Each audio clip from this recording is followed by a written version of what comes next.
Konnichiwa and welcome to the Tokyo 2020 Paralympic Games. Welcome to the Tokyo Metropolitan Gymnasium, the site for para-table tennis. We are in the middle of day 3 and 6th session is about to start at the tournament, and this is as high as the stakes go. The quarterfinal stage is about to begin. This is the lineup for our table 6, and this is to be or not to be, to medal or not to medal. And representing Brazil, First up on our table 6 is women's singles class 5 quarterfinal match between Jiamin from China and Lundback from Sweden.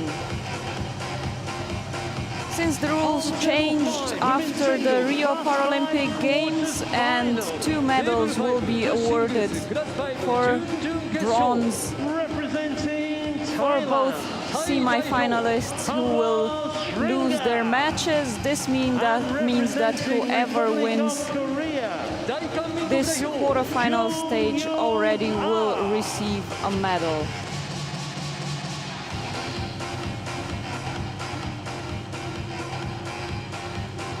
We're just waiting for the players to come to the table, and 21 medal sets are also waiting for para-table tennis players, 11 for men, 10 for women.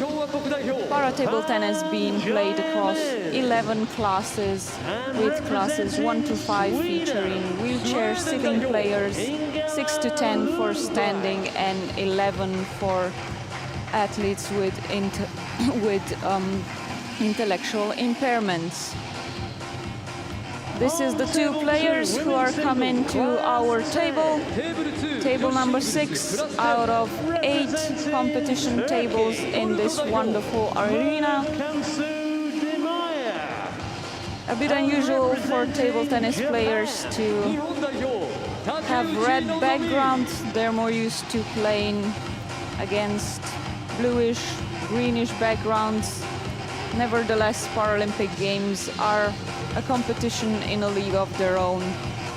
However you look at it, and these 2 players have already had the chance to familiarize themselves with the surroundings.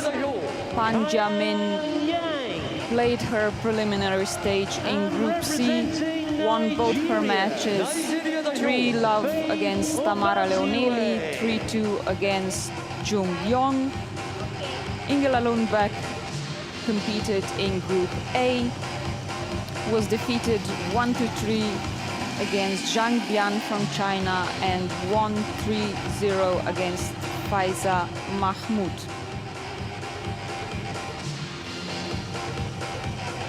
Jiamin, world ranking number 3, Lundback number 5. This is also the place that she reached in Rio,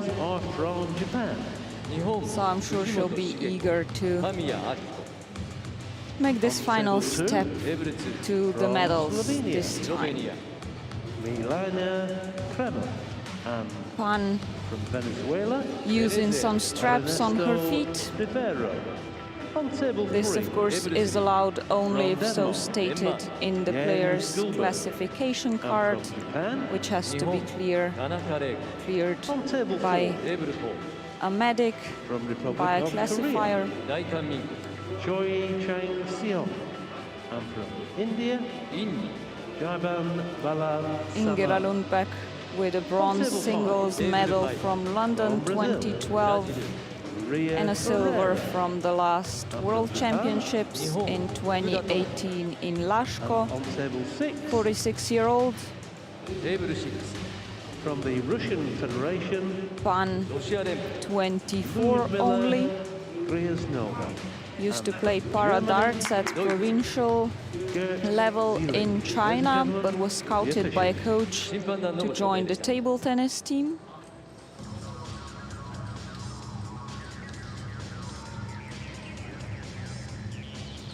We had 9 players competing in this women's singles class 5 from the very start, divided into 3 groups for the preliminary round robin stage. 8 advanced, so the top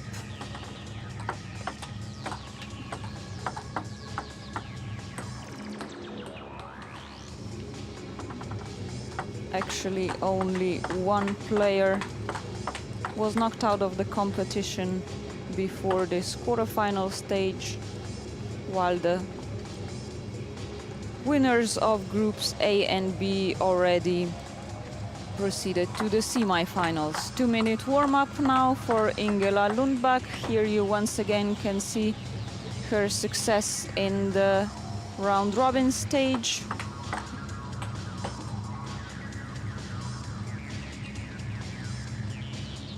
Left-handed player.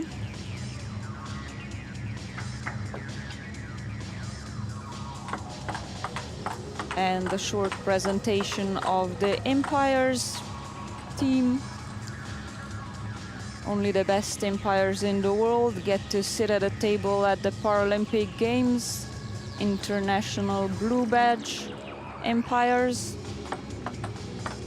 A great honor and a great experience for them as well, but more than anything else, they are of course here to provide the best possible service to the players, to the competition.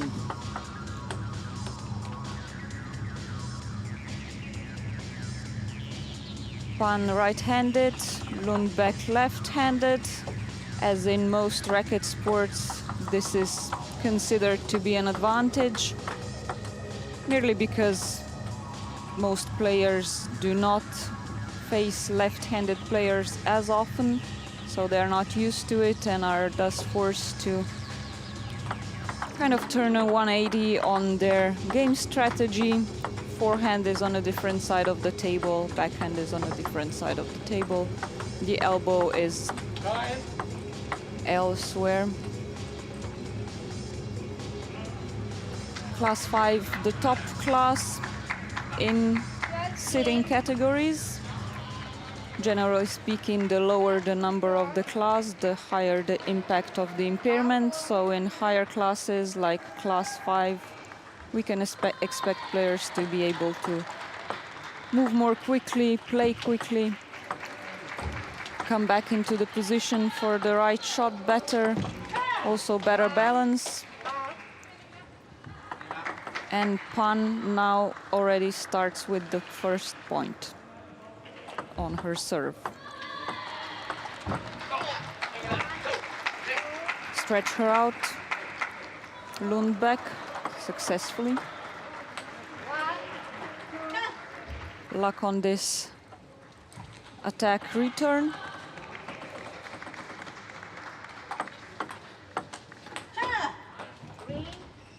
Lundback now tried to attack fast. Wide open, calming herself down, saying she shouldn't rush it too much, wait for the right opportunity.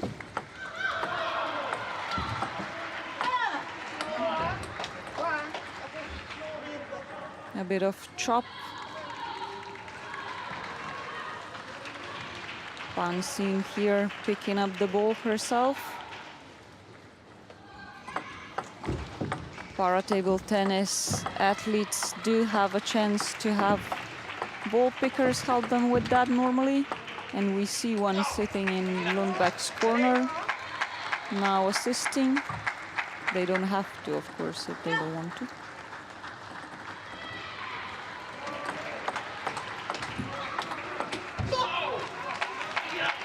Luck keeps being on Pan's side in this first game.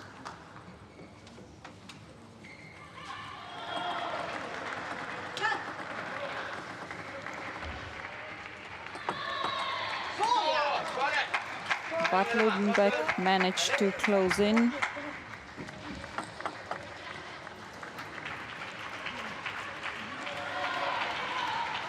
Tied at 4. We'll often see Pan turn around her racket when she serves. That's because players use different kind of rubbers on the both sides of the racket. Not all of them, of course.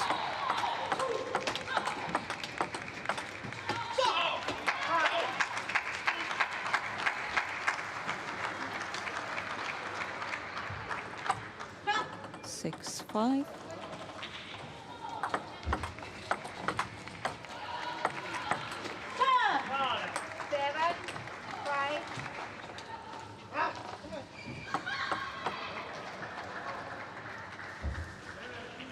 Now serves to bring this first game to a close, perhaps.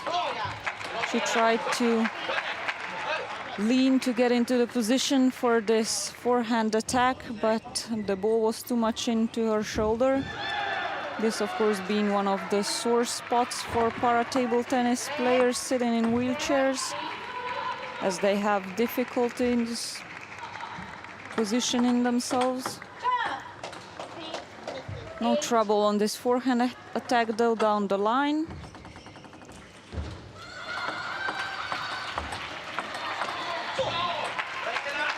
Lundback counters with a forehand attack.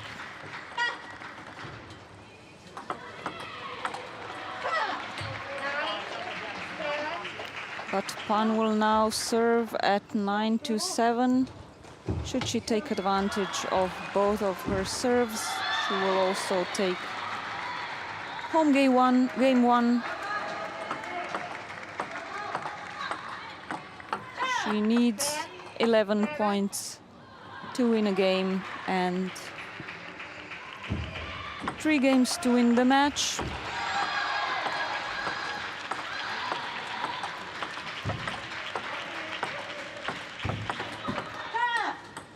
Longer chop rally. Lundback tried to attack, but Pan takes home the first game by 11-7. We'll be back after just this short break.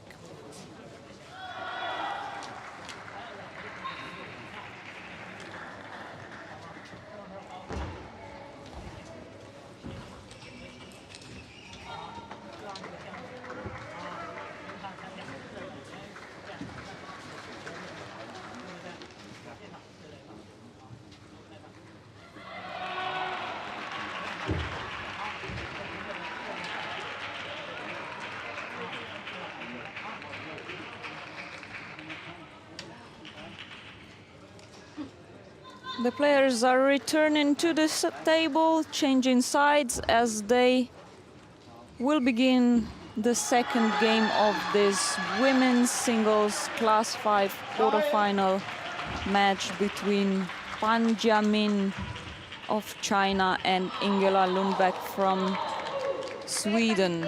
Just to repeat, the winner of this match will already have a bronze medal guaranteed, but of course in the semi-finals a chance to progress to the final to fight for a gold as well. Ingela Lundback starting to serve in this game 2. Let on this second serve, the first point went to her.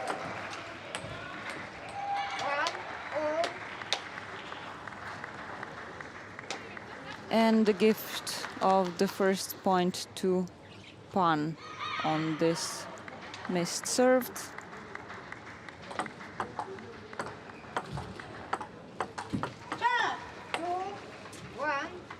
Tried a top spin attack from the elbow, wasn't in the right position. Showing herself to put more spin into it.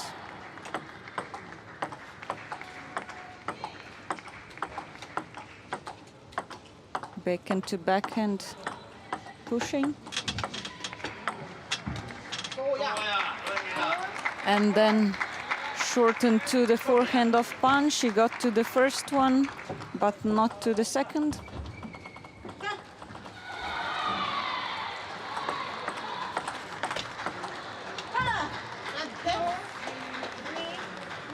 3-2.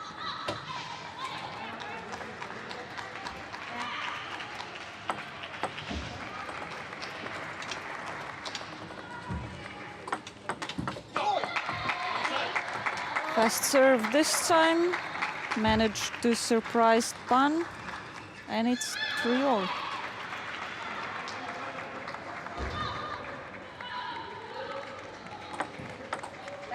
If you'll notice, Pan normally plays with the red, pimples rubber, defensive rubber on her backhand, but often switches to the black, smooth, offensive rubber, which is more spinny, faster.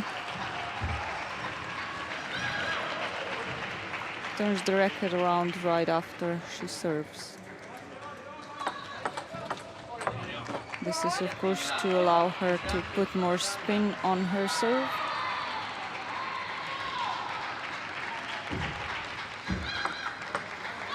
Still tied at the beginning of this second game.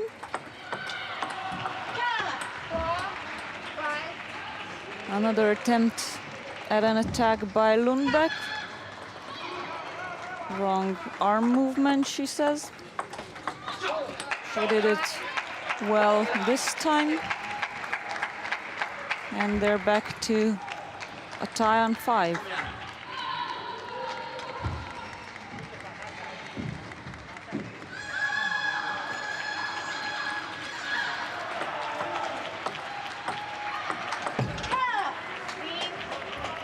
Wonderful shot. Strong, quick, powerful, no hesitation by Pan.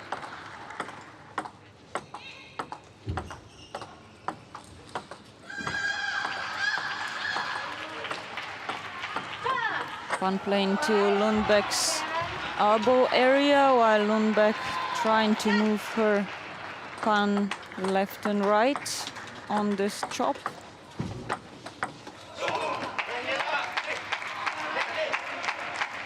Was fast enough and long enough to reach this ball.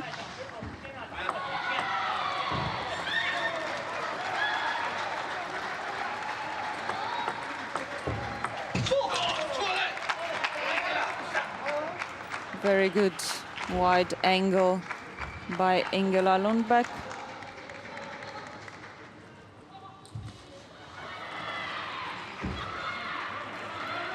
An angle that would be difficult to play with this kind of shot for a right-handed player.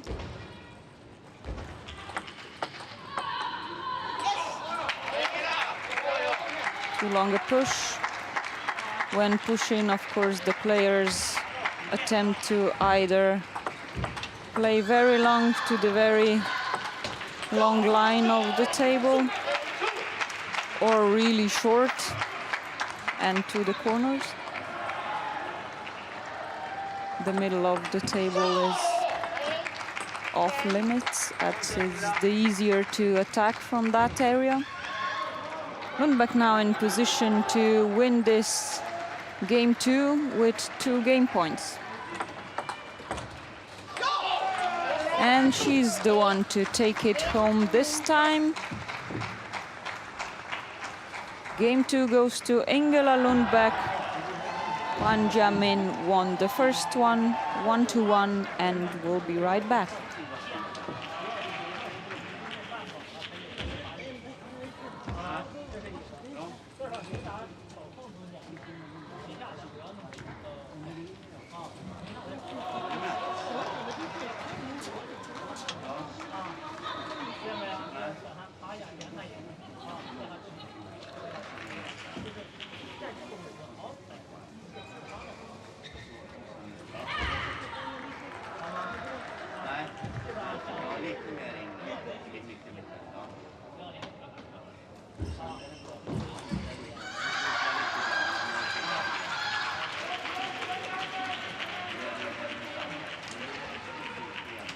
Jiamin and Ingela Lundback are returning to their women's singles quarterfinal match. A very even one so far. as each of the players wins one game. So this is game number 3. Game. And Pan serves first.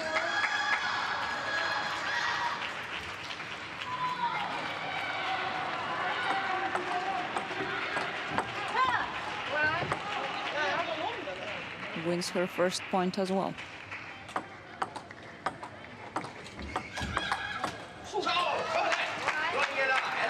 Forehand backspin serve this time, but Lundback was successful.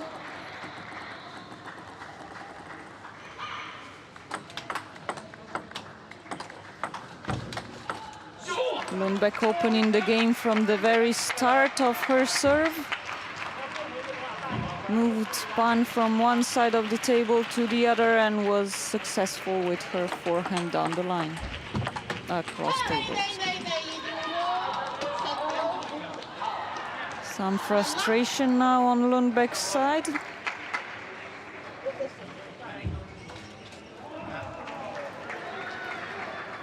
It's 2-all and Pan now serves.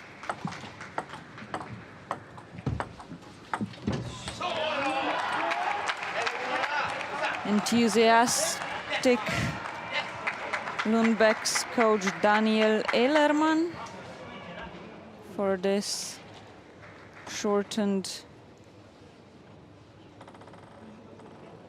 of the table board.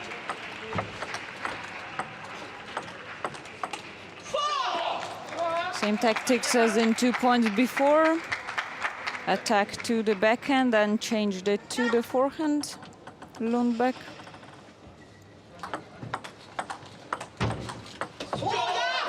And once again, trying to move Pan as wide as possible, not allowing her to come to the right shot.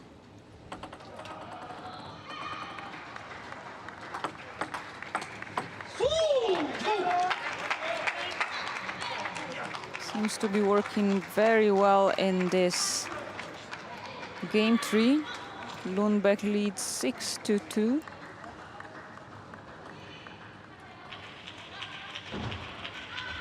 Seems to come into her zone.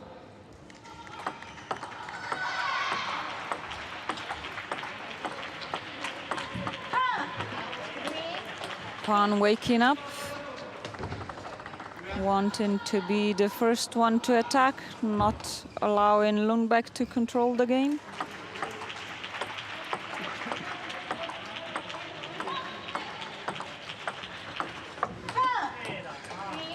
Once again successful with a shortened backhand with her pimples rubbers, which kills the speed as well as the spin. Now attacks with it.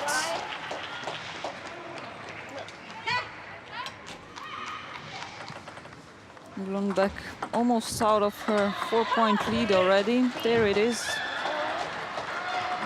Tied again on 6.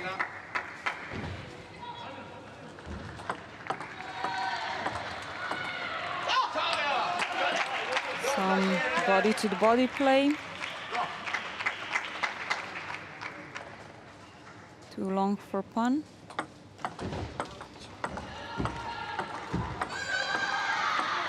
Still trying to play to Lundback's body, not to allow her to attack, and Lundback doing the opposite, trying to open it up with moving Pan from left to right of the table.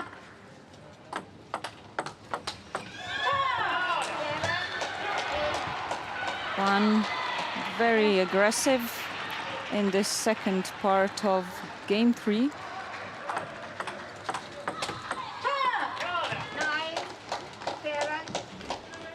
She might have figured out that it has to be her who attacks first if she wants to take control, get the points. And she now has 3 game points. From being behind for 4 points, she now has 3 game points and a serve. to finish this game 3.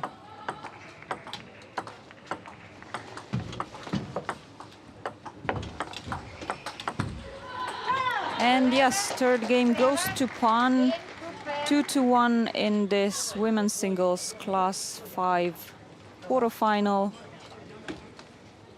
We'll be back with game 4 after a short break.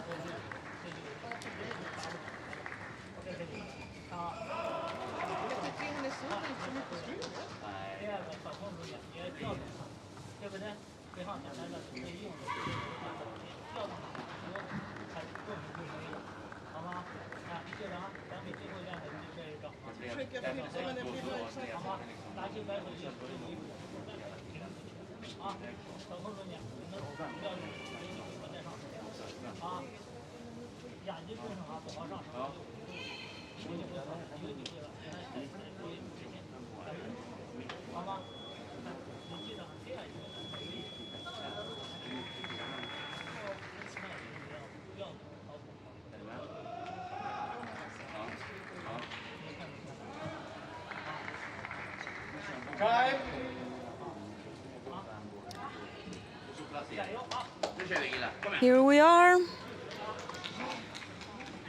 Jiamin and Ingela Lundback returning to the table for game 4 of this women's singles class 5 quarterfinal.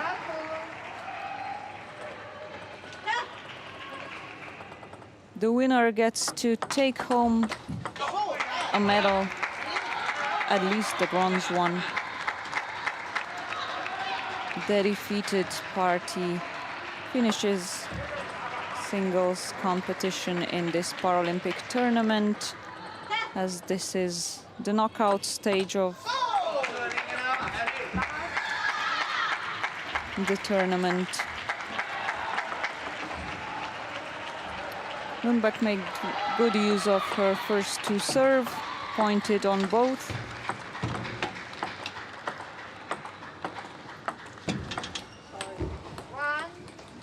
Unlucky on this Pan's attempt at shortening the shot out. The net, of course, can alter the direction, the speed, the rotation of the ball a lot, and makes it much more difficult for the players to anticipate what will happen next and how to take the shot. Pan with a great backhand attack with her pin pose. The ball flies really narrowly with almost no spin in such cases.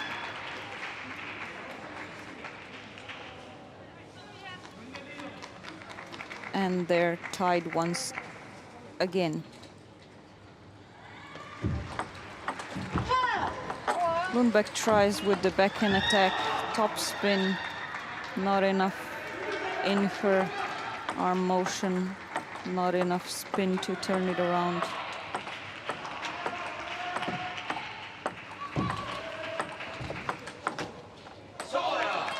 Both players seem to be continuing with the same tactics as in the previous 2 or maybe even all 3 games. Lundback moving Pan left and right, waiting for an opening to attack.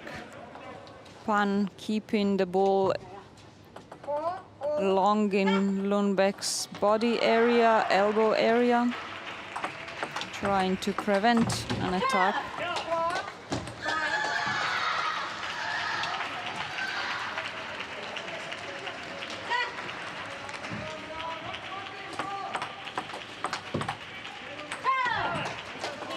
Gains a small lead now on Lundback's serve, 6-4 for Pan. And a timeout to Ingela Lundback. Each player gets a chance to take 1 time out during the match, 1 minute long.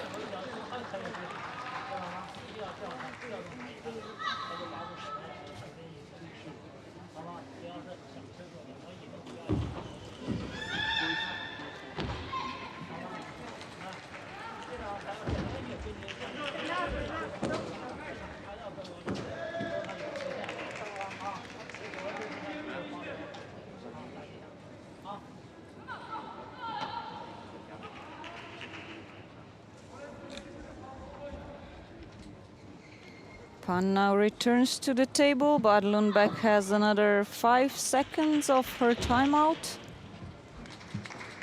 She is in trouble, can't allow Pan to take the lead much longer. Lundback is 1-2 behind in games and 4-6 in points in this fourth game. So if she wants to turn things around, this would be the time to do it.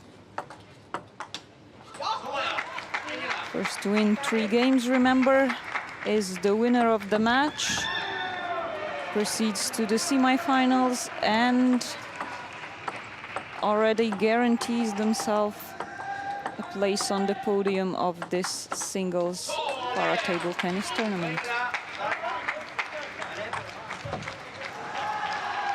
6-6.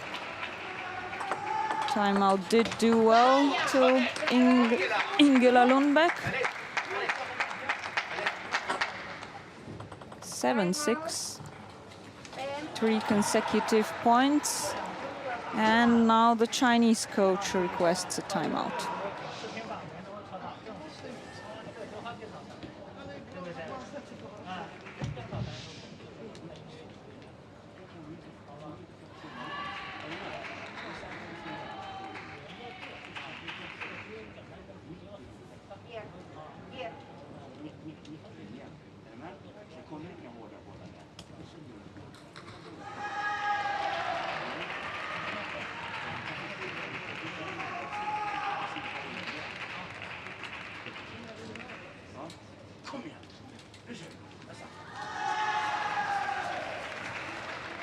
Pan with some seconds left to her timeout, but doesn't want to prolong this match, I'm sure. The easiest way to bring it to an end would be to win this game 4. Lundback serves, it's 7-6. 8-6. Lundback is back.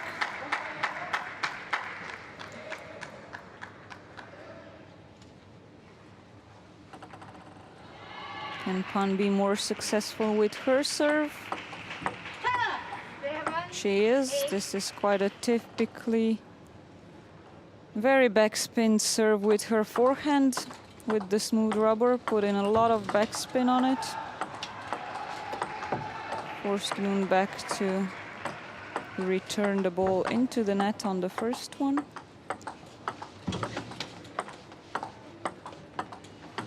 Backspin to backspin.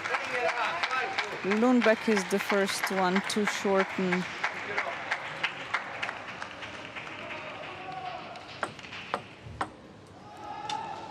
Almost on the edge of the table, wide out.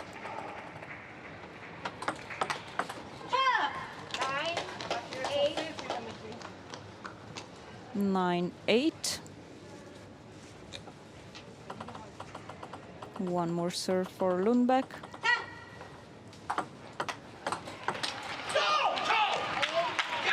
And 2 game points for Lundback as she takes a towel break and attempts to stay in this quarter-final match in women's singles class 5.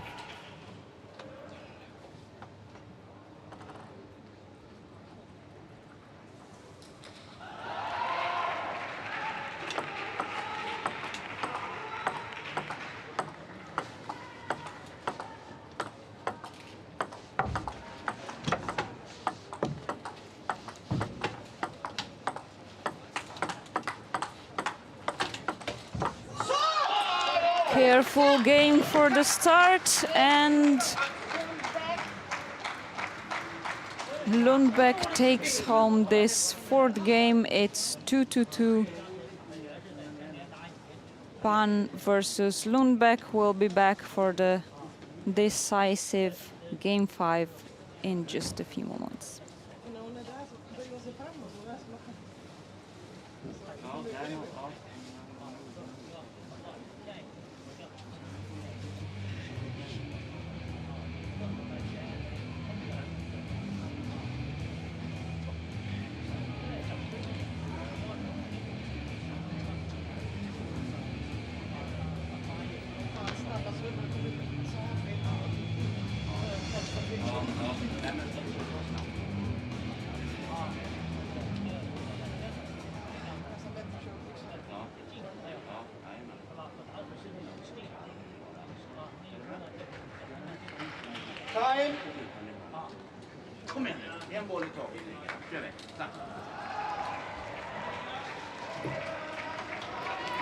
And we are back for the fifth and final game of this women's singles class 5 quarterfinal match between Jiamin from China and Ingela Lundback from Sweden. The winner takes it all.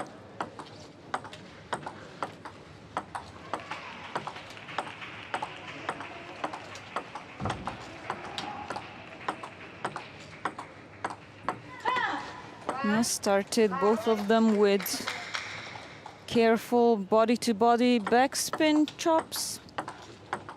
Once again.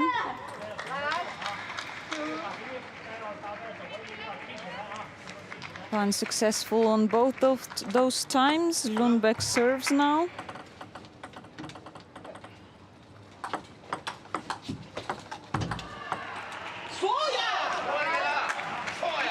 She has more luck with her serve, 2-1. When the first player wins 5 points, they will have to change sides.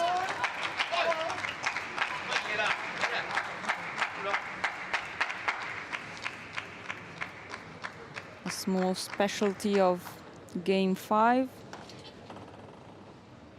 To, of course, allow the players to spend equal time on each side of the table in an even match like this.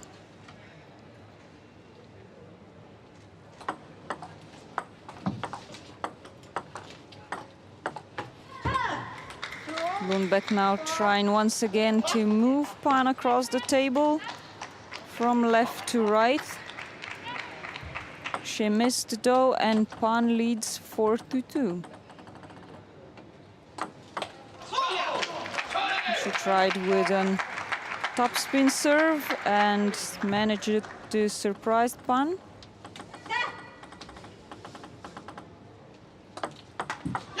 One more and once again successful. Ties with Pan on 4.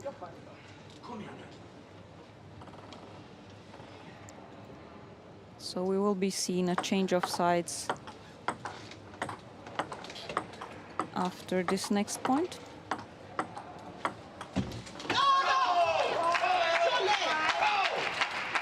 Body to body and then short to the backhand. The formula that brought Lundback a point, 5th point in this 5th game.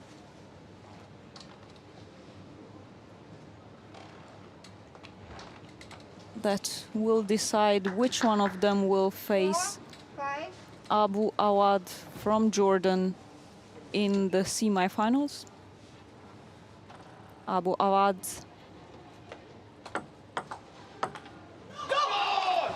qualified for this semi-final directly from her preliminary group.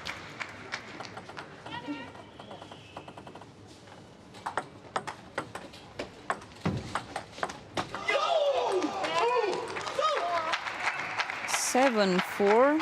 Lundback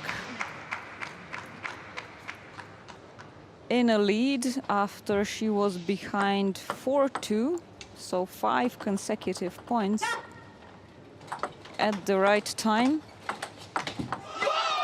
She found her mojo. Just 3 more points and she will also win herself her first singles Paralympic medal.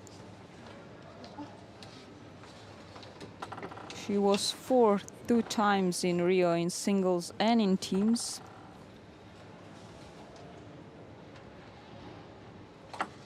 But that was when the bronze medal match was still played in table tennis among the defeated players from the semi-finals.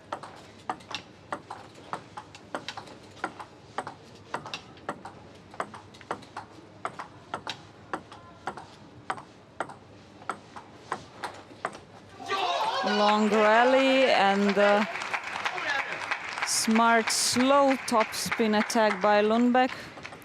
Moved her body away, allowed herself enough space for the arm to change the rotation of the ball. Pan returns in kind with her backhand.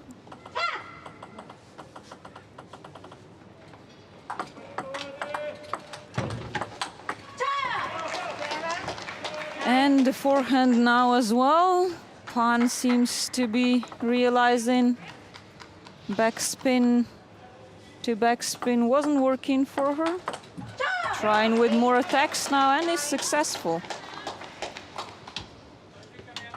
She's closing in on Lundback once again with 8-9.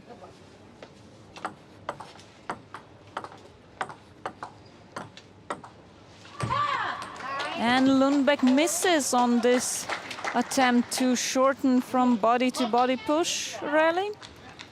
9-9. She has 2 serves now to get the 2 points needed for the win. No. Game and match point goes to Pan.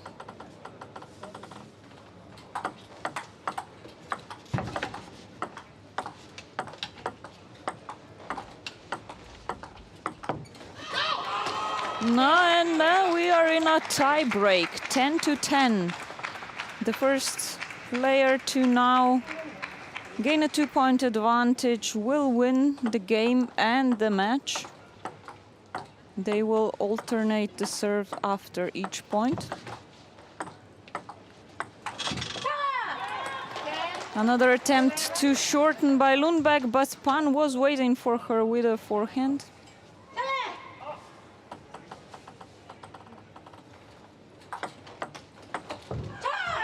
And it's Pan's win, 12-10 in this game 5 and 3-2 in the quarterfinals match between Jiamin and Ingela Lundback. 2 turnovers in this exciting last game. The athletes that are coming out for this next session, 16:40. Pan wins 3-2 and proceeds to the semi-final. She has a medal guaranteed, but will no doubt fight it off with Abu Awad for a place in the final. Some match statistics, only 4 points more for Pan, but it was enough to win this women's singles class 5 quarterfinal match, a medal and a place in the semi-final. Representing Hungary, Zofia Aloy, and representing Norway, Aira Dalen. Then we have on table 1, we have a women's singles class 10. Representing Chinese Taipei, Tian Xiao Wen. And representing People's Republic of China, Zhao Zhaoji.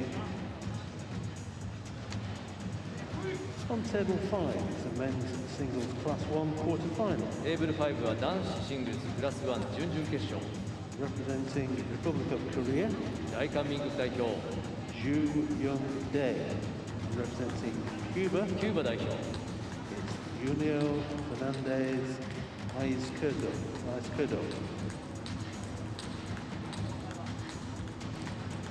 On table 8 is the men's singles class 1 quarter-final.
Konnichiwa, welcome back to Table 6 at the Tokyo Metropolitan Gymnasium. Next up is men's singles class 1 quarterfinal between Andrea Borgato and Thomas Matthews. You can see their world rankings, 7th and 6th, meaning at least on paper we can expect a very close match. Both of them also the winners of their respective groups in the preliminary round robin stage.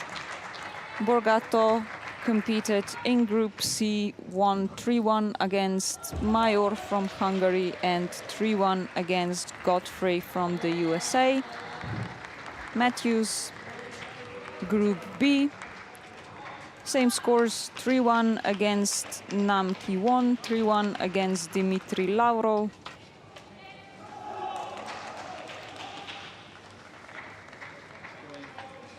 And they will now fight it off in this men's singles class 1 quarterfinal for a place in the semi-finals for a medal.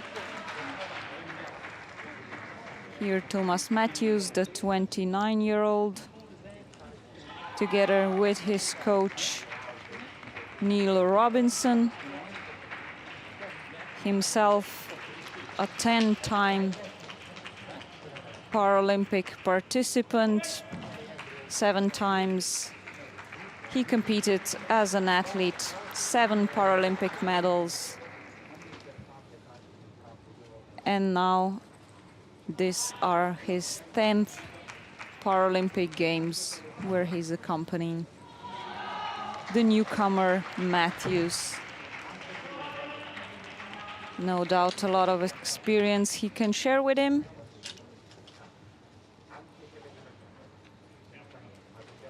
Matthews, who only started playing table tennis in 2017 after a mountain bike accident. Another GB para table tennis player, Jim Monkley, was the one to bring him to the squad.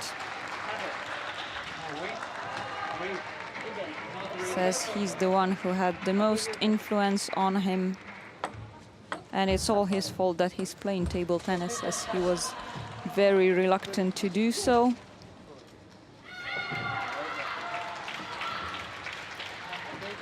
But 4 years later, here he is in the quarterfinals of the Paralympic tournament. 4 medals will be awarded to the players in each class. 11 classes played in para table tennis, 1 to 5 for wheelchair sitting players, 6 to 10 for standing, and 11 for athletes with intellectual impairments.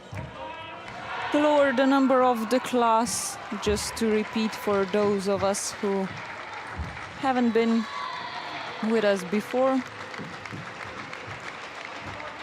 For those of you, the lower the number of the class, the higher the impact of the impairment.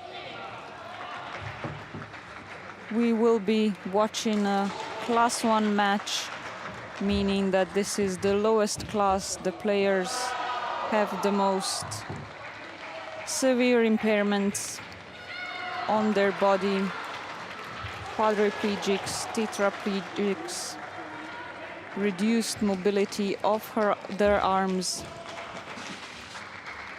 require some strapping to fix their grip on the racket, but any such aid has to be cleared on their classification card, justified by a medic, by a classifier.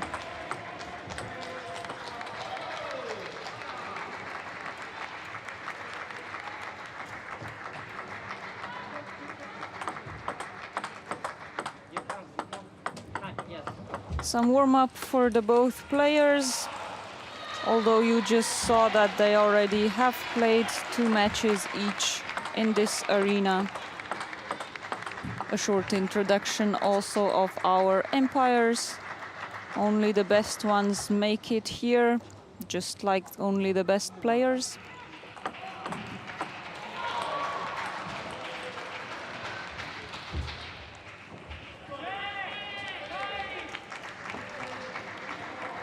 And we will be ready.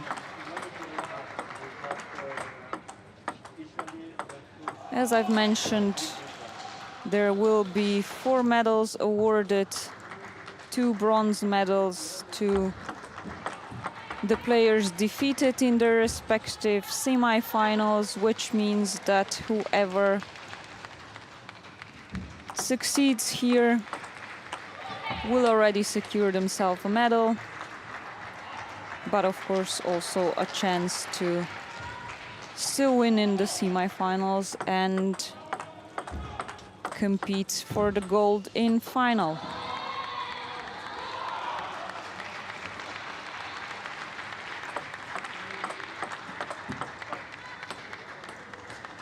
Both players right-handed, both with inverted smooth rubbers, which allows for more spin, more speed normally, although that's not something we expect in lower classes, since these players need more time to get back into the position for the next shot after they have moved.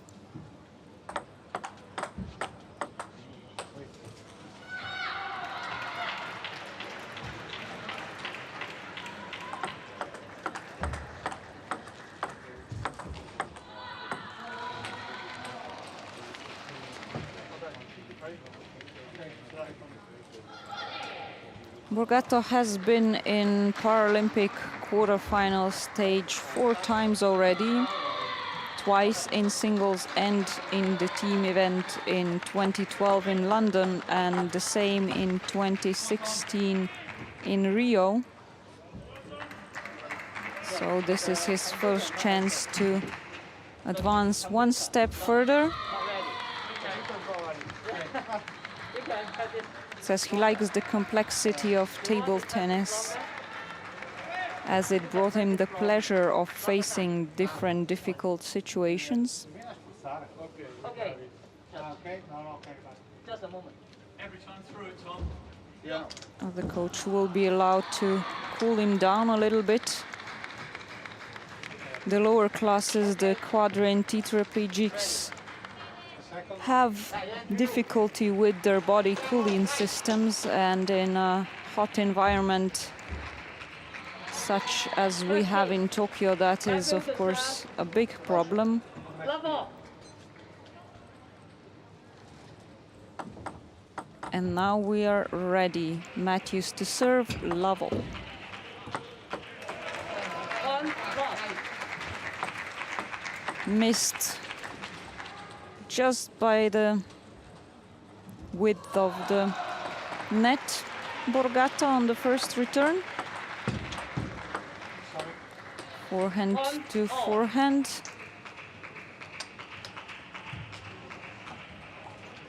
Top spin right from the start.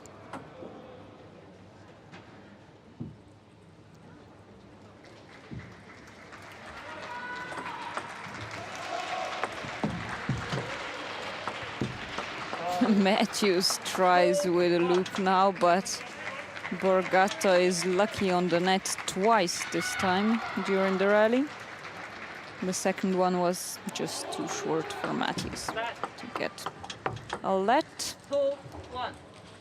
When serving in wheelchair table tennis, the ball is not allowed to leave the table crossing the sidelines, so it has to cross the end line of the table, otherwise it is called a let.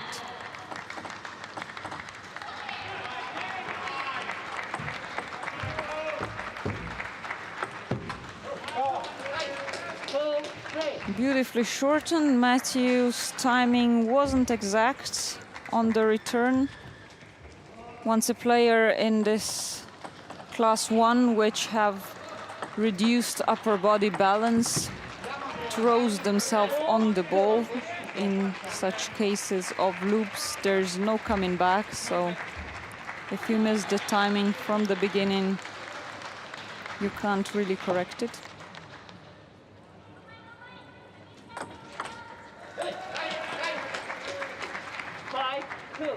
5-2 to Borgato. Weaker start for Matthews, who beat world ranking #2 and the bronze medalist from Rio in his preliminary group, Nam Ki-won.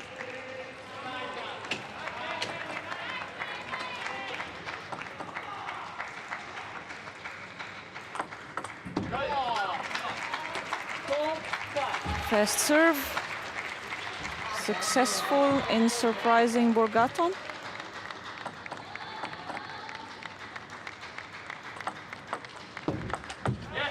Wide, long backhand corners, difficult to reach for players as they can't move with their body or their wheelchairs around the table much. Our Matthews is in the lead now with 4 consecutive points. Has warmed up apparently, but again missed this serve to the backhand.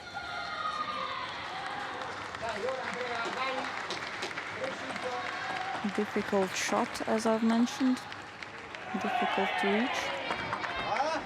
And now misses the serve as well. Probably not what he wanted to do, giving an easy point to Borgato at this stage of game 1.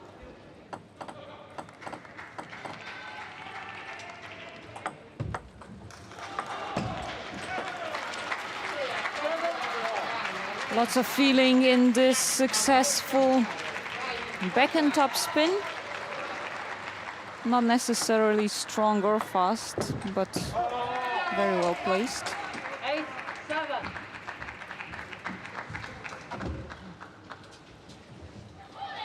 8-7. 8-7.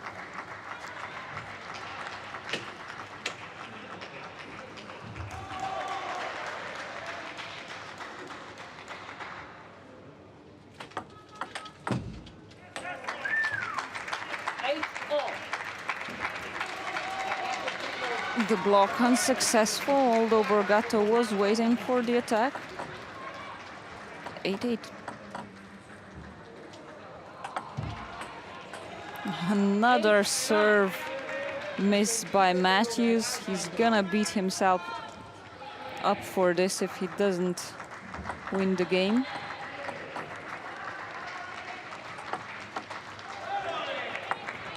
Oh.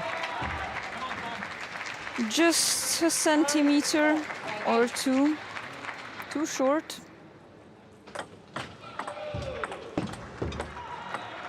But that's table tennis for you, a game of precision.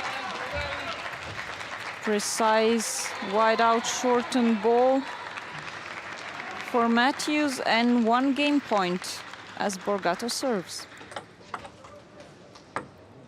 Oof. Couldn't bring it home better than this. 11-9 to Thomas Matthews against Andrea Borgato in this first game of men's singles Class 1 quarterfinal. We'll be right back as the players return for game 2.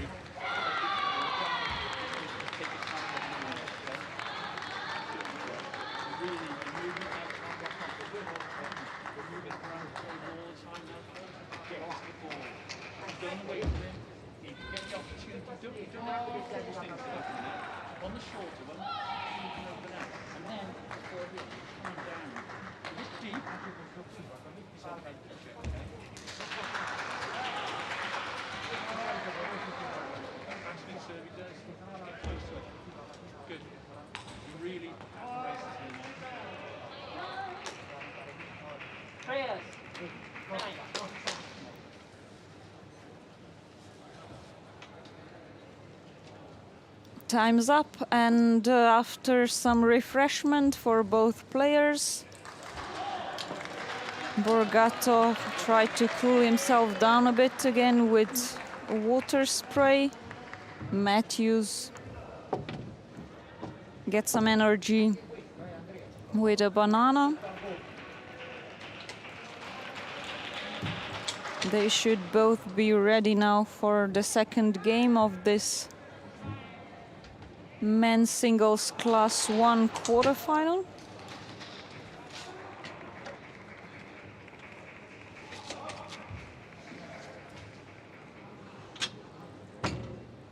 Just some last strapping, positioning, stretching even.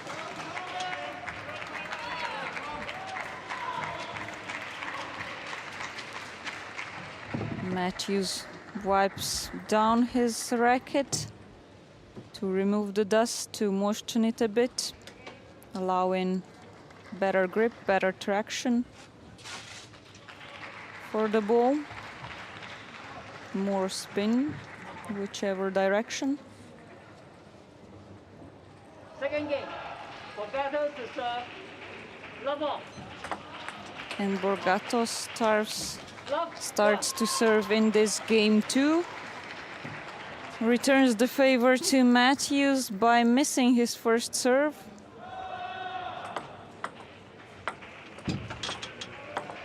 Two serve mistakes for Matthews. 1-all. Again, wrong timing for the second one, so 1-1.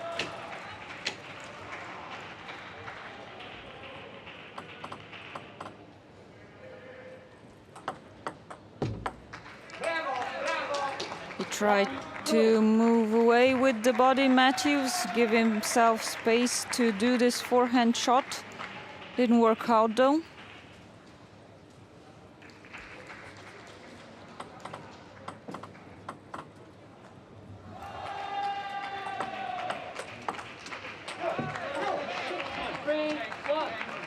Weak block.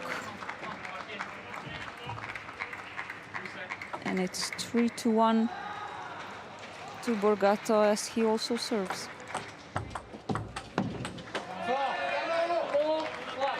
The players alternate the serve every 2 points, as you may have noticed, except in a tie break when the serve alternates every point played.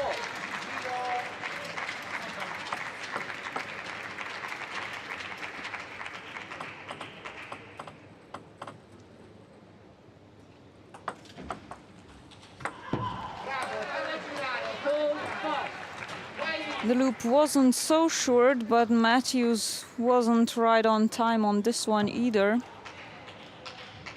Extremely high loops, a popular signature shot for classes 1 and 2.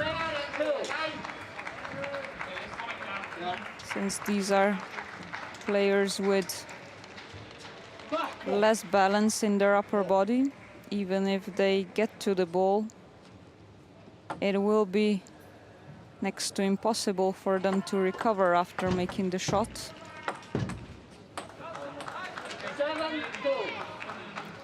Matthews no doubt frustrated with himself. He's missed 3 or 4 high loops already, allowing Borgato a 7-2 lead.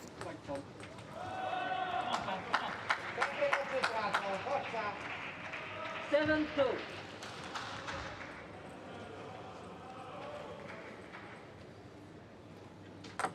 Can see a ball picker, ball boy in the background, and now one assisting Matthews in bringing the ball back.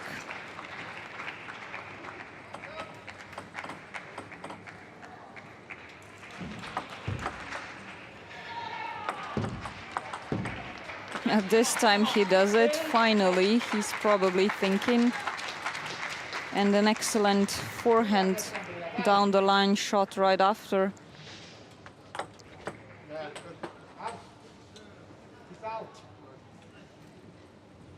Borgato arguing this serve crossed the sideline, which would mean it was a let.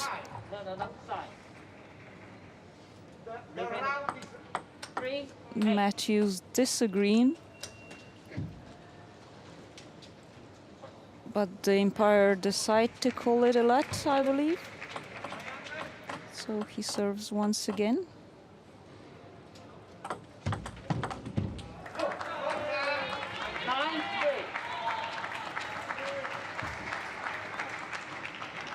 No, he gave the previous point to Matthews, so it's 9-3 and Borgato serves.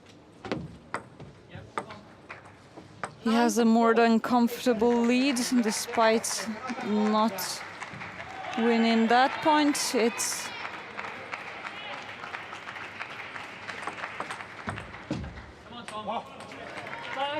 shouldn't take it too easy though. Matthews closing in 9-5.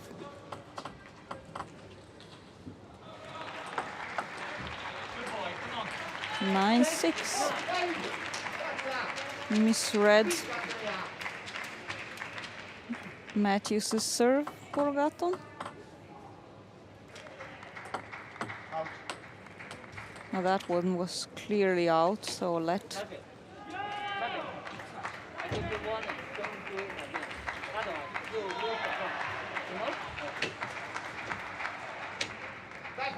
This rule applies only to wheelchair classes and only to singles.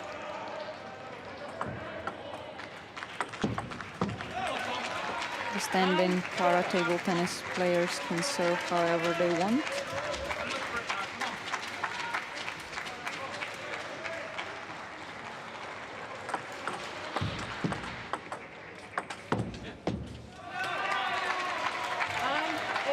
And Matthews once again.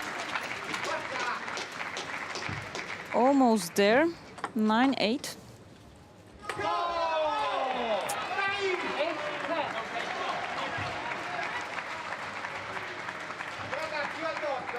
Now, and just 2 game points to Borgato after a significant lead of 9-3 earlier. 10-9.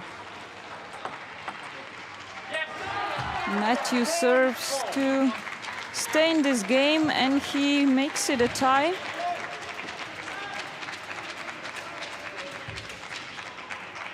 Now the first player to reach a 2-point advantage will win the game.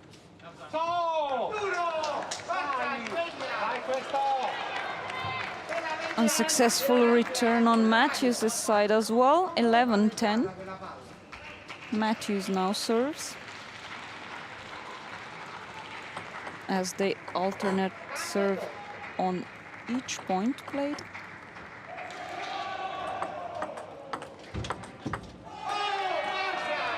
And he does it.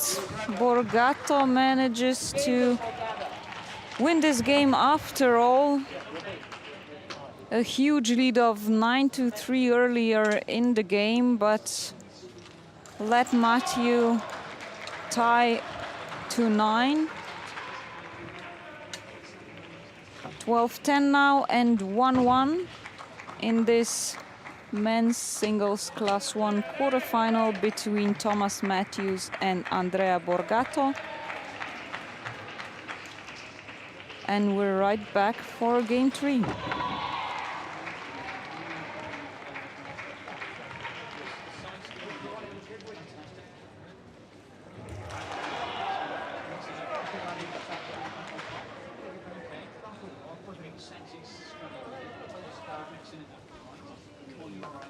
Came back really well then. I want to see you really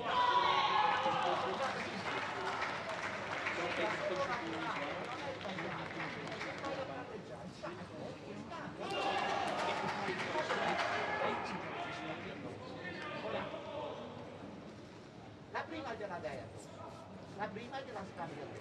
Quello che non si può cambiare e non giocare negli altri la prima parte, perché entra sempre forte. Cerchiamo di rispondere, cerchiamo di fine facciamo le cose qui. Dai, gritta! The players are making their way back to the table and are to continue this so far even 1-1 in games quarterfinal match in men's singles class 1. Matthews won the first set, Borgato the second one.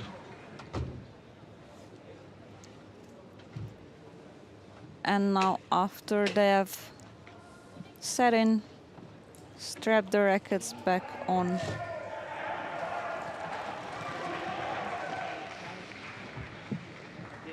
it will be Matthews who starts game number 3.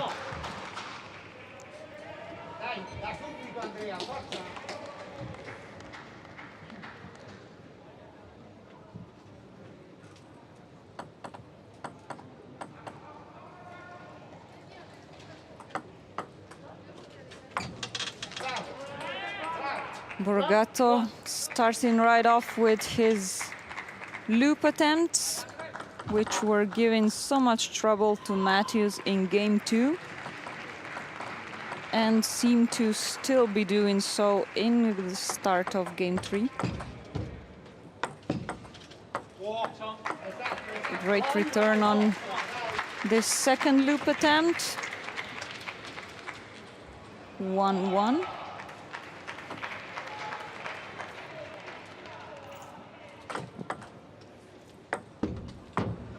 Matthews returning in kind with the loops.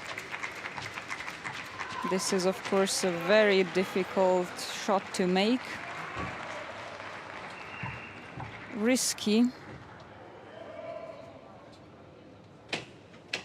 If done right, difficult to return to, of course, especially for the lower classes of para-table tennis, who can't move their body across the table as well or as quickly. And some trouble for Borgato with his racket strapping.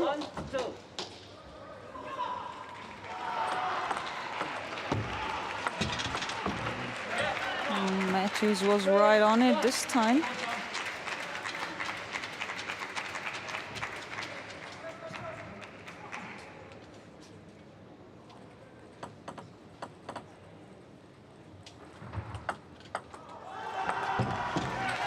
This is the problem with loops.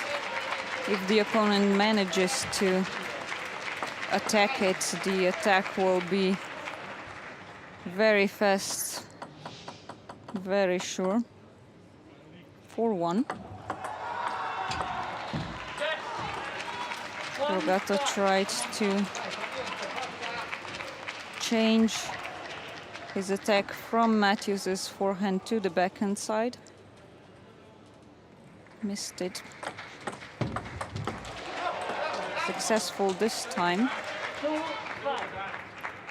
Forehand down the line. Tricky shot to make if you don't have full function of your wrist. try to serve on the sideline. Okay? You know the rules, I know. 5-2. Okay.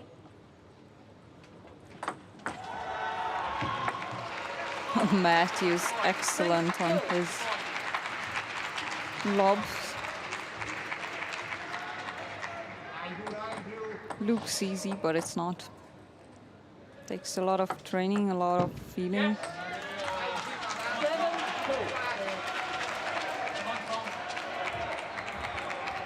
Borgato was too far away on this return, and it's 7-2 for Matthews.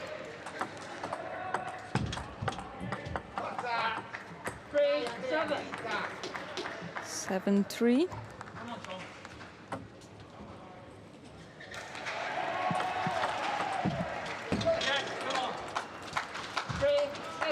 Borgato misses again.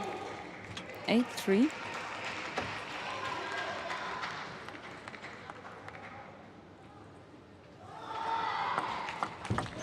Who tries with a short serve, but Matthews was quick.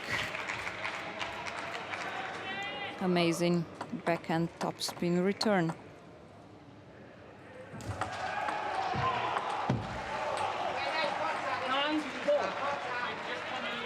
Try to bring it to the middle section of Borgato's side of the table this time.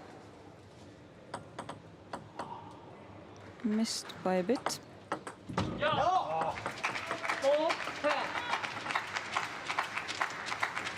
But has 6 game points now. Matthews should be enough. And Borgato grants him this third game of men's singles class 1 quarterfinal. 11-4 in game 3 and 2-1 for Thomas Matthews against Andrea Borgato. Another break and game 4 to follow.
Thomas Matthews and Andrea Borgato making their way back to table 6 for game 4 of the men's singles class 1 quarterfinal to decide which of the players will proceed to the semi-finals, facing Kim from Korea, who beat Falco of Italy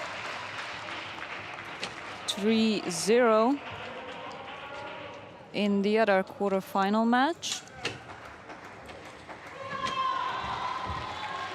The winner also gets to take home a guaranteed medal of whichever color.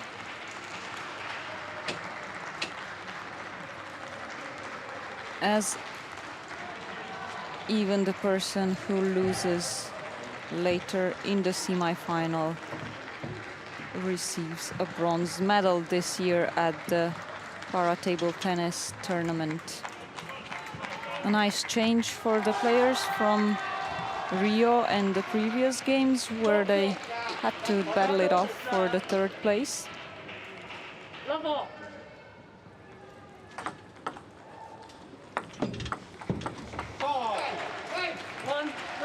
Backfire in Matthews's loop this time, 1-0 after Borgato's first serve in this game.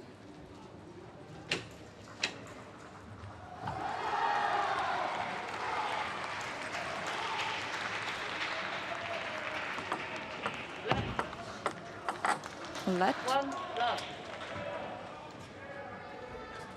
As the ball touched the net on its way during the serve.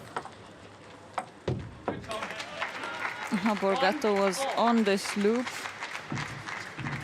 but missed it. Seems to have some trouble with his grip, with his position at the start of this fourth game. Table tennis, a game, a sport of great precision, so every little detail can mean the difference between winning and losing.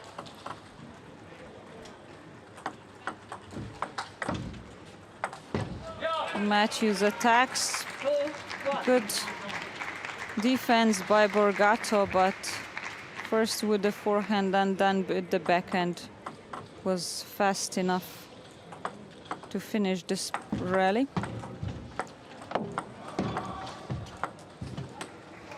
Borgato opening in wide into Matthews' forehand. Matthews almost anticipating him to change to his backhand, but didn't.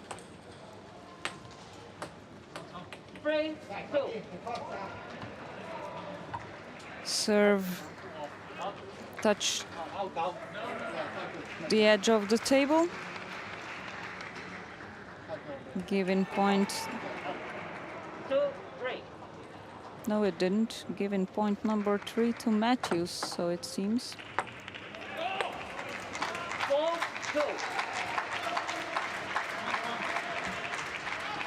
Sometimes difficult to see the end line of the table, especially since wheelchair players in lower classes tend to sit close to it to be able to reach as far towards the net as possible. This makes it extra important for the umpires to be seated high and have a good view. Timeout now for Borgato. Each player is allowed 1 minute during the match to get some extra advice. Short break.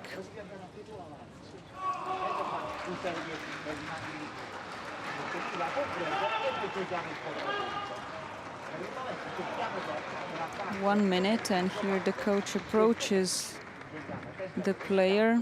Usually it's the other way around, but of course it's easier for the coach to come to Borgato than the other way around.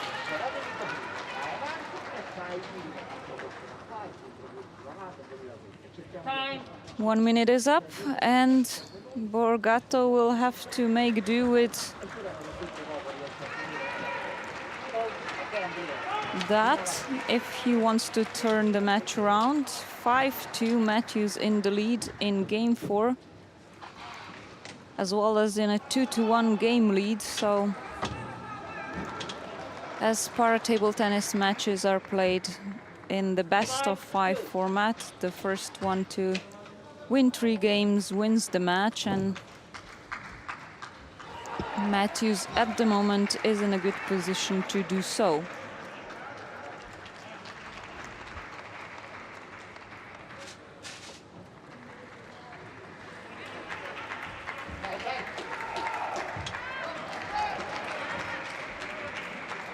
Matthews serves.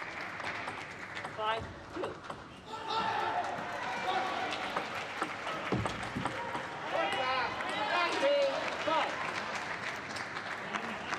Wasn't strong enough with this backhand topspin attempt to attack. 5-3.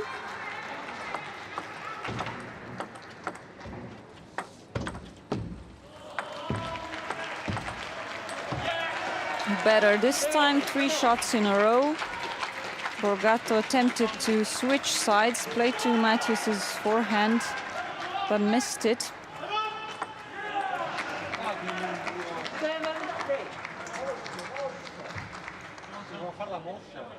6-3.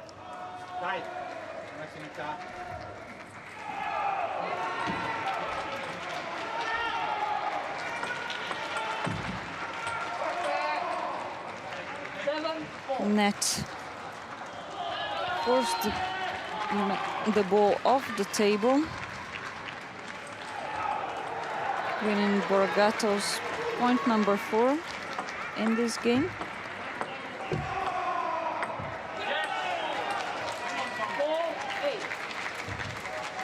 Ready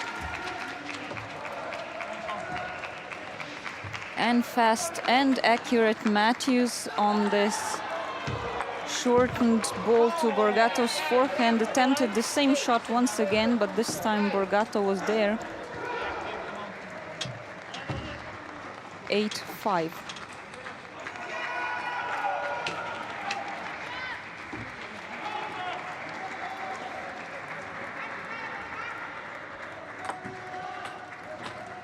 Another serve mistaken gift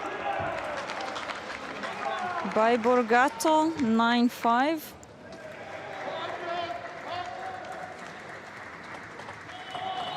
Just 2 points away, Matthews from the win. Not yet.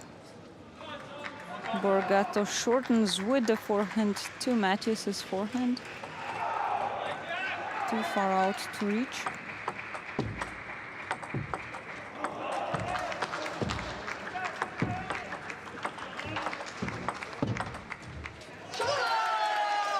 Nice loop, but in the middle of the table by Borgato, so Matthews was at it and wins his point number 10, as well as 4 match points.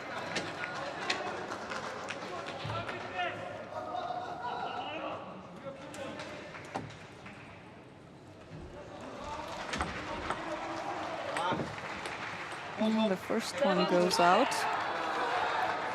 Perhaps a bit too eager to finish off this match. We'll have to fight for the points though. Things can turn around quickly in table tennis. Oof, and so does Borgato.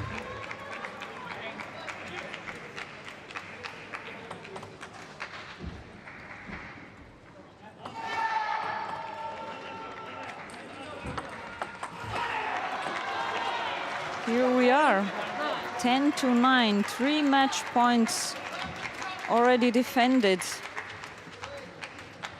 Matthews now serves to finally win game number 4.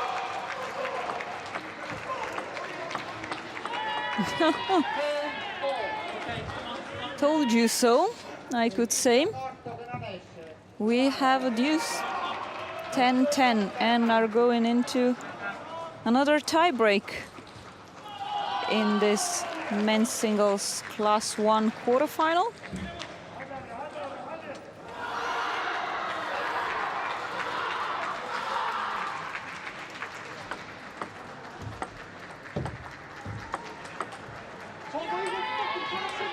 Borgato now with his 5th consecutive point at the end of game 4.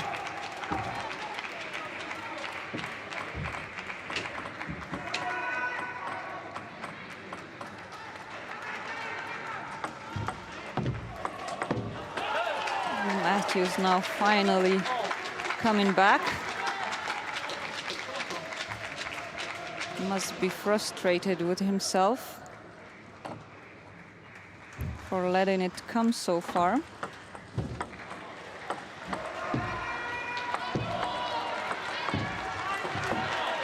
Wonderful forehand down the line shot. And another match point.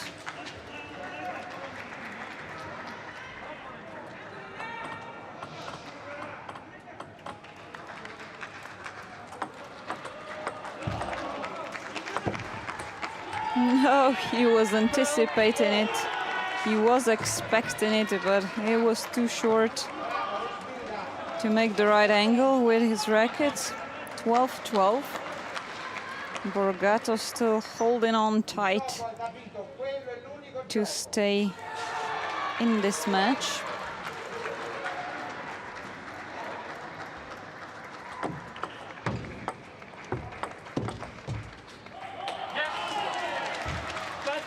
Zhao. 13-12 for Matthews. Yet another serve for yet another match point. And he does it. Finally, on his 6th match point, he succeeds. Andrew Matthews, Thomas Matthews, excuse me, against Andrea Borgato, 3-1.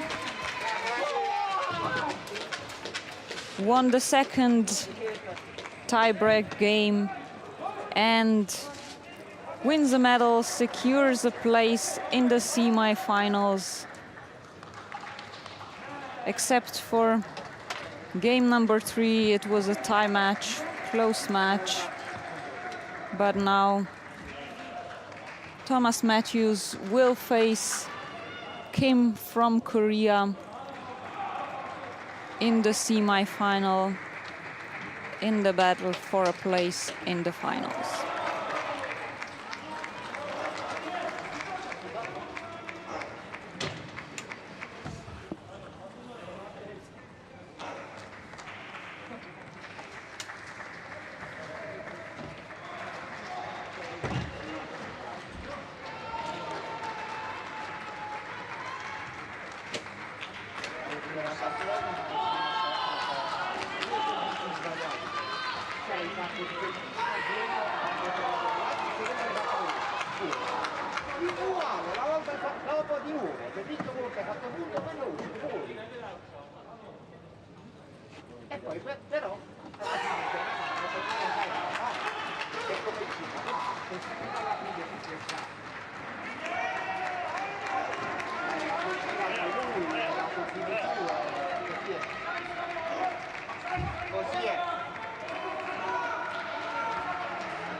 Konnichiwa and welcome to the Tokyo 2020 Paralympic Games. Welcome to the Tokyo Metropolitan Gymnasium. We're on table 6. Next up is men's singles class 5 quarterfinal between Valentin Baus from Germany and Nicolas Savant Aira from France. We are now in the knockout stage of the competition. The qualification preliminary round was played in the round-robin format, so both players have already played 2 matches in their groups. Baus was the winner of Group D after he beats Ayman Zenati 3-0 and Ali Öztürk 3-2. Savant Aira, on the other hand, lost 0-3 to Zhao from China and won 3-2 against Chaliskan from Turkey to secure himself the runner-up position of Group A and the place in this quarterfinal. Here you have those results on screen. Savant Aira, 40 years old, world ranking number 8. Baus, 15 years younger, but number 4 on the world ranking list in men's singles class 5.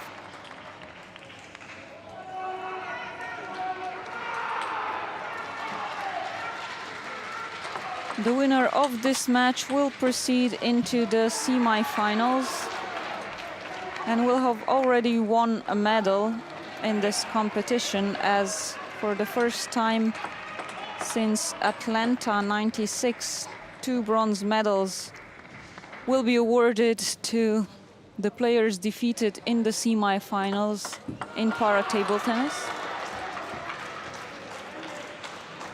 21 medal sets waiting for the athletes in para-table tennis in singles overall, 10 in women's classes and 11 in men's. This is because para-table tennis is played in 11 classes, classes 1 to 5 wheelchair sitting players, 6 to 10 standing, and 11 athletes with intellectual impairments. But in women's competition at the Games, classes 1 and 2 are combined, so only 1 set of medals for those players. The lower the number of the class, the higher the impact of the impairment. So we are in class 5, the highest wheelchair class. The players have good upper body balance, complete function of the arms, and we can expect a fast play,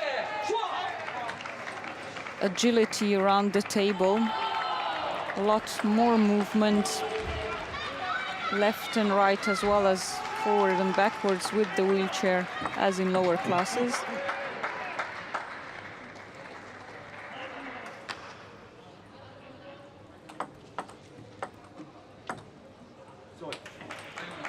And we're in the game with Baus already serving twice, 1-1 and now 2-1 after Savant Aira's first serve. Both players also with inverted smooth rubbers, meaning more traction, more spinny, faster game, faster play. And we can see this on display right from the start.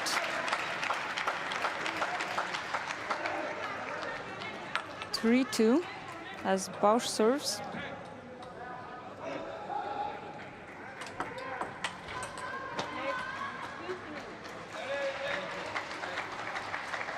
Baus silver medalists from 5 years ago in Rio.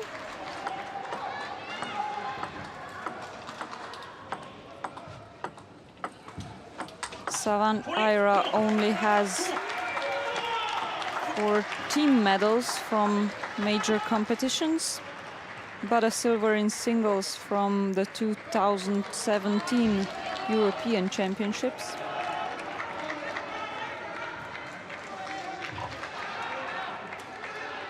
Short towel break to wipe off the racket to make sure the traction's right. Strong forehand attack.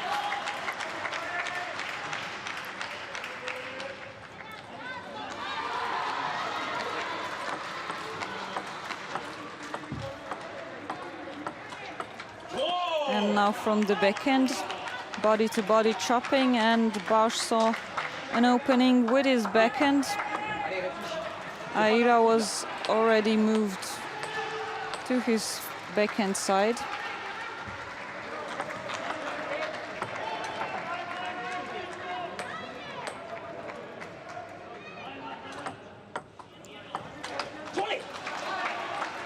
Now you can see these players tend to sit a bit further away from the table to give themselves more space to complete the shot. More space for arm movement.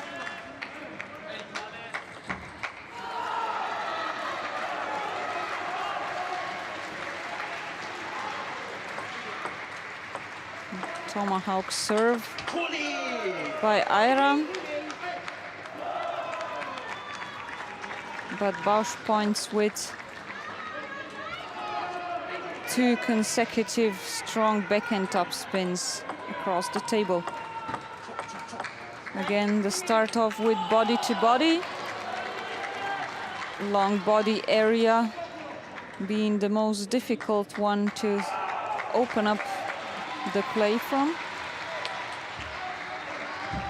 Baus already in a strong lead at the start of this match, 9-3.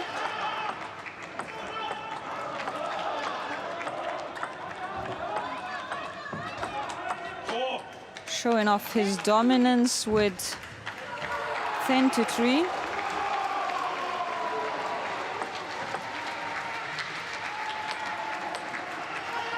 And 7 game points.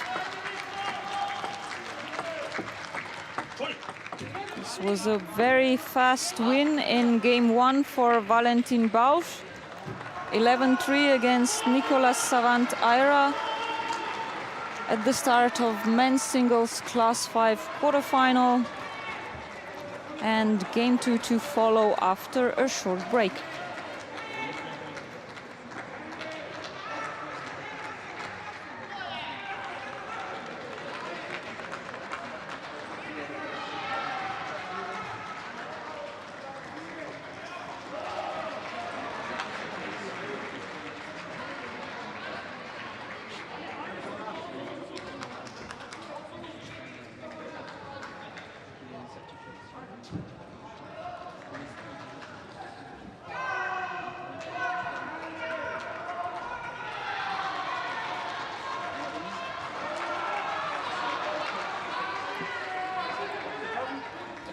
And the players are returning to the table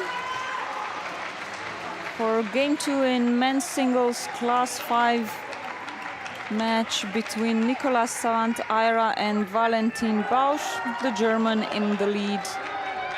1-love. Aira serving to start off the second game.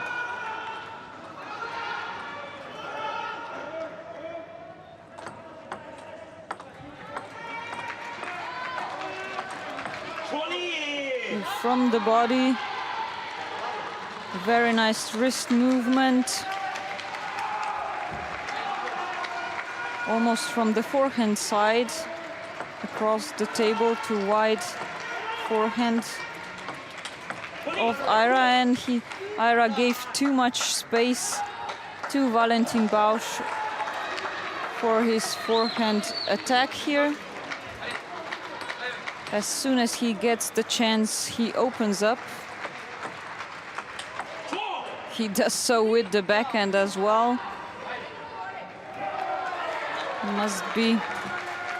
Must be feeling a bit desperate, Savant Aira, and he takes timeout right away after Baus wins 3 consecutive points at the beginning of game 2.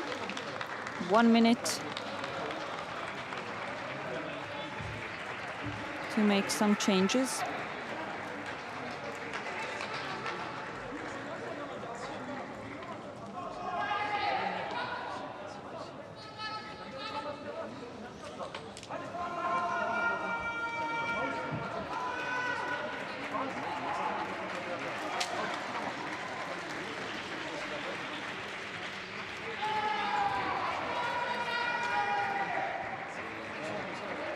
The 2014 World Championship winner and 2019 European champion, Baus returns to the table at the end of Nicolas Savant Aira's timeout. Baus aiming for gold here in Tokyo as well. And started strong in this quarterfinal. Fortune favors the brave or the bold. Edge ball and 4-0.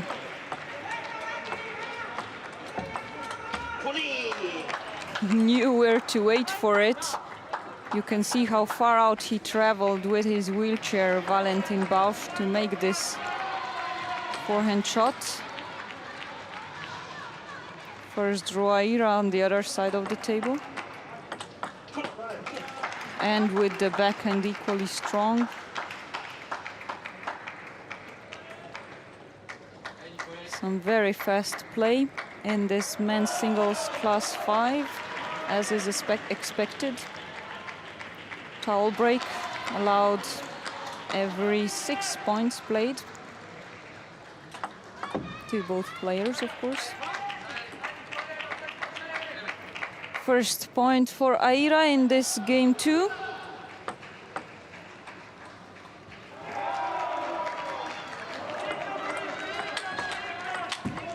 Serves for the second one, but unsuccessful. 7-1, maintaining a strong lead, Valentin Baus.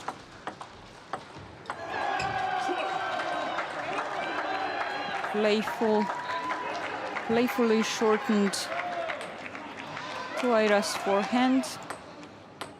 He was too far away from the table to get to it.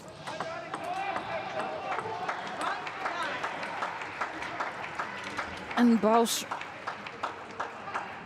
already leads 9-1.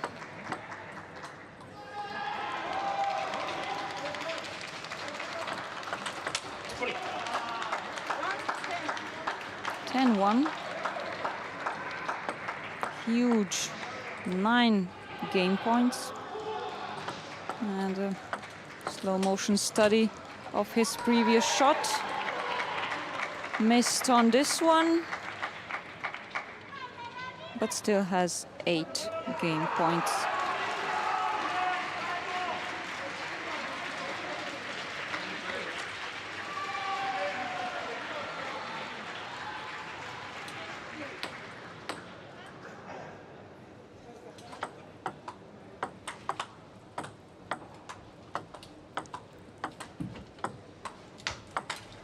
With a bit of luck and an excellent backhand shot, he takes the second game. Oh no. Even Baus was confused on that. It's 10-3.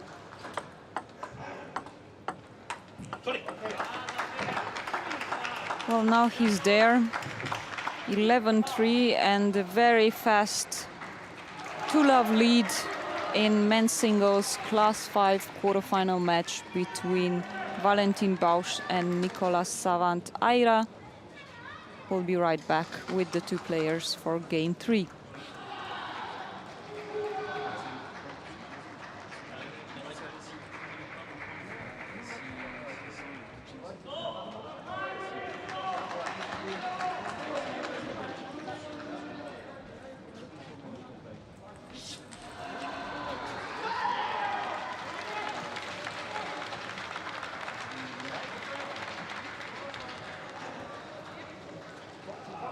Some highlights from this very fast-paced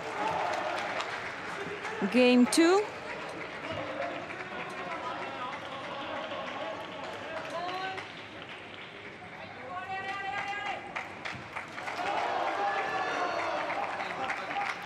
And we are back on table 6 in the men's class singles, class 5 singles quarterfinal for game 3.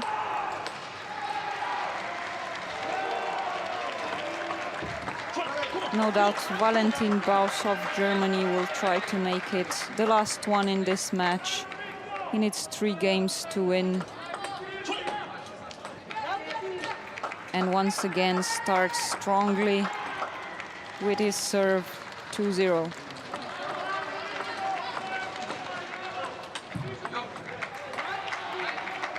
Miscalculated on his forehand this time, 2-1.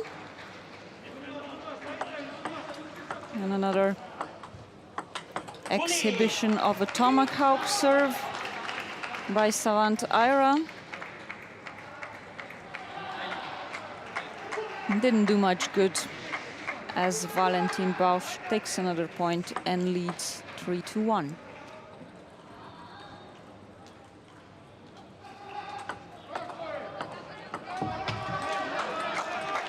4-1.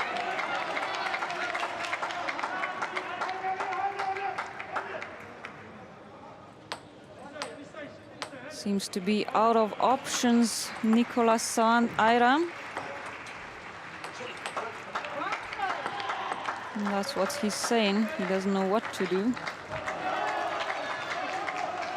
5-1.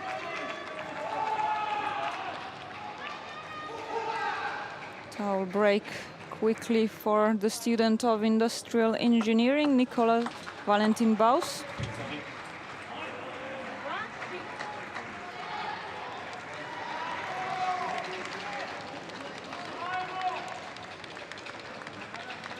Edge ball after a nice shot. 6-2 now after Aira finally shows some strength on his forehand as well.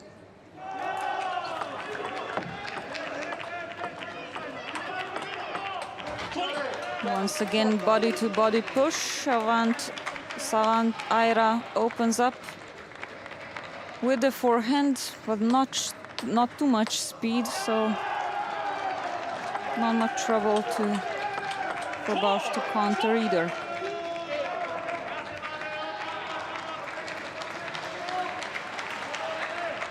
Slow motion study. You can see how fast he's moving from one side to the other, from forehand to backhand. 9-2. Just 2 more points needed for Baus to secure this match and his place in the semi-finals, as well as a medal. Although he says he's only hungry for gold this time.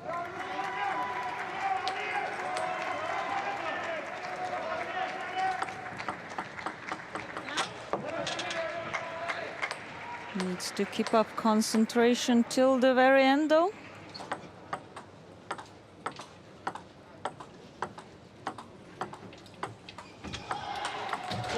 Again, body-to-body shortened to Aira's forehand, which allowed him to attack on the return.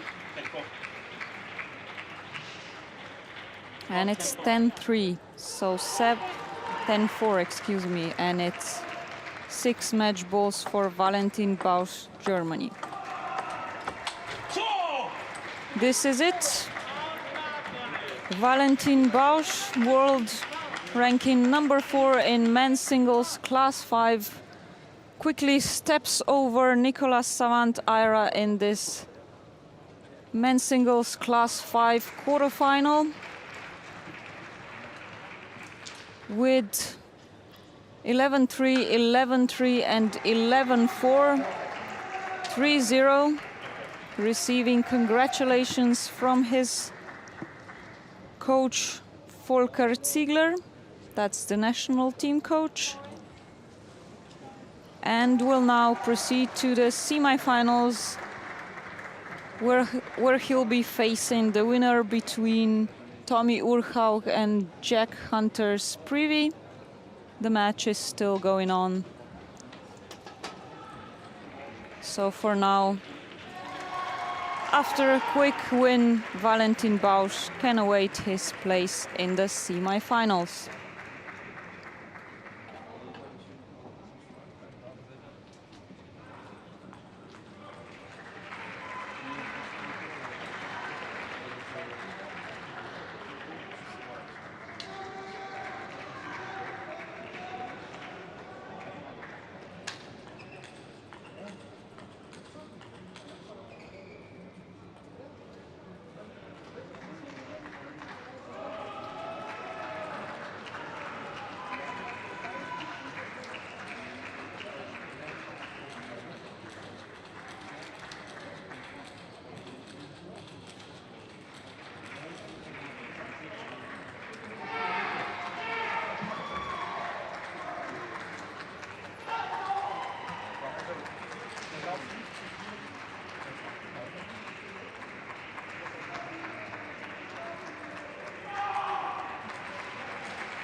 Konnichiwa and welcome to the Tokyo Metropolitan Gymnasium. On your screens now the draw for men's singles class 2.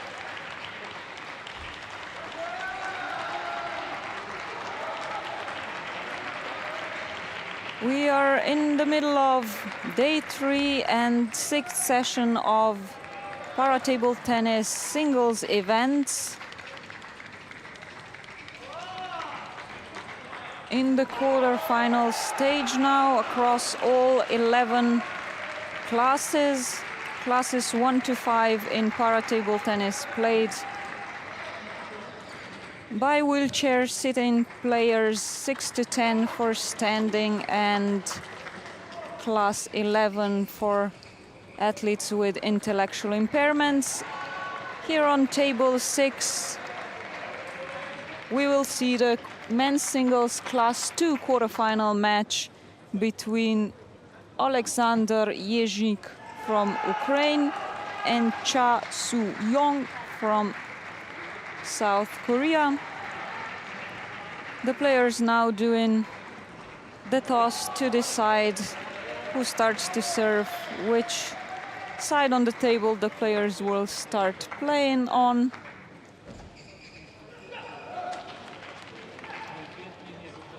Alexander Yezik, 48 years old.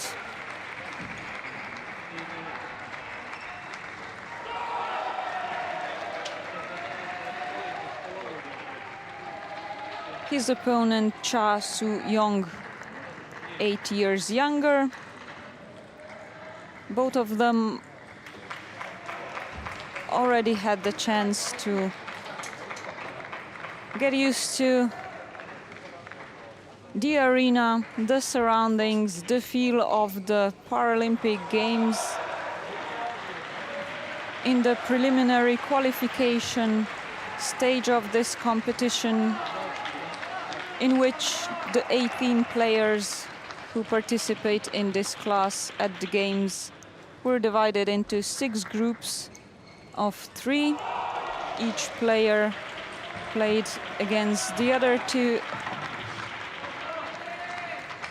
in the same group. The winner and the second placed advance to the quarterfinals or to the next knockout stage. Yezik lost to Stéphane Moliens, love 3, in his group E, but beat Miguel Toledo 3-2 and was the runner-up of his group, which meant that he has to battle it off one more time in the best of 16 round for his place in the quarterfinals. He won 3-2 against Luis Flores. Soo-young, as you can see, on the other hand, won both his group matches against Minabe 3-2 and against Riaposh 3-0. So he secured himself a place in the quarterfinals directly as the winner of his Group D. Has a silver medal from Rio in teams, but aiming for a singles medal here, no doubt. The winner of this match will be sure to win one, as 2 bronze medals will be given to the players defeated in the semi-finals. So there will be no bronze medal third place match.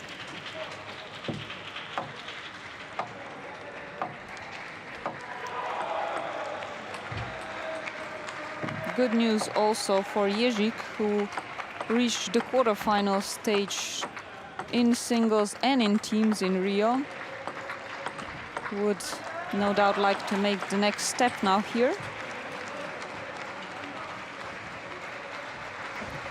A short warm-up for both the players, just to once again familiarize themselves with the opponents, the rubbers, the bounce on the competition table. And Yezik starts this men's singles class 2 quarterfinal. Class 2, one of the lower classes in para table tennis, in wheelchair table tennis. Generally speaking, the lower the number of the class, the higher the impact of the impairment. You can see the players have limited movement in their arms. They are quadriplegics or tetraplegics.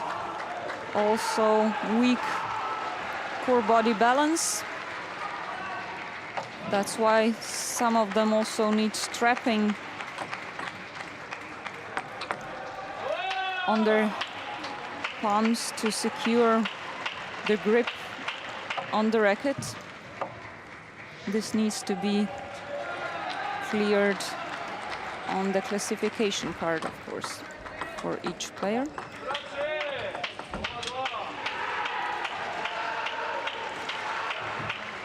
Well, after both players did their first round of serving, we have a tie at 2. If you're new to table tennis or para-table tennis, serve alternates after every 2 points played, after each point in tiebreak.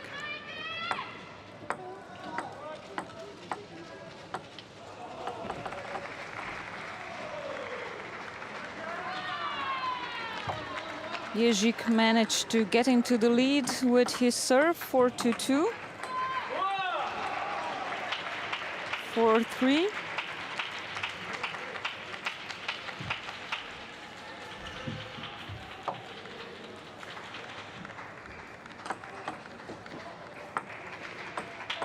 Attempt at a high lob, a very often used shot among the lower classes, so classes 1 and 2, where the players aren't able to move very fast and very wide into the net section of the table. When they attempt to do it, they have to do it like Yezik now, throwing themselves on the ball,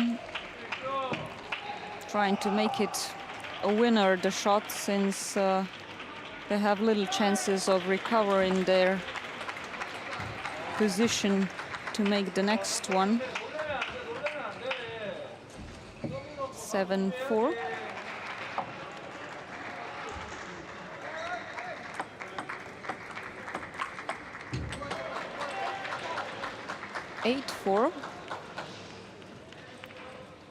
Yezik comes into the lead.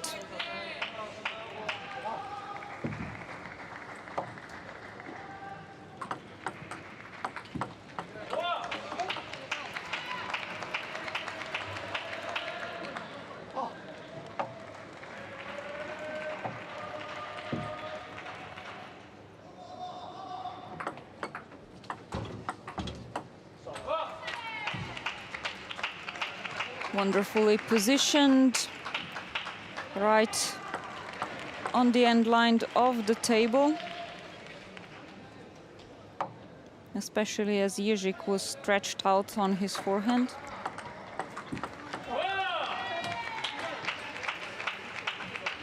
Quickly closing in, Zhao.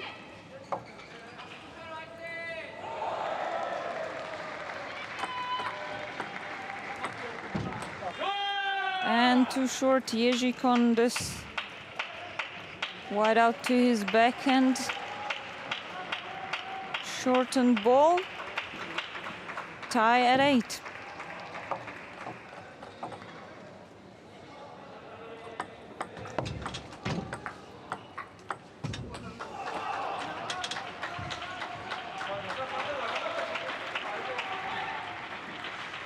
Good response, 9-8.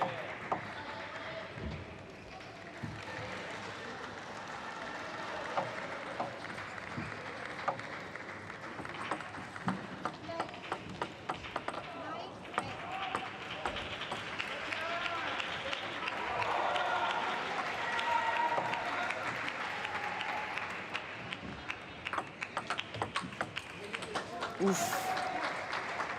That was a fast attack by Yezik. Here in slow caption with a forehand from his body, almost from the backhand side. And 2 game points. Takes the first one and the first game. The Ukrainian Alexander Yezik leads against Soo-young of Korea in men's singles class 2.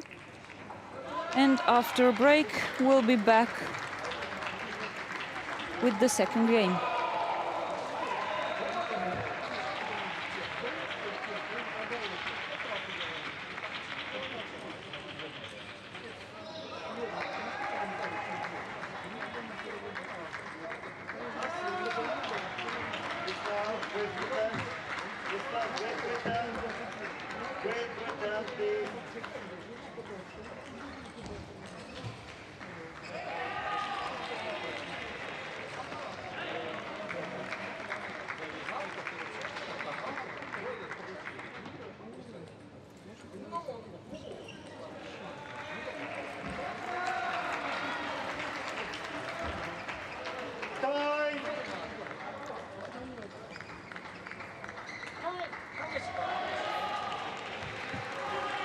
Time's up. The table has been cleaned to remove all dust, sweat, and of course to protect the players against possible infection as they switch sides. Wheelchair players often lean in, fall in on the surface of the table. So that's a necessary precaution.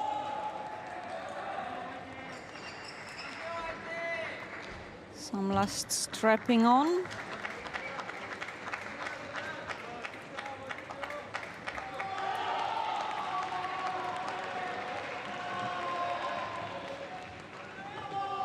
And we will start with game 2 after Yezik won in the first one, 11-8.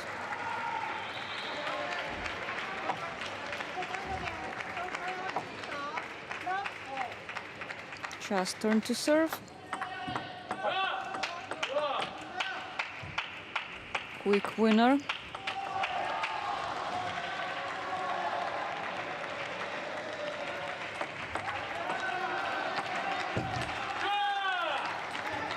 And Yezik too short on this shortened ball.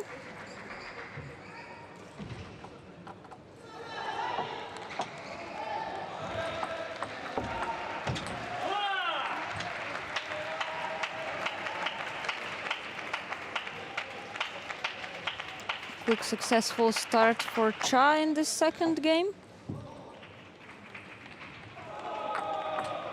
Here you could see Yezik's defensive backhand red rubber with pimples, which is designed to slow down the play, kill the rotation and the speed of the ball, all to allow him more time to position himself where he wants to, and of course to perhaps confuse the opponent with the change of the spin in the ball.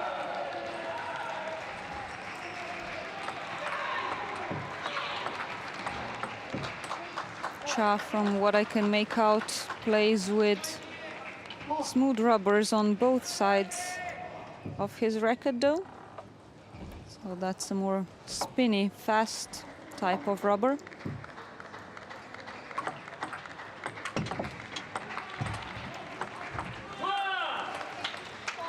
Nice long rally, ended with the net by Cha and his 4th point.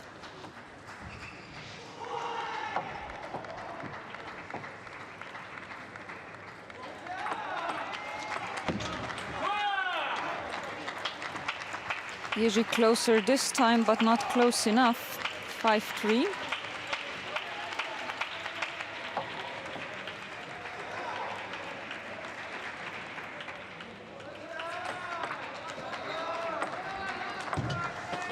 Fast serve, too long a lob, and Cha was well on the ball for the shot.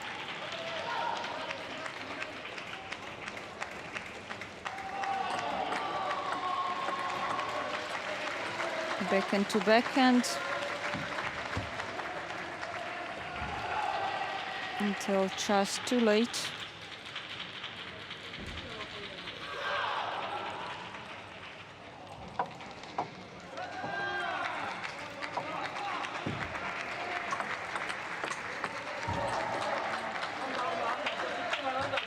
Rise with body play. But Yezik caught him on the far wide backhand anyway.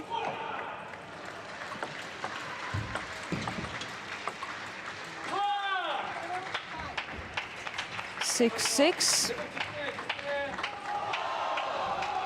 After a successful run by Yezik. 7-5, excuse me, another point for Cha.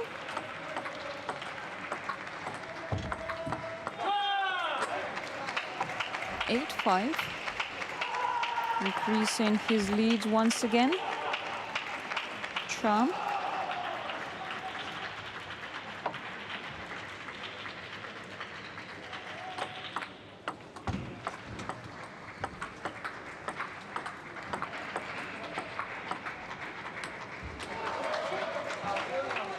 Yezik attempting to move Cha across the table from left to right. Side to middle, and it worked. 6-8.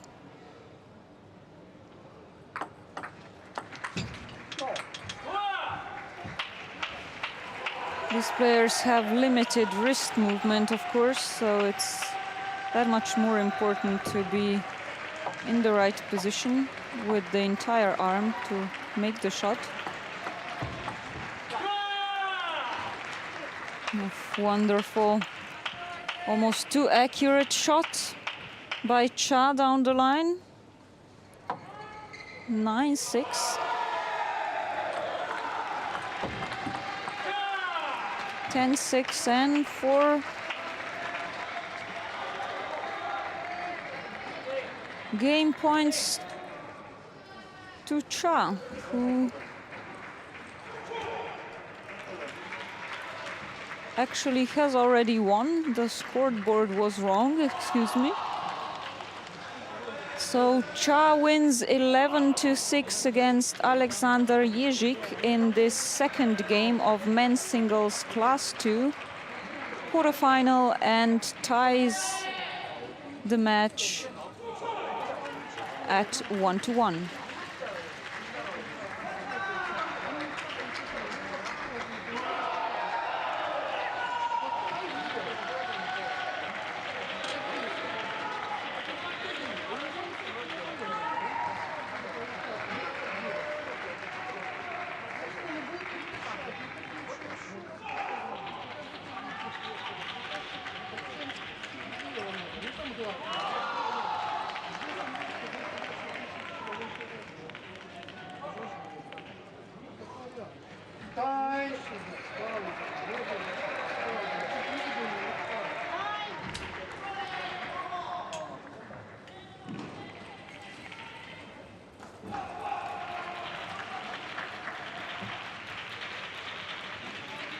And we're back for game number 3 in men's singles class 2 quarterfinal. The two opponents, Soo-young from Korea and Alexander Yezik from Ukraine, are tied at 1 game each. The winner of this match proceeds to the semi-finals, is in the medals, and will face the winner of the quarterfinal between Park from Korea and, between Lamiro from France and Naziro representing Russian Paralympic Committee later on.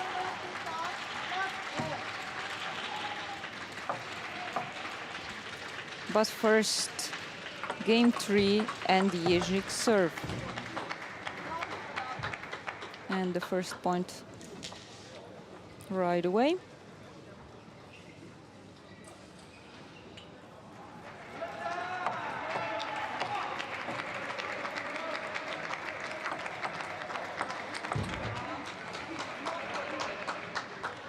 He seems to have adapted a more offensive tactic in this third game. Yezik, 2-0.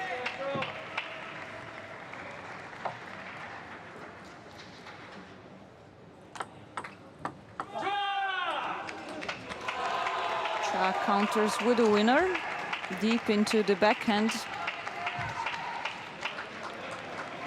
Hard shot to reach if it's placed well. A lot of switching from left to right, from forehand to backhand.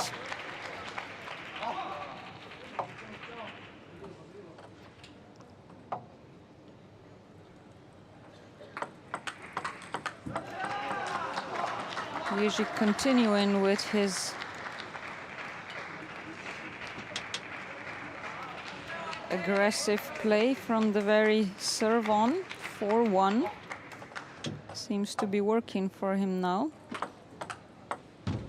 Can't really say top spin since he's using a pimple rubber on the backhand. That's the red one.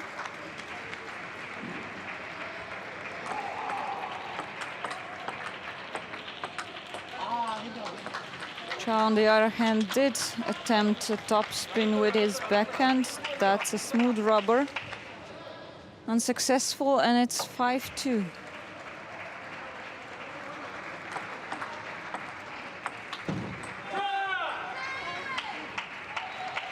Wasn't quite there to angle the ball correctly, the racket on the ball, Yezik.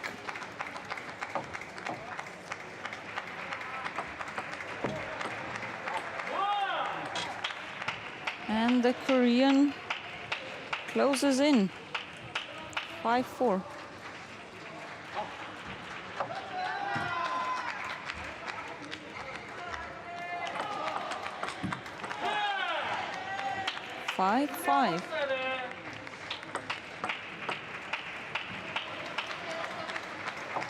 After a strong start by Yezik, the players are now even once again.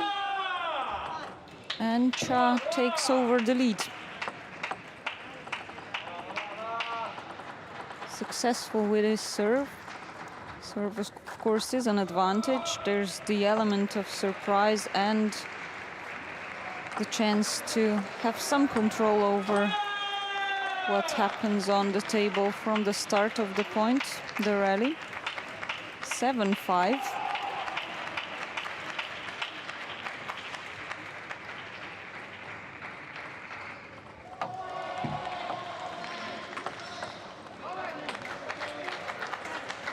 Yezik now got Cha on the end line of the table in the elbow area, which is a tricky one for wheelchair players, especially the lower classes, since they can't move the body away to allow themselves enough space for the stroke.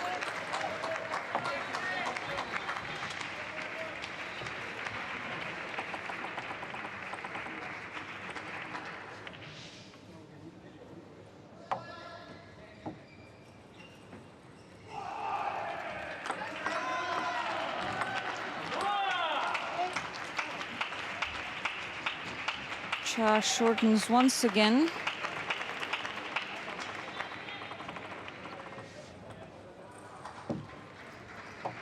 Another part of the table where wheelchair players would attempt to place the ball. Short behind the net.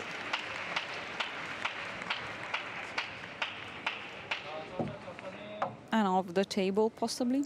9-7. Cha in advantage. Needs 2 more points.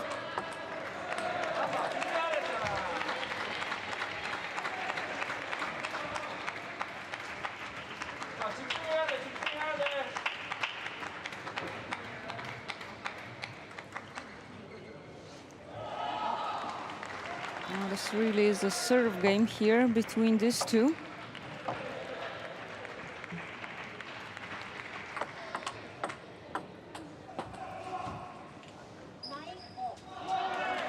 Edge ball and point to Yezik.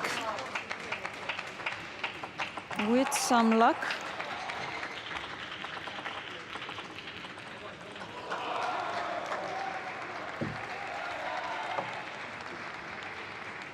Nine all.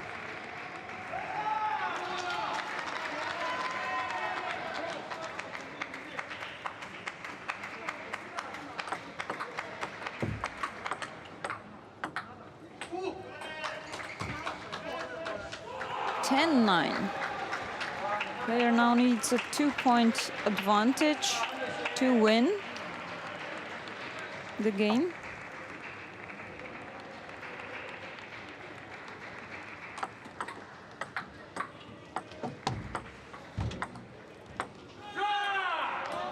And we're going into a tie break. So 2-point advantage to win the game. Serve alternates every point.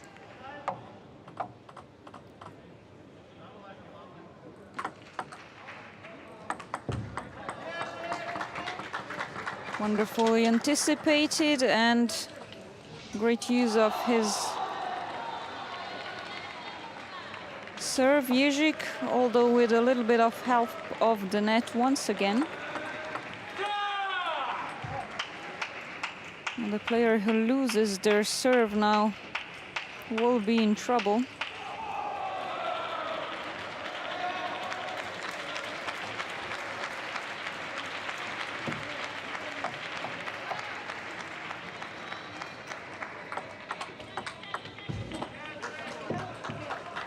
Calculated attack.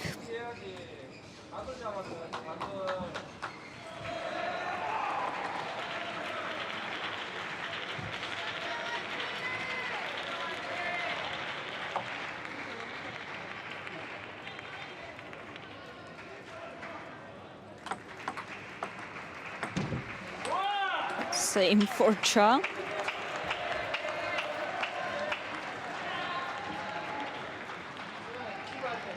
The players, of course, have certain combinations that they prepare in practice for such occasions.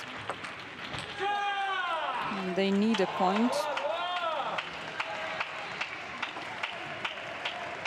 And this is Cha's chance now. 13-12 and his serve.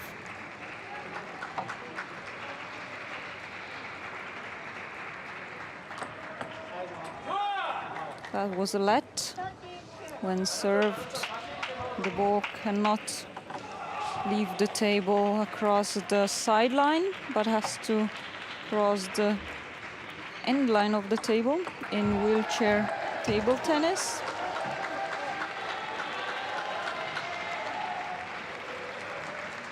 That's, of course, not the rule for standing or doubles. Tie again, both players losing their serve.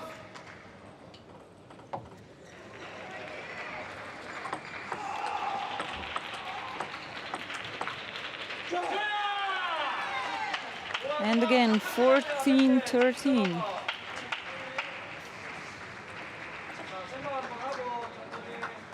Close match, of course, the risks are high.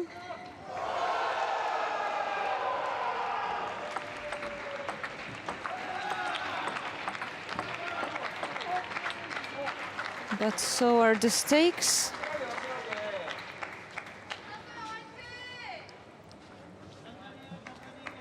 (14-14).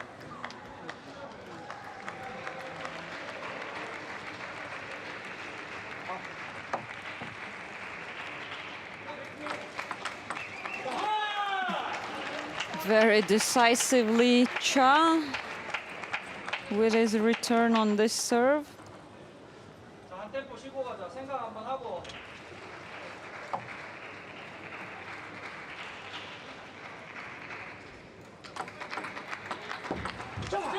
And he takes it finally. 16-14 in game 3 of men's singles class 2 quarterfinal between Cha from Korea and the Ukrainian Yezik. Takes Cha into the lead of 2-1.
And we're back for game 4 in this men's singles class 2 quarterfinal between Soo-young and Alexander Yezik. The first game went to Yezik and Cha won the next 2. Should he win this one as well, it will be the last one of the match, as best of 5 format is played in para table tennis, and the first player to win 3 games takes the match.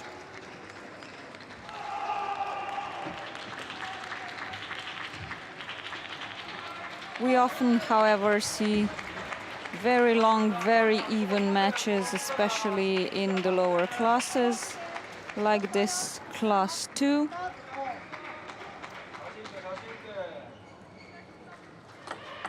Sometimes the umpires even have to reach for the time play, but we're not quite there yet at this match. The umpires at the Paralympic Games, only the best ones in the world, only internationally blue-badged umpires get a chance to sit at the table here, so an equally selective competition for them as it is for the players, the athletes.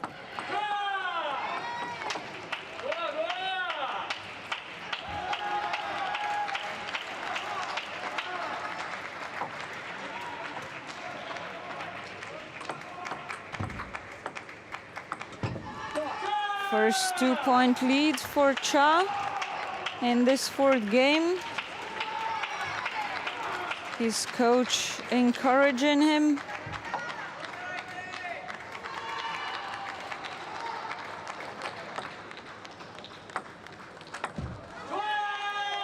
Cleverly waited to get the timing right on this return, which you can see in close motion now. And Yezik right away forced to take a timeout.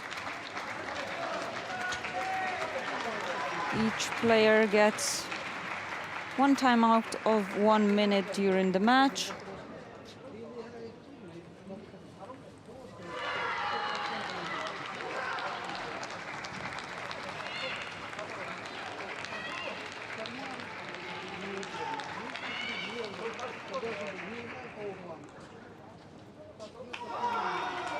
Carefully timed, of course.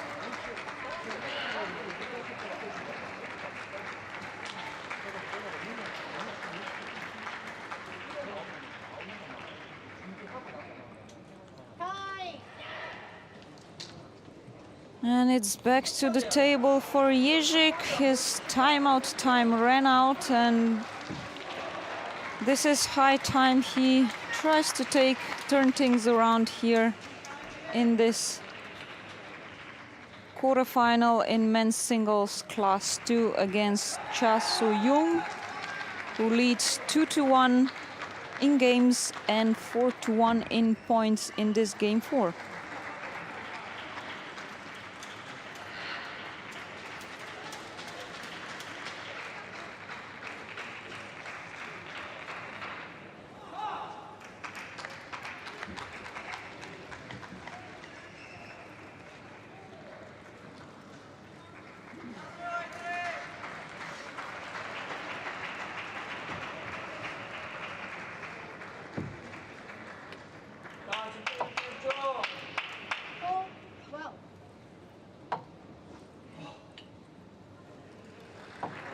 We could now see that Cha plays with pimples on his forehand side as well. That's allowing him to do those short shots wide out that we saw a couple of during the match. 4-2.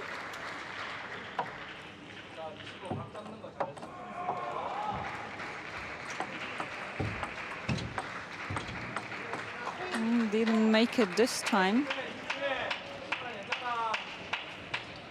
The pimples do kill some of the energy, the velocity of the ball, as well as, of course, the spin.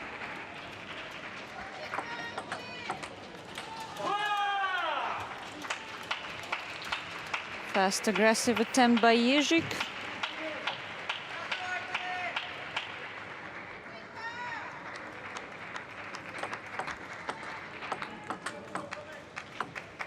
Oh, and some luck now on this not very convincing return.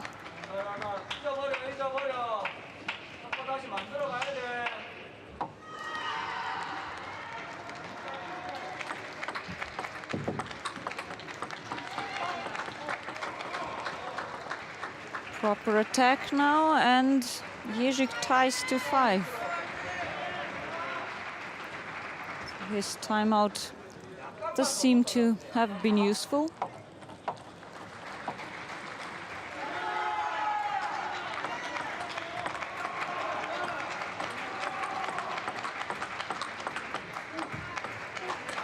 Sped up the pace of the play now, Yezik.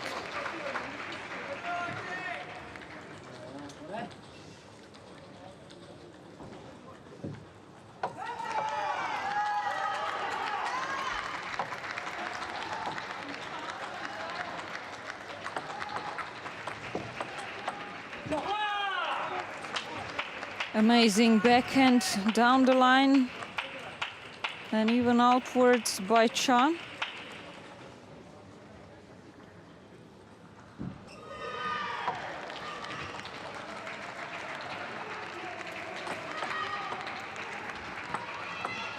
And missed by a millimeter, but that's the risk of those shots. Another, of course, being making it too long and too easy for the opponent to finish the point.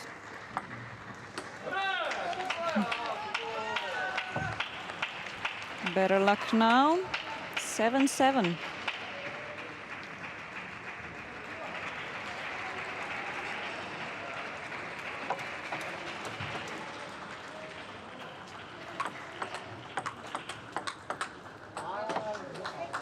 Yezik again with fast play after his serve. Playing with his forehand side well into his body.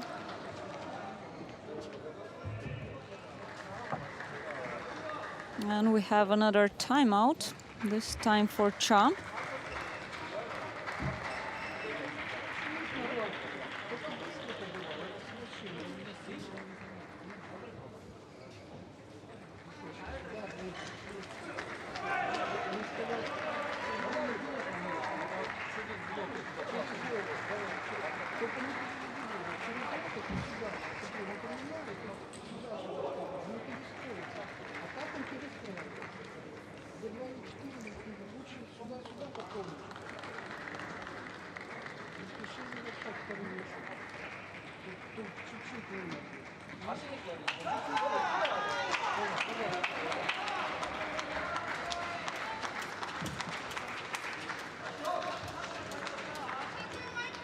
Back again for the end of game 4 in men's singles class 2 quarterfinal between Soo-young and Alexander Yezik.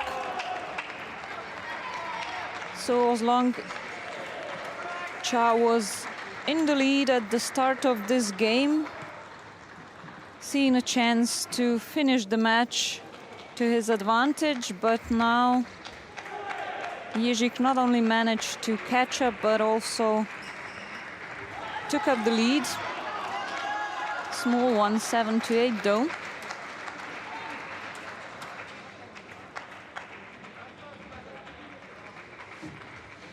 And it's now his time to serve again.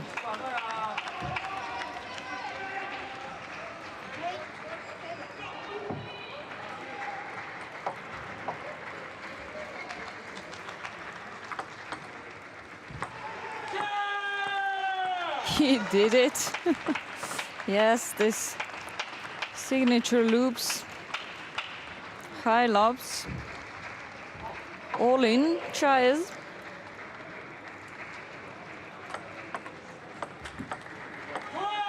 Fortune favors the bold, as we say. Some more luck, and 10-8.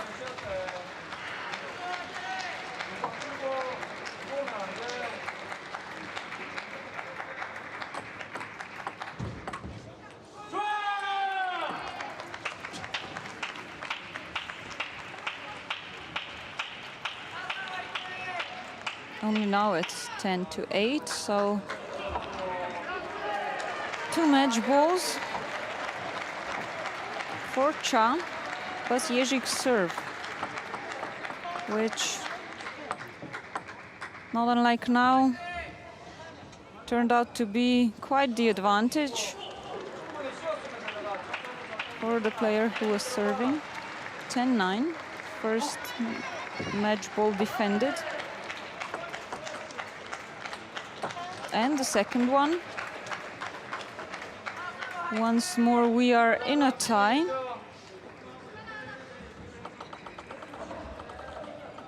Zhao starts with the serve in this tiebreak.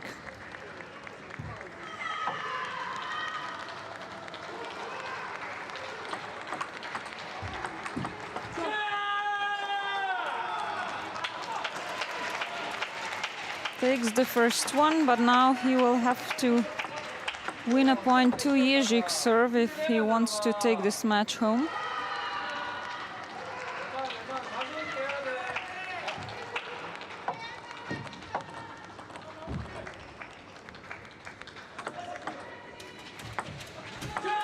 And a proper conclusion of this men's singles class 2 quarterfinal for Zhao.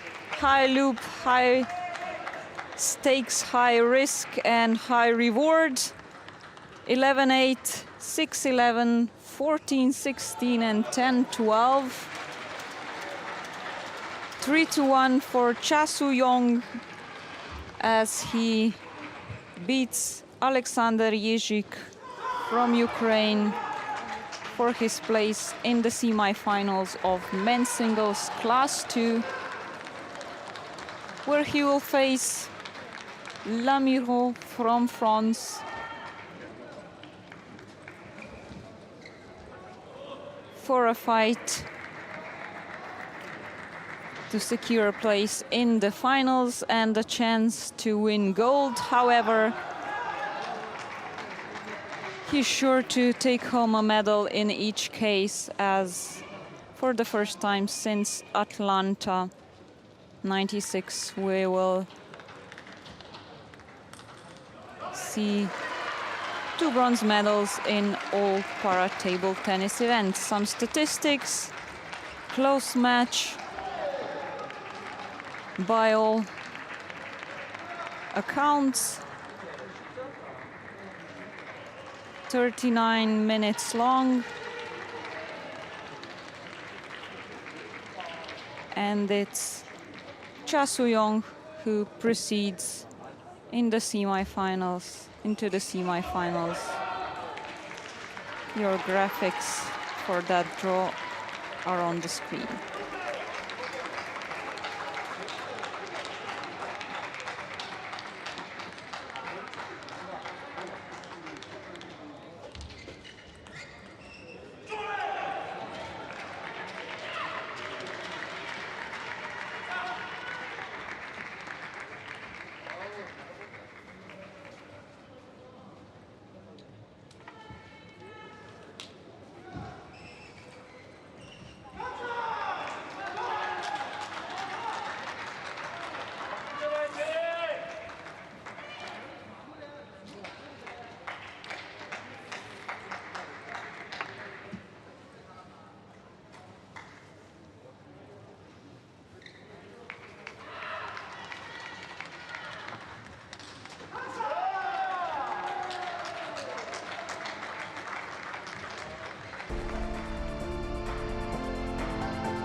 And konnichiwa and welcome once again to the Tokyo Metropolitan Gymnasium on our table 6. The next coming up match is women's singles class 3 quarterfinals. You just saw the draw for that class on your screens. And the two players fighting it off for a place in the semi-finals and on the podium of the games are Michela Brunelli for Italy and Mi-gyu for Korea.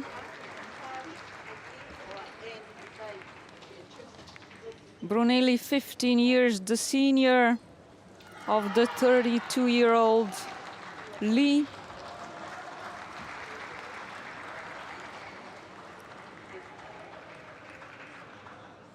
But positioned lower on the world ranking list. Brunelli in 8th place, Mi-gyu world ranking number 6.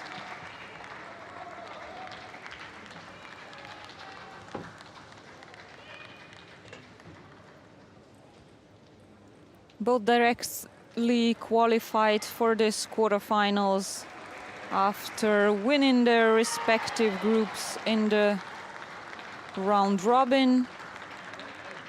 Brunelli in Group E with 3-0 against Veronica Blanco. Lost 1-3 against Angela Muzenic, so she was the runner-up of Group E and not the winner, but won against Edith Sigala Lopez 3-0 as well. 16 players in women's singles class 3, divided into 5 groups for the preliminary stage.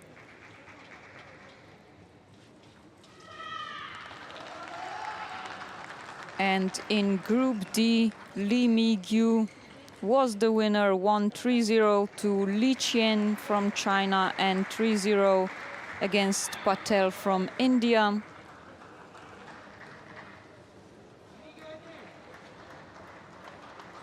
And after placing 4th 3 times at the Paralympic Games before, no doubt Michela Brunelli wants to take this chance of having 2 bronze medals awarded at the Games this year for para-table tennis events for the semi-finalists and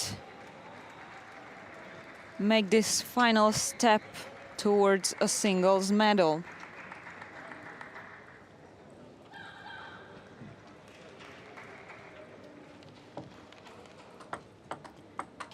Two-minute warm-up. You can see Michela Brunelli's scores on your screen once again.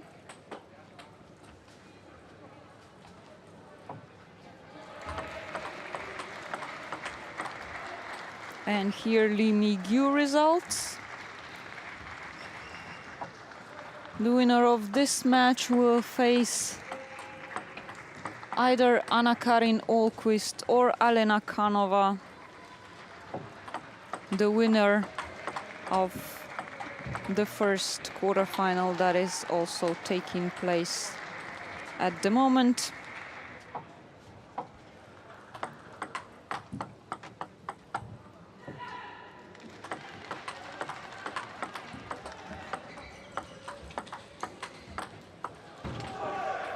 A short introduction of the referees. A highly selective tournament, the Paralympic Games, for those officials as well, as only the best ones make it. Blue-badged international empires in para-table tennis.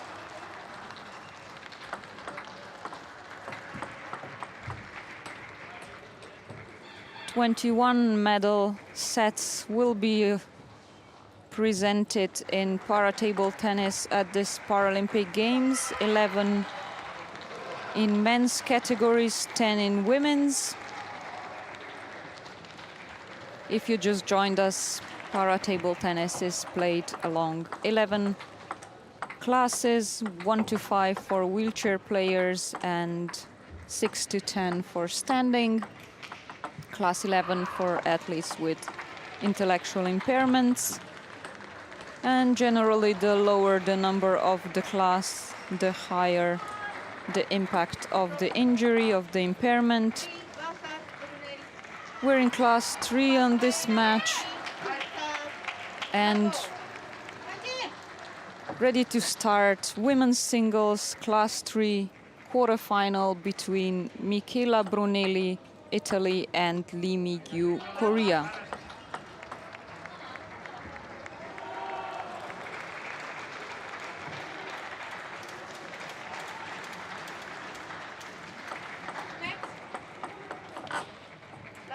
Let.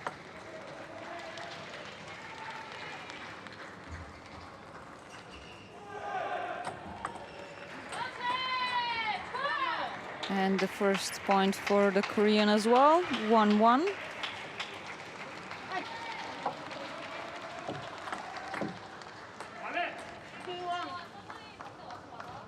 The Korean who has a bronze from the games in Rio in the team event.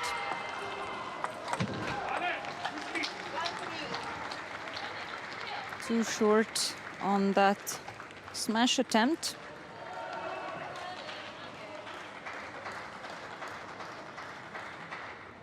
The players, especially in lower classes of the wheelchair game, tend to sit quite close to the table, not move back and forth too much, or not at all right and left with the wheelchair, but of course compensate for all this with the torso as much as possible.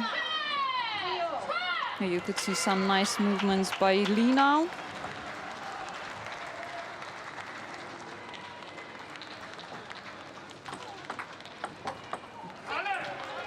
And a nice forehand attacked by Brunelli, top spin across the table.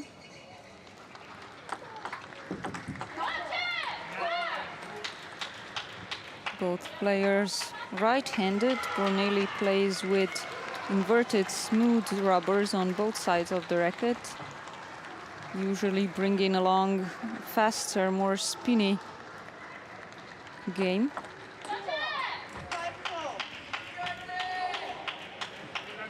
Perhaps also a consequence of her starting off with table tennis at a local club and mostly playing against standing players. She said she felt very accepted, but always different, and it was something that pushed her further playing against the standing or non-disabled. Lee gets her on a far wide out backhand.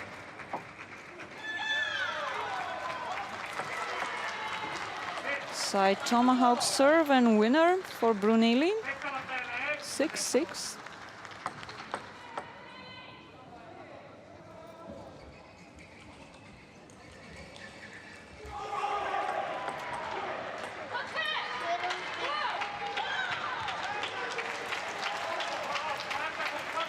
Doesn't seem too happy with herself after this miss.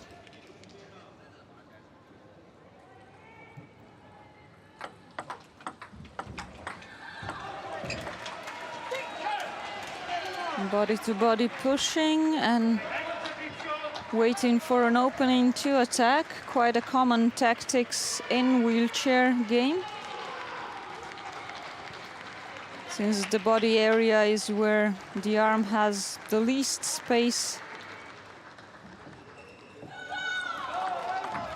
for right positioning on the shot. Lee now telling herself to go with more topspin. That was a let. The ball, when served, can't cross the sideline of the table, but has to go off the table, cross the end line. and is declared a let if it crosses by the sides or if it stays on the table.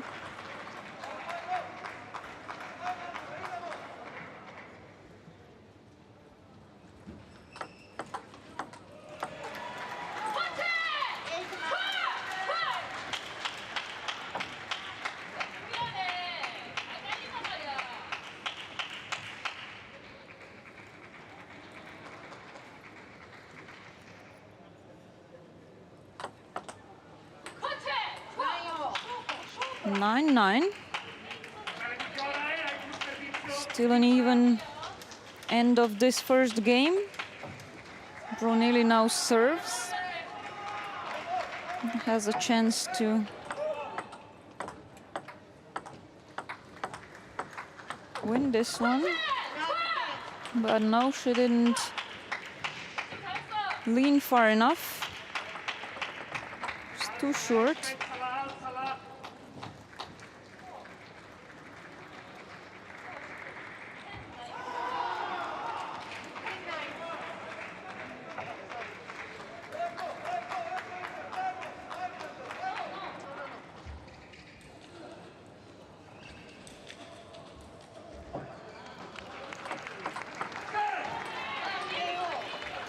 And 10-10, we go into a tiebreak. Right in the first game of this quarterfinal women's singles class 3 match. To win it, each player needs a 2-point advantage. The serve will alternate after every point now.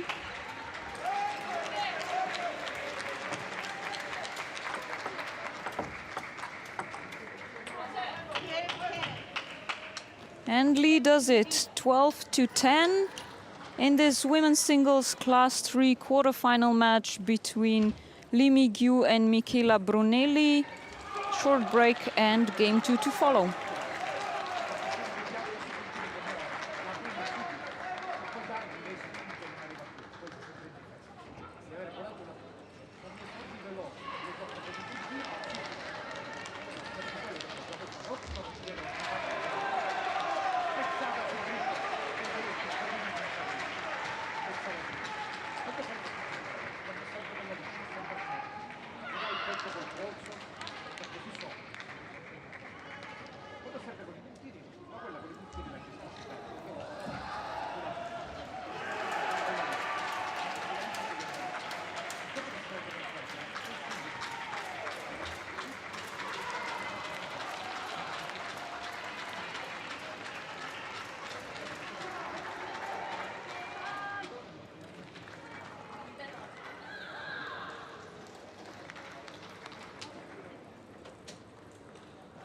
Michela Brunelli and Mi-gyu are returning to the table for the second game of their quarter-final match in women's singles class 3. First one went to Lee in a tiebreak, 12-10. Brunelli now starts with the serve in the second.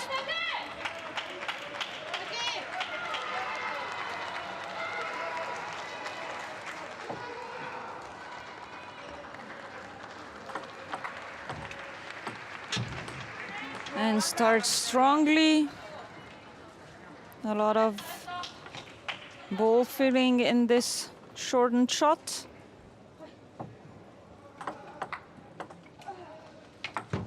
And she tries it again and succeeds. Fast serve and shortened right away.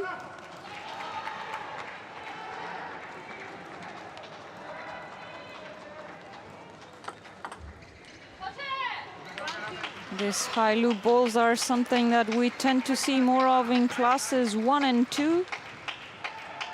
It's a high-risk shot.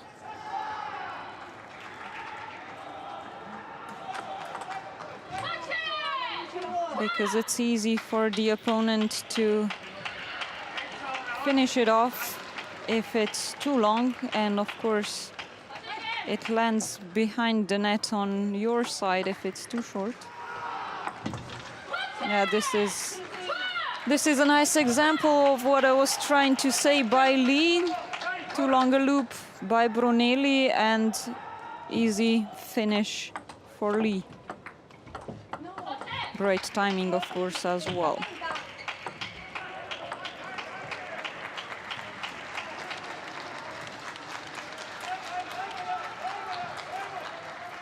Four, 2.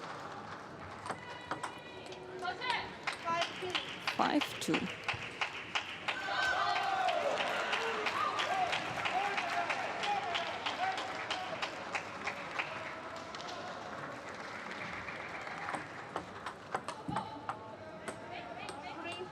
Long into the body.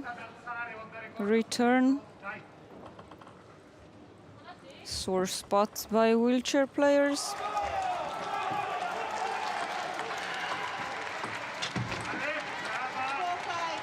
She waited on that one, and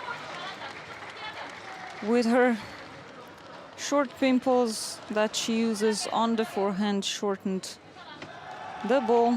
The short pimples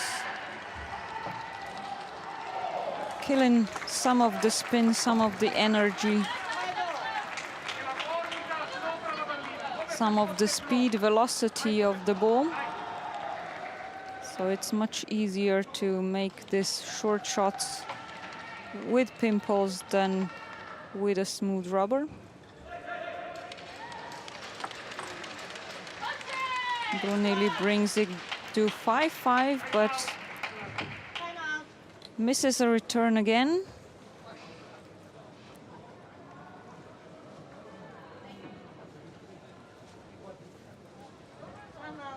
Timeout.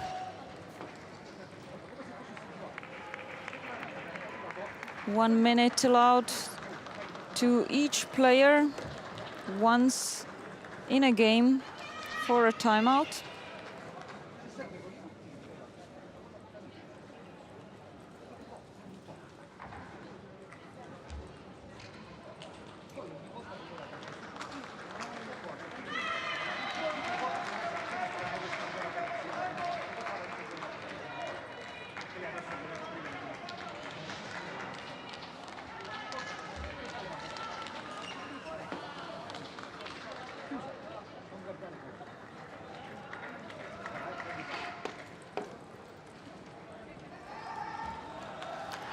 Time is up for Brunelli's timeout. Brunelli probably figuring she better turns things around fast before she loses game number 2.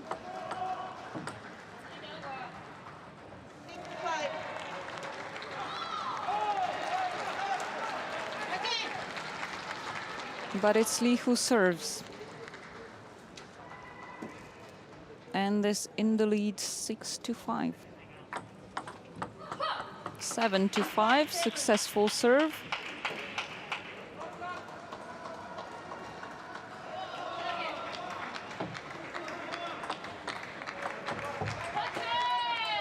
Tried it with a forehand down the line with the pimples, but it went over the table.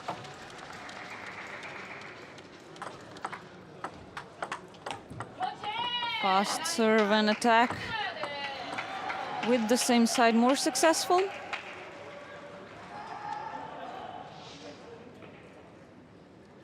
Nine, 5.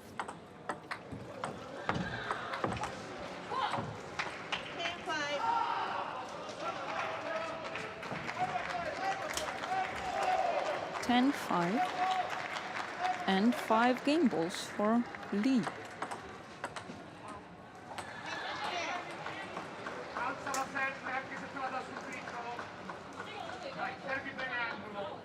She has 4 more chances now to bring second game home. And there it is. 11-6 in game number 2 of this women's singles class 3 quarterfinals between Mi-gyu and Michela Brunelli. Lee leads 2-1. After the short break, we'll be back for game number 3.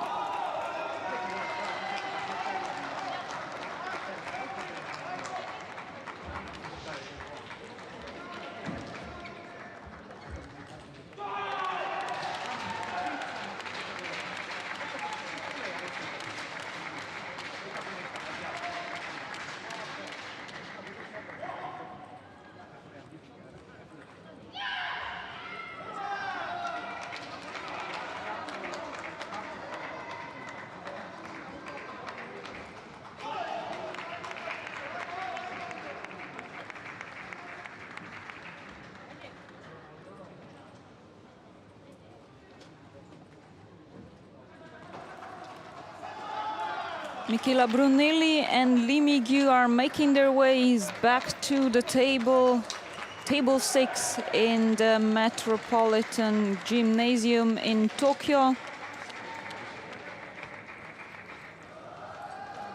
for game number 3 of this women's singles class 3 quarterfinal to determine which of the players gets to sit on the podium at the end of the medal ceremony at the 2020 Tokyo Paralympic Games. Lee leads 2-0 in games, but is now 1-0 down at the start as she serves.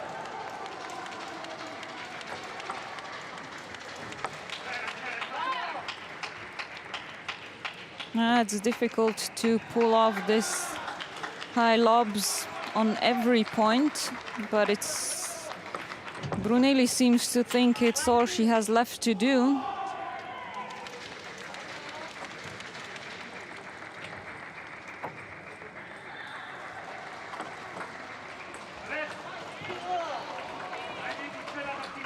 Two all.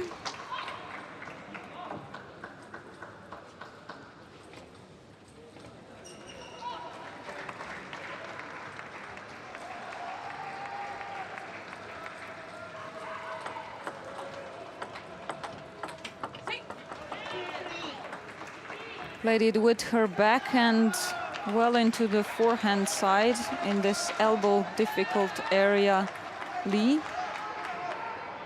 and missed. Once again, tried with the same shot, same mistake. 4-2 for Brunelli.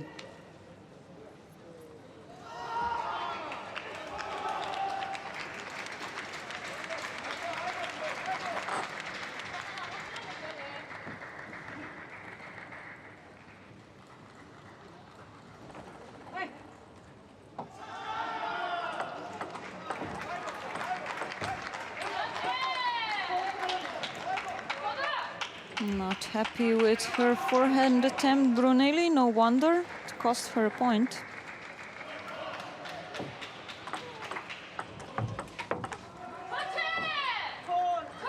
Fast, short pimple serve and attack, but Lee was better. Brought her wide to her backhand side and then played the middle.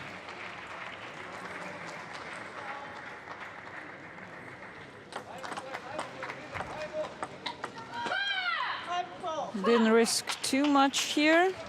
Waited for one shot to prepare her position.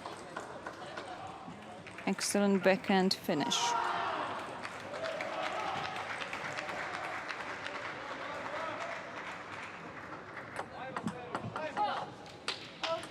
Excellent pimple serve as well.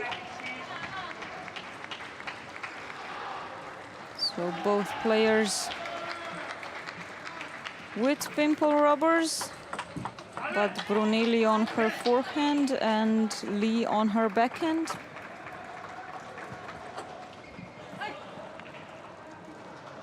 Six, 5 to Lee. And another failed loop attempt.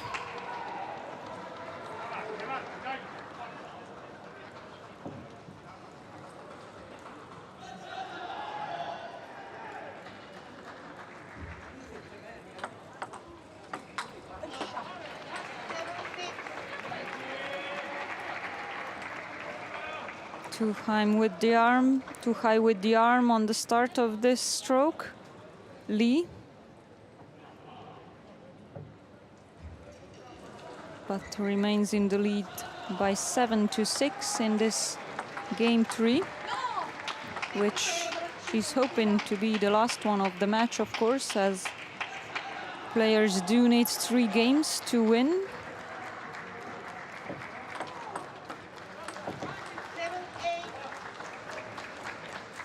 8-7 after another winner by Brunelli.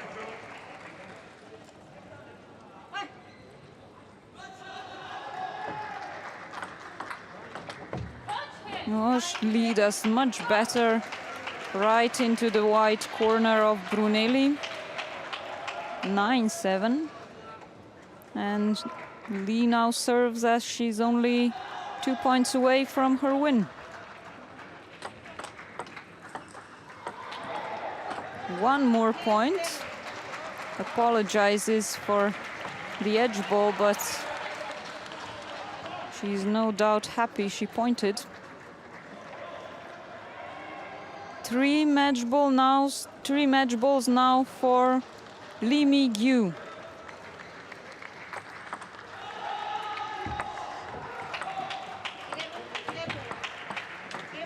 3 match balls, and the first one was a success.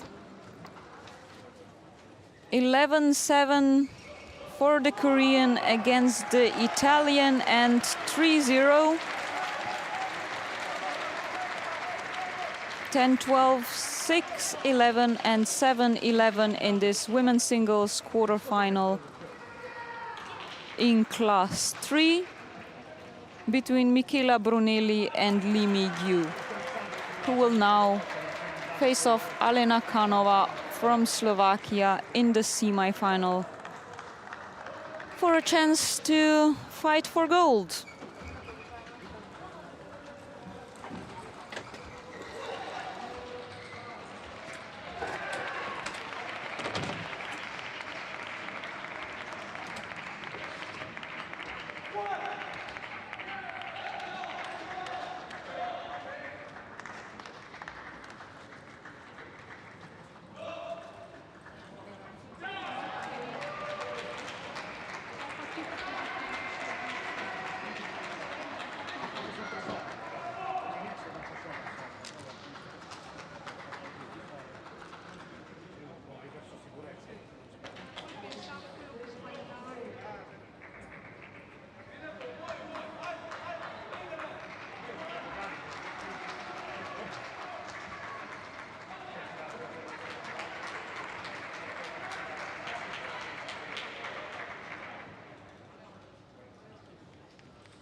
Konnichiwa and welcome to the Tokyo Metropolitan Gymnasium. We are in the middle of day 3 and session 6 of singles events in para table tennis. You just saw on the screen the draw for women's singles class 4. And next up on our table 6 is a quarterfinal match in women's singles class 4 between Zhang Miao and Sandra Mikolashek. You can see their rankings on your screen now. Zhang third seeded, Mikolashek world number 5 at the moment.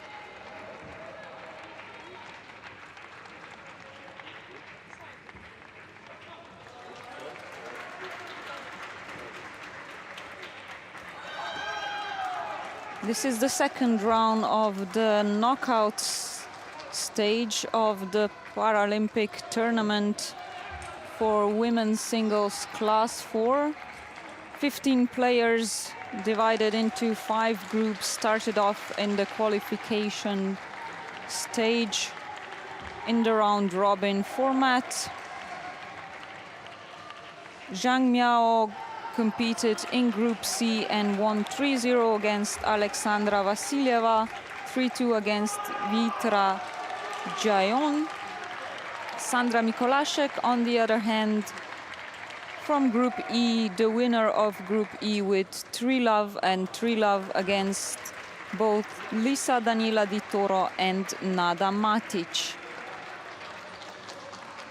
As the winners of the group, they both qualified to the quarterfinals directly, while 8 of the players from the groups had to battle it off for the remaining 4 places in the quarterfinals.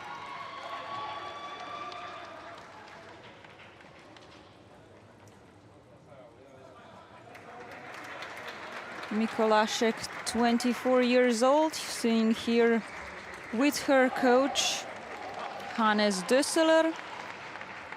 He's her national team coach as well as club coach, where she plays together for Borussia Dortmund in Germany with 2 further members of the German para-table tennis national team, Valentin Baus in men's singles class 5 and Thomas Schmidberger's men's singles class 3.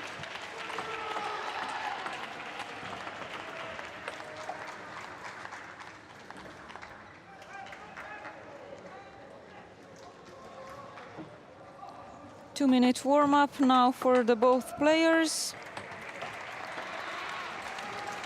Zhang, silver medalist in singles from Rio 2016. Also has 2 titles from the 2014 Beijing World Championships.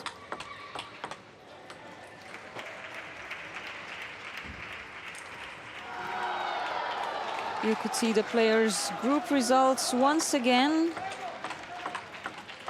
This quarterfinal for both of them, the first match in the knockout stage. The winner will proceed to the semi-finals and face Patel from India, who beat Borislava Peric-Rankovic 3-0.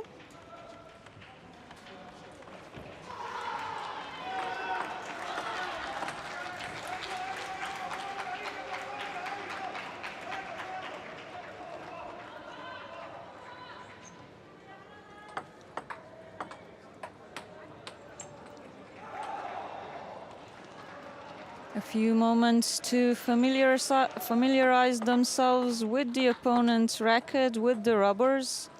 Many different rubbers can be used, but only the registered ones by ITTF.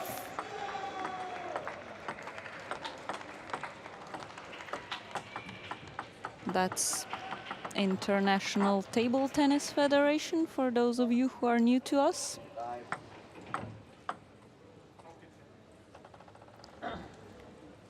Mikolashek going for her towel. That's one of her rituals, folding it neatly during each match, aimed at improving concentration or calming herself down. And now they are ready to start. Zhang Miao serves in this first game of women's singles class 4 quarterfinals against Sandra Mikolashek.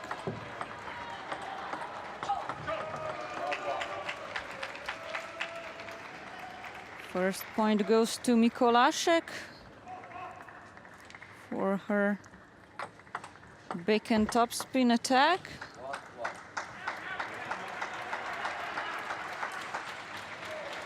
One.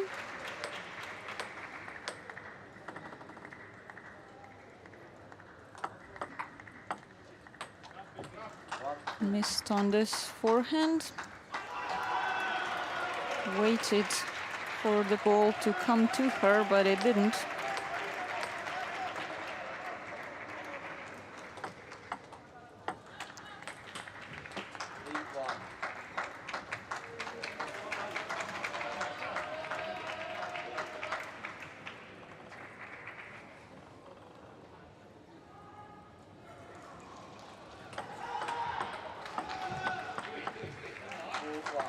Some troubles with her forehand at the beginning of this match, Sandra Mikolashek, and the serve return as well.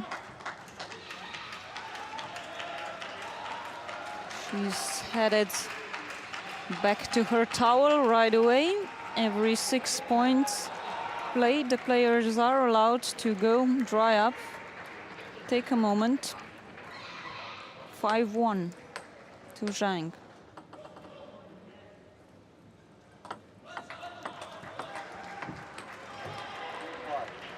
Better this time with a little bit of luck and the help from the net, Sandra.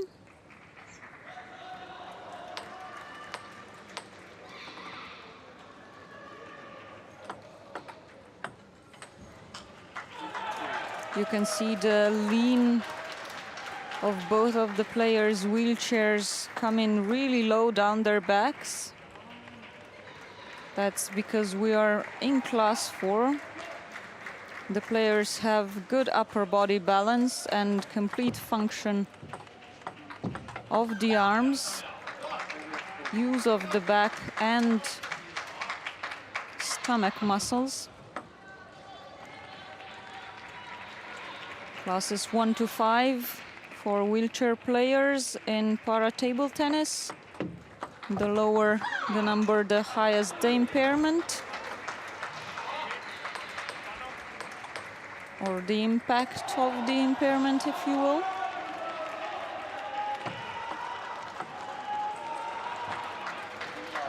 Quick, strong start by Zhang. 9-2 in this game 1.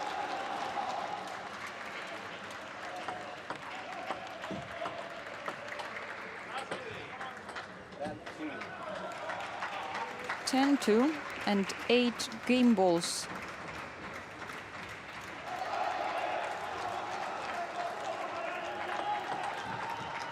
That went fast. Game 1 goes to Zhang Miao against Sandra Mikolashek in women's singles class 4 quarterfinal. Short break and we're back.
Sandra Mikolashek and Zhang Miao are returning to the table for game 2 of women's singles class 4 quarterfinal match. A medal match, if you will, as all semi-finalists will receive a medal at this Paralympic tournament for the first time since the Atlanta 96 Paralympics. The defeated players in the semi-finals don't have to battle it off for the 3rd place, but will both receive a bronze. Better start in this second game for Mikolashek, 2-0. Has some trouble with the serve from the Chinese. She is not the only one. Notoriously great servers, the Chinese.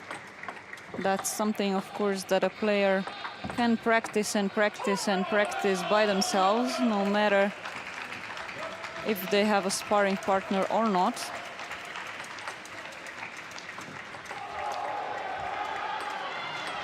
Finally satisfied, Sandra Mikolashek with her point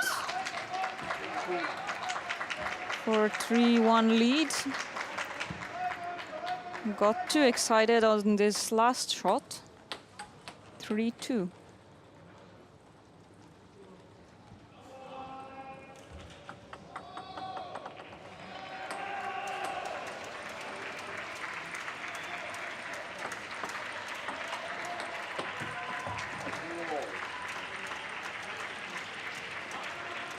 Wrong arm movement for this stroke,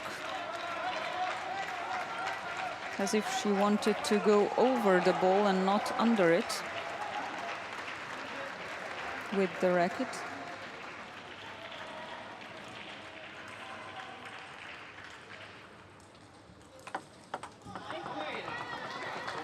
Strong backhand backslide serve. Ends in the net.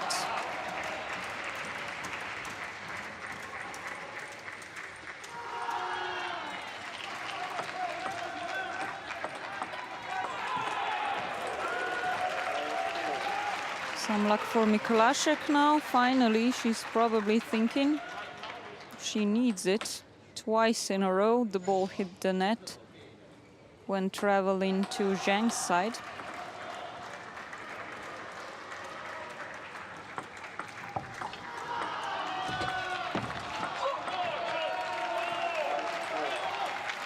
Successful tactics by Mikolashek. Short to one side of the table, to the other, and then attack. Once again, her forehand still hasn't warmed up, apparently. 5-5.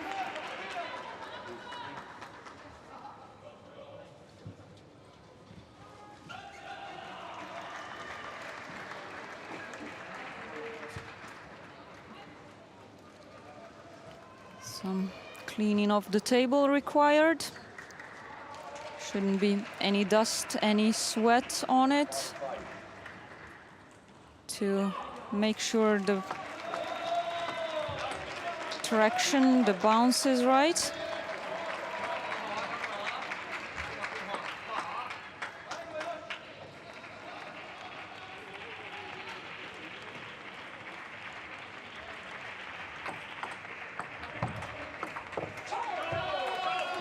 Zhang serving fast with backspin on her red backhand pimples rubber.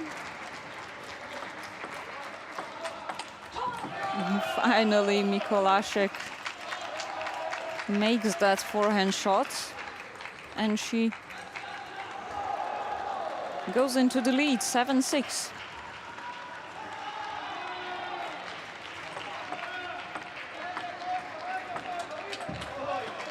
Yet again, the idea was good, the execution not. stretch Zhang completely to one side of the table.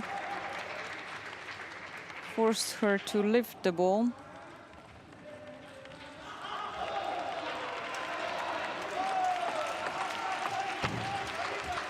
Now Zhang does that to her, but with a topspin. First long to the end line, then short, wide out.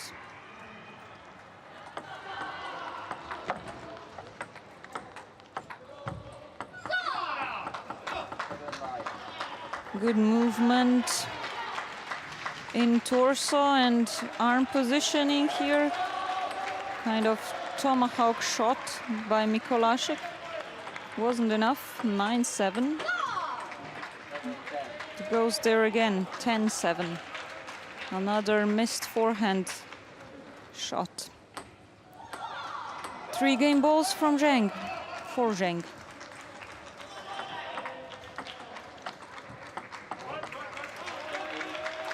Mikolashek with her serve manages to defend the first one. 2 more chances and her serve now for Zhang.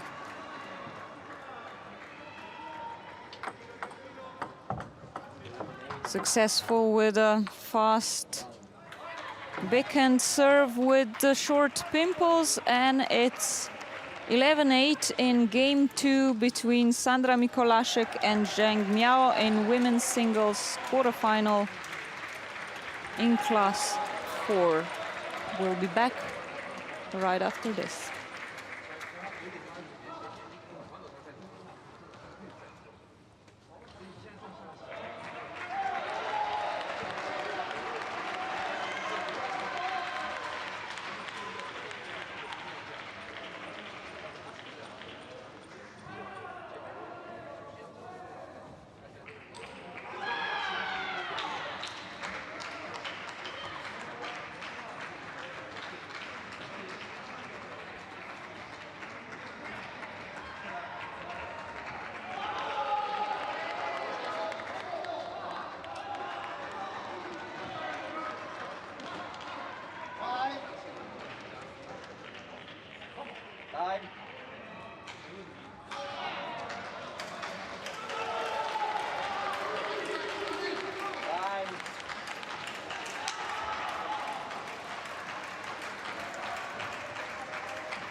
The women's singles class 4 quarterfinalists Sandra Mikolashek and Zhang Miao are back to the table for game 3. First 2 went to Zhang. World ranking number 3 no doubtly expects to progress further to the semi-finals of this competition. But the first point of this third game goes to Mikolashek. Zhang serves.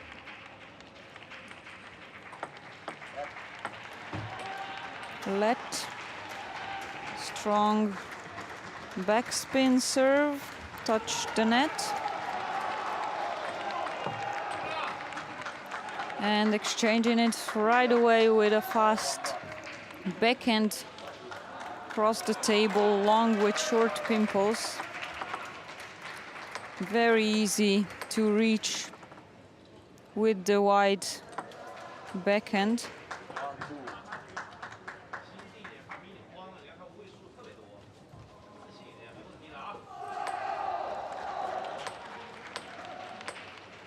That's one of the spots, of course, the players would always try to hit when serving. Far wide backhand of the opponent. Almost risking an out. Wonderful return now for Sandra Mikolashek. Zhang attacked, but was too far on the table after her shot.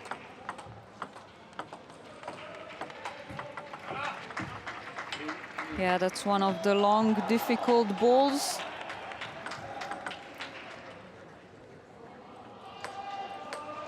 that are so difficult to attack on, which is what Mikolashek tried to do. But at least is successful with her serve for 3-4.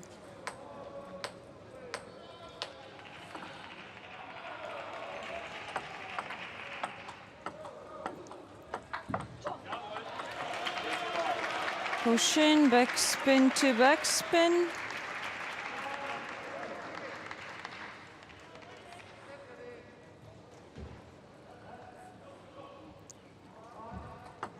Zhang short pimples alternate or change the spin a little bit, of course. Mikolashek's forehand, this is how she would want to do it every time, with a lot of topspin.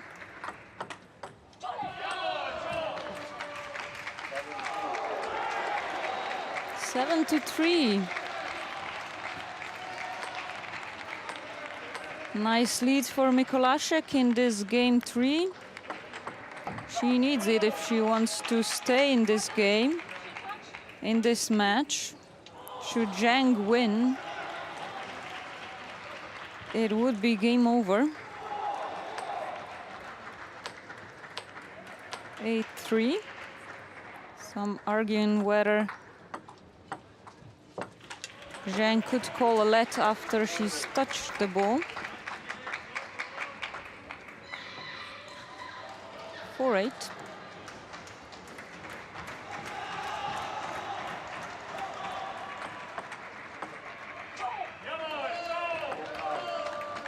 Nicely placed by Mikolashek on her return into the elbow area of Zhang.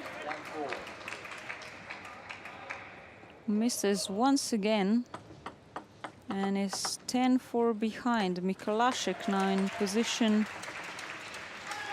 to take this third game. Not yet. 10-5.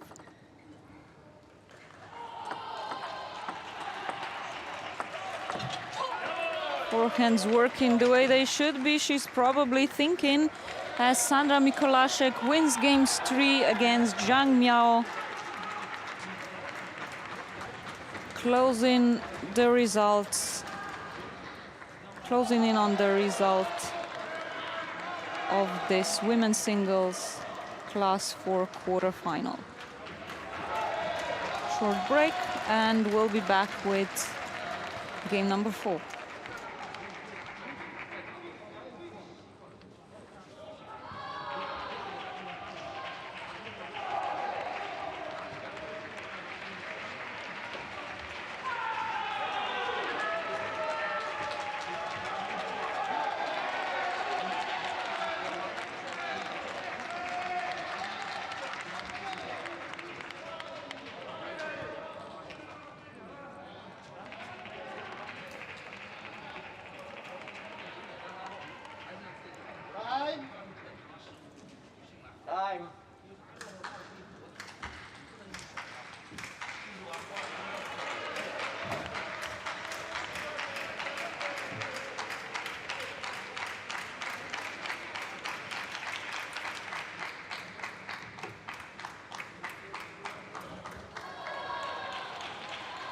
Sandra Mikolashek folding up her towel and returning to the table for game 4 of her semi-quarterfinal match in women's singles class 4 against Zhang Miao.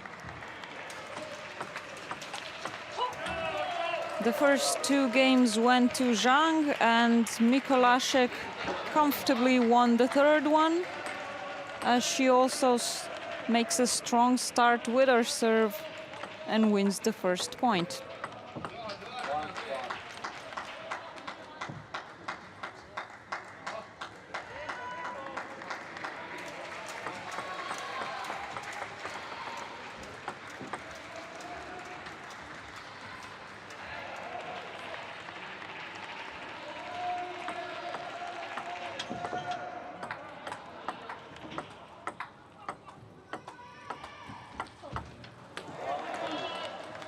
Quite a long rally, ending with the net ball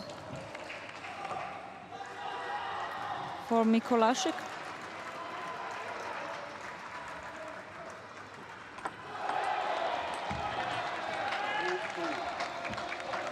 Attempted a backhand return wide on her forehand side.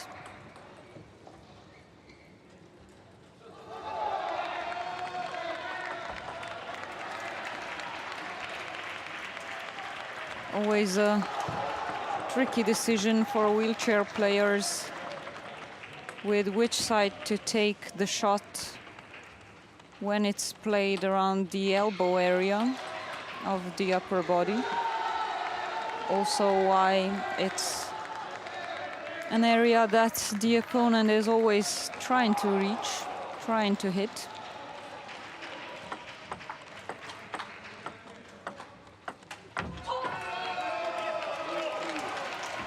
Amazing down the line. Forehand warming up for Mikolashek finally.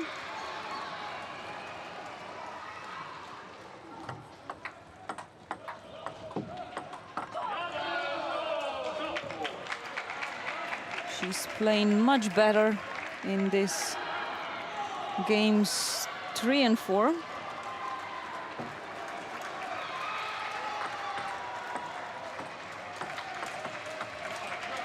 Zhang putting on some pressure finally again.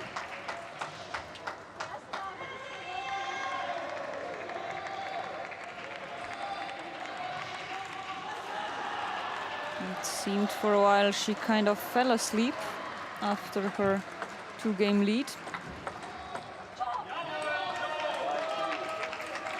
Mikolashek on the other side, staying strong.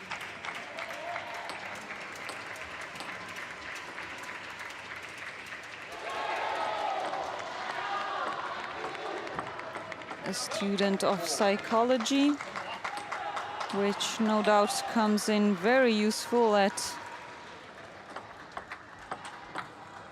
high-stakes matches like this one.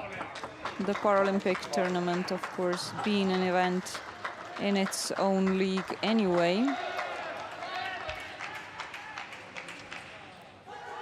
5 both.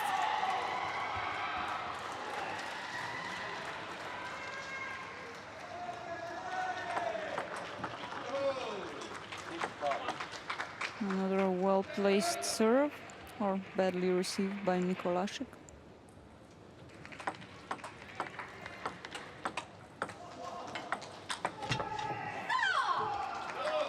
She does her best, even moved far away from the table to defend on those ones. And it's a timeout.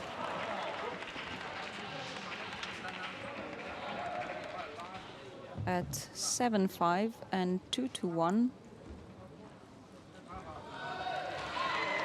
The player who took the timeout has 1 minute to discuss with her coach. Once in a match, they get the chance to take a timeout. No other discussions, of course, are allowed during the match with the coaches, who are not allowed to talk other than cheer and clap when the match is on.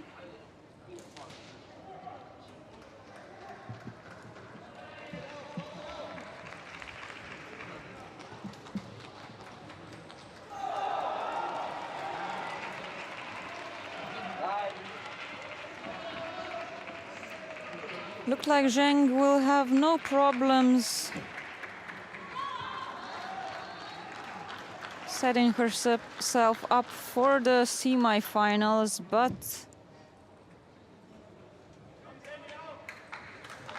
she's now only 7-5 and 2-1 up against Sandra Mikolashek.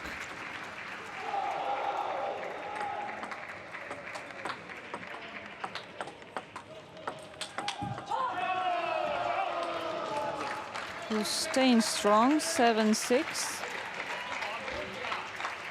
Some great table tennis we're watching now. Attractive, fast exchanges.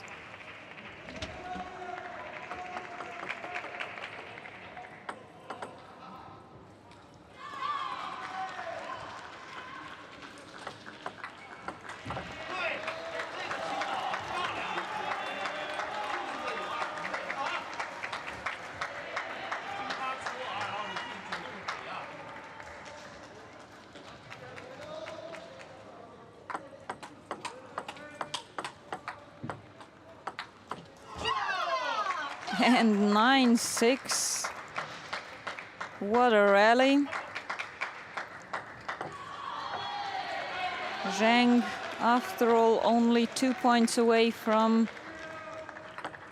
a medal.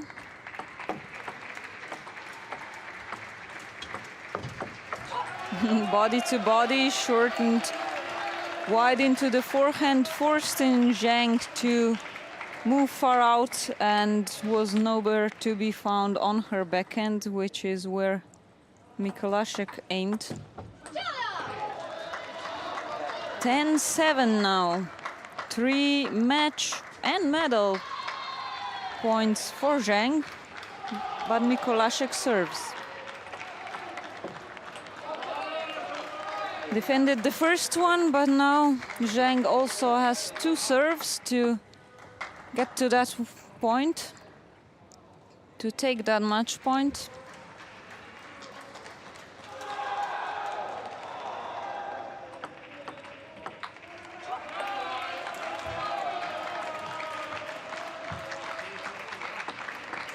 Ten, 9.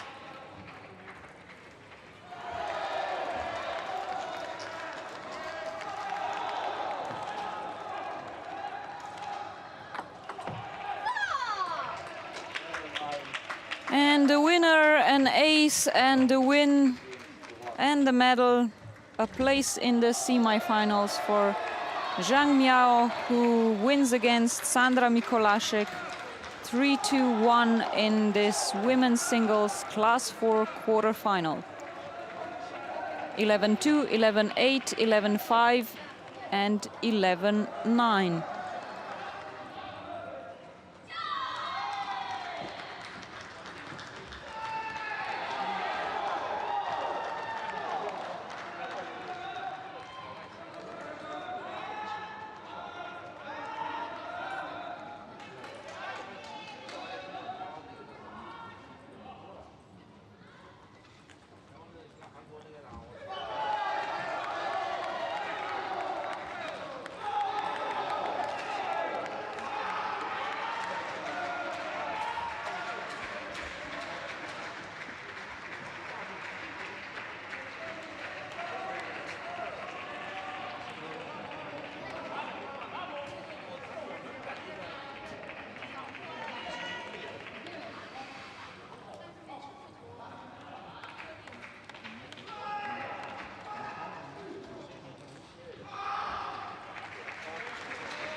Konnichiwa and welcome to the Tokyo Metropolitan Gymnasium. We are in the quarterfinal stages on day 3 of the Paralympic table tennis tournament.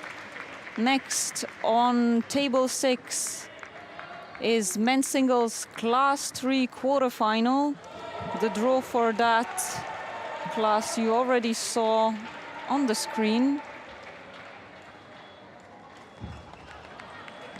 And the two players are Zhao Ping, world ranking number 7, against Thomas Schmidberger from Germany, second-seeded player of the world.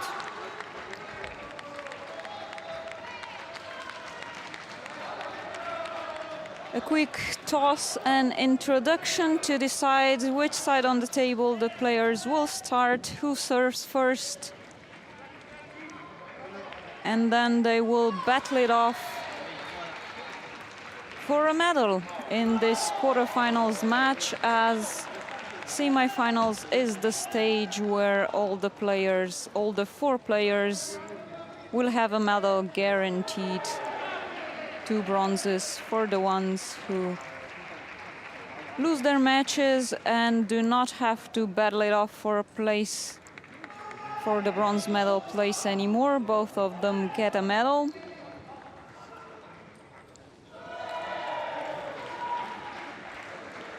But the competition started with the qualification round-robin stage.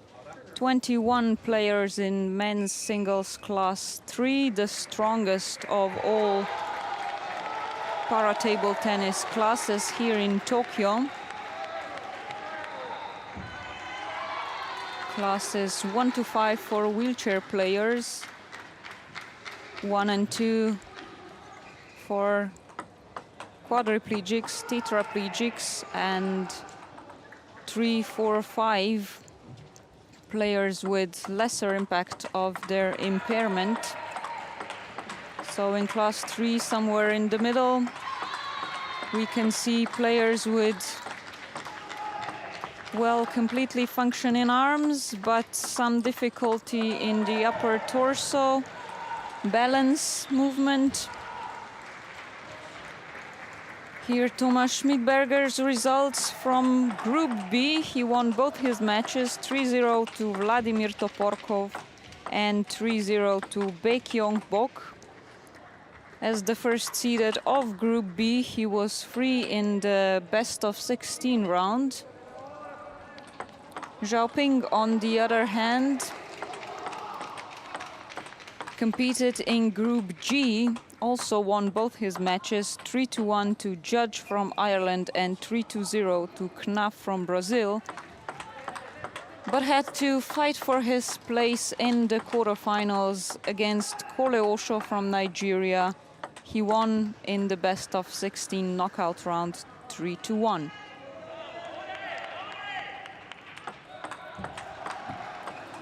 Well familiar with the arena now, the two players. Although, as we like to say in table tennis, each match is a world on its own. Previous results do not count, and emotions as well as risks and stakes run much higher at the Paralympic Games than anywhere else. Thomas Schmidberger, the 29-year-old from Germany, already has 3 silver medals and a bronze from the previous 2 editions of the Games. 2016 Rio, silver in both singles and teams, bronze in singles and silver in teams in London 2012. Says he's interested in nothing but the gold this time.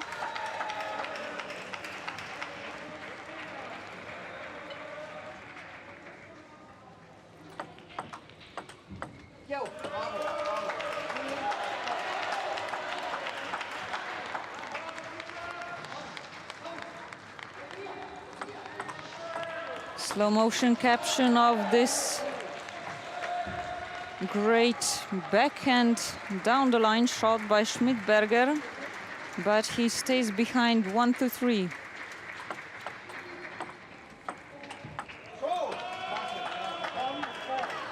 Long swing of the arm and a stroke for forehand winner. Top spin, Schmidberger, a player with invertive rubbers, smooth rubbers on both sides of his racket,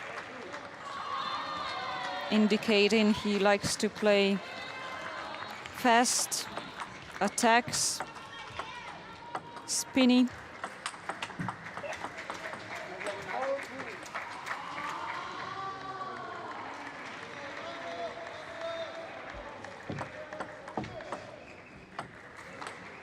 He can do short as well, he just demonstrated.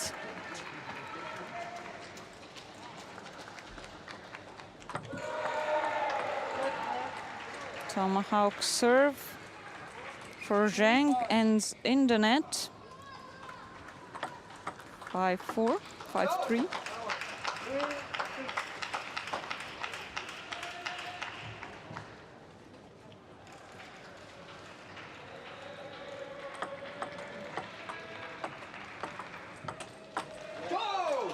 Body-to-body chopping, but Schmidberger opens up at first chance.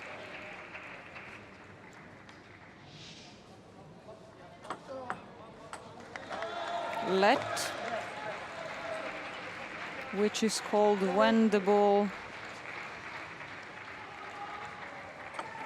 leaves the table on the opponent's side, crossing the sidelines of the table. It should cross the end line of the table.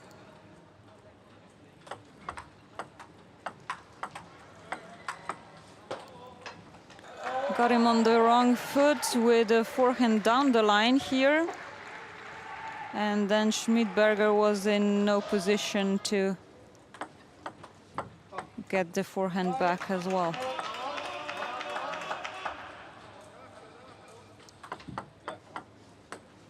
Eight, 6.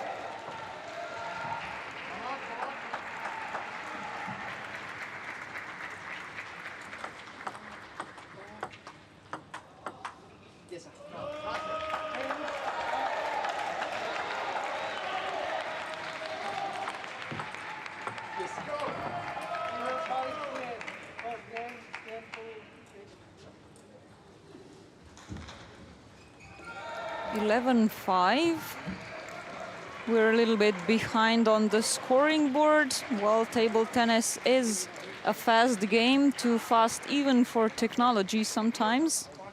Short break as Zhao wins game 1 against Thomas Schmidberger in men's singles class 3 quarterfinal match.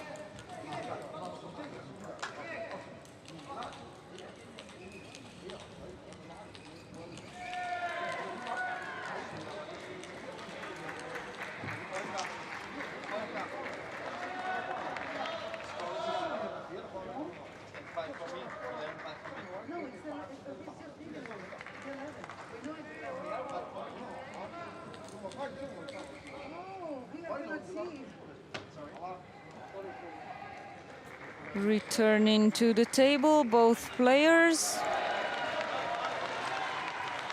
for the second game of men's singles class 3 quarterfinal between Thomas Schmidberger, Germany, and Zhao, China. Zhao wins the first.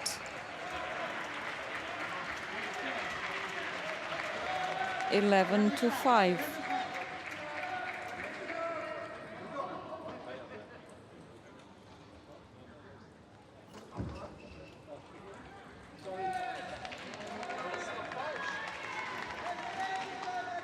Some technical difficulties now, it would seem.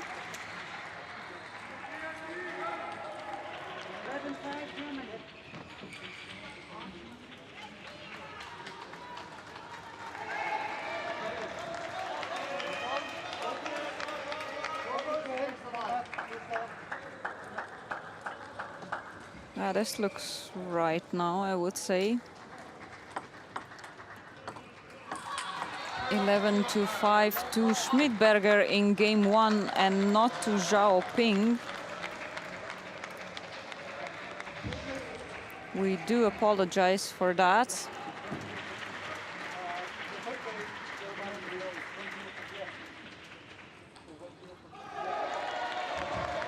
I was wondering why Schmidberger doesn't look worried or upset at this result.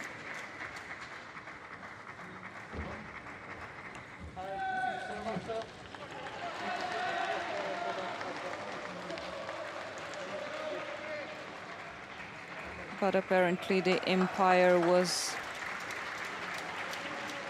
putting the results to the wrong player, assigning the points in the computer. All fixed now. And we can continue with game number 2, 1-1 and 1-0 in games for Thomas Schmidberger.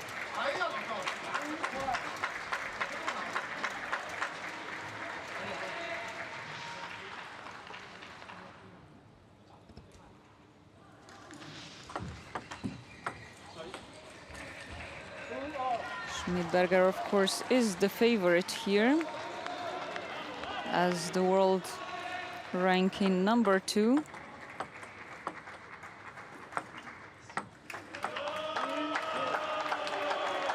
Playful here as to justify that it was his first game and not Zhao's.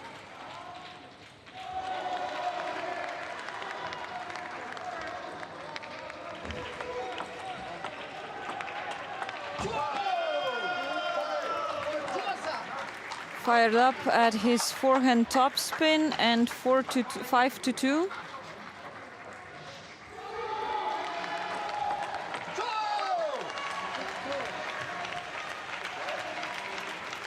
Once again, 6-2.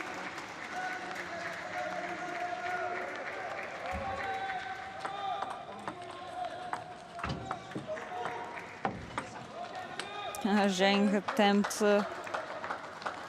short ball, but it's just a centimeter or two too short. This is as short as it goes on the other side by Schmidberger. I think the ball even touched the stand of the net, which is considered part of the table, of course, and the point counts.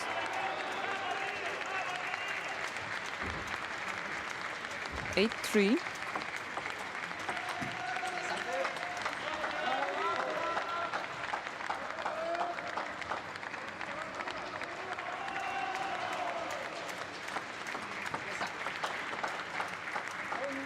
Ten-3 and 7 game points for Schmidberger as he quickly runs through this game 2 and into a 2-love lead against Zhao Ping in this men's singles class 3 quarterfinal. Just a short break and we'll be back with game 3.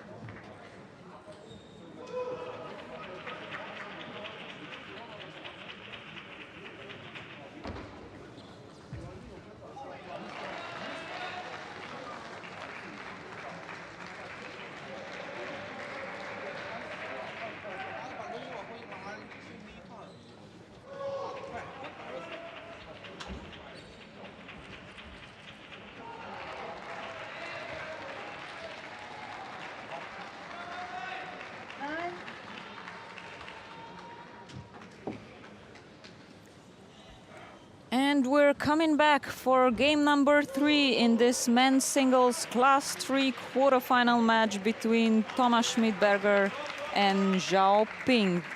Smooth running so far for Thomas Schmidberger. 11-5 and 11-3 in the first 2 games. giving him a lead of 2-love.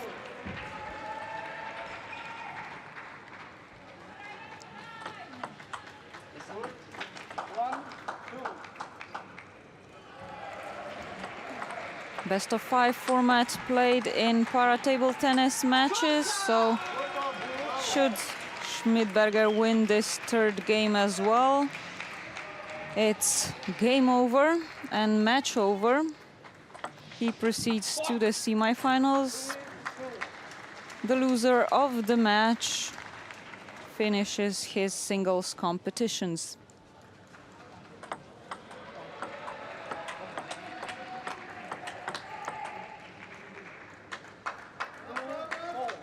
Bit too long, not so happy with himself, as he's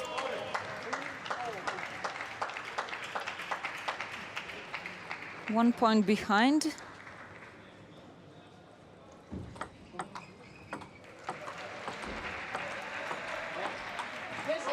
Schmidberger pushing into the body, trying to force exactly a mistake like this one, as it's difficult for wheelchair players who cannot move their body away to give the arm enough space for a correct shot, to choose which side of the racket to take the shot with when the ball is coming into their elbow area.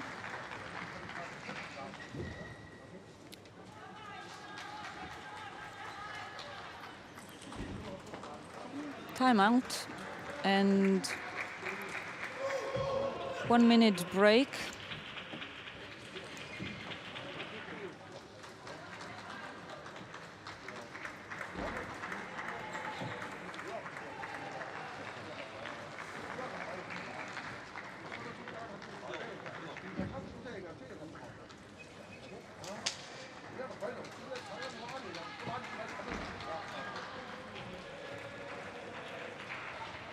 For Zhao, of course, who will have to fight to stay in this match.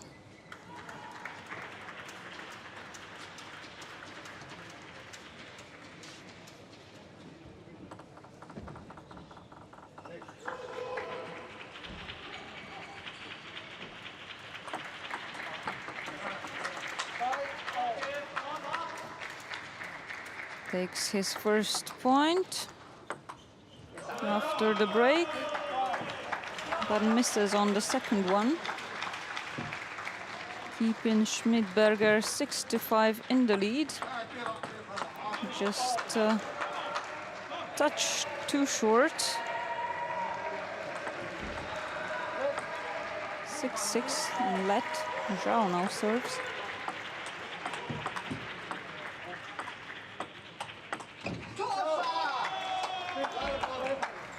Prepared an opening for himself, Thomas Schmidberger, by pushing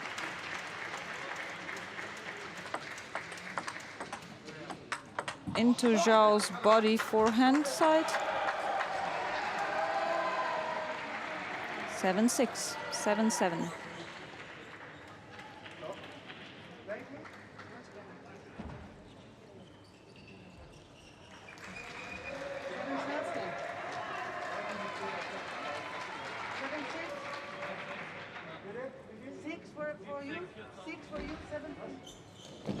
Once again, some discussions about the scoring.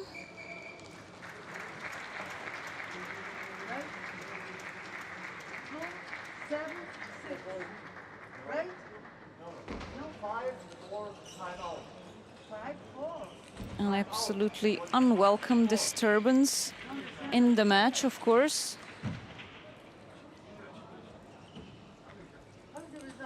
But this is something that requires the players to stay focused. I'm 1 point up. You are 1 up. You are 7 and 6. 7-6. No, Thomas Schmidberger correcting the score to 7-6.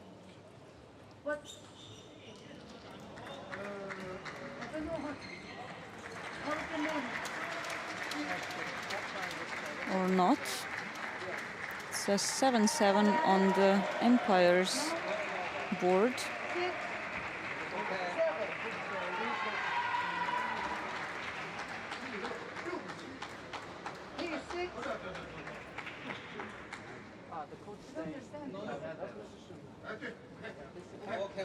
And now it's right again. Both teams agree. Finally. Schmidberger serves. That's still wrong on the scoreboard, but doesn't matter so much. It's 7-7, and Zhao now serves.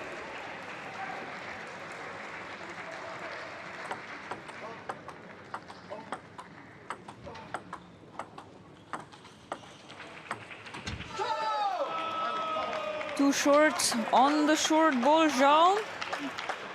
Nicely done, perfectly placed by Schmidberger. Zhao even tried to let the racket out of his palm a little bit to make it longer, to reach longer. Schmidberger a bit too aggressive on the return though.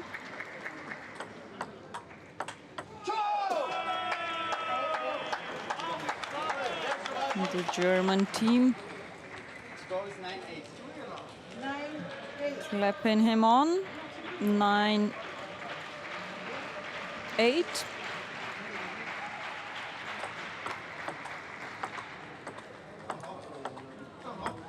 And once again, Schmidberger displaying his superiority. Has two match balls, two balls to bring this quarterfinal to an end, and he does it. 3-0 in men's singles class 3 quarterfinal between Thomas Schmidberger and Zhao Ping. Thomas Schmidberger, silver medalist from Rio 2016, proceeds to the semi-finals and awaits the winner between Florian Merien and Zhai in his continuation of the quest for a gold Paralympic medal.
Well, it's day 3 of the Tokyo 2020 Paralympic Games, and we're here at the Tokyo Metropolitan Gymnasium for this quarter-final matchup in the men's singles class 4 between world number 13 on the left, Mohamed Salah of Egypt, and world number 2, Kim Yong-gun of Korea. An incredibly important match as these two vie for a place in the semi-finals of the tournament and a guaranteed Paralympic medal here. Part 2 of the greatest show on earth is well underway, and we're getting to the bitty end of the table tennis singles.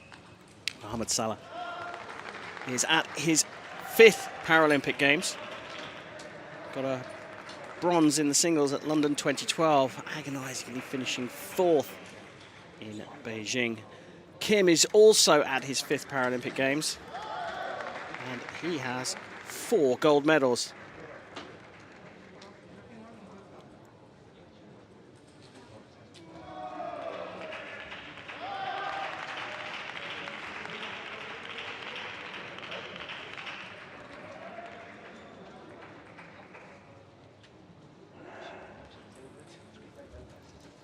So,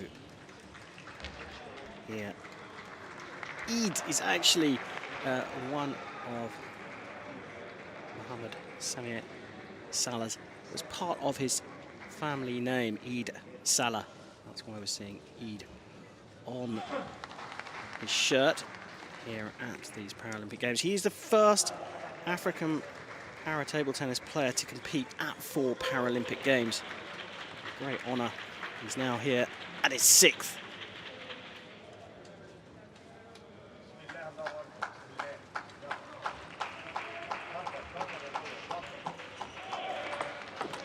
Time for the warm-up. As we can see, the group matches are 1-on-1 for Salah, beating Astan of Indonesia in the round of 16. Kim won both his group games, and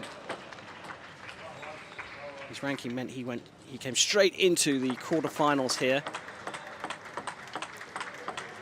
Yoko is the main umpire for this match, and she will be supported on the other side of the table by Yamaguchi Yumin. Kim's record is pretty phenomenal. 4 gold medals, team gold in Rio 2016. He was a singles champion in both London 2012 and Athens 2004, and also picked up the team gold medal in Athens 2004. He's also got a silver medal in the singles at London 2012. So well decorated and a higher ranked athlete of the two. Class 4 category is one of the 5 seated para table tennis classes. 11 classes in total, 6 to 10 are the standing categories, and 11 as for athletes with an intellectual impairment. The seated game is very interesting indeed, because you see a bit of body line going on where the athletes try and not only create the angles that we see in all the standing categories, but they also can play shots right down the centre of the court, directly at their opponent. And it's sometimes very difficult to manage close up.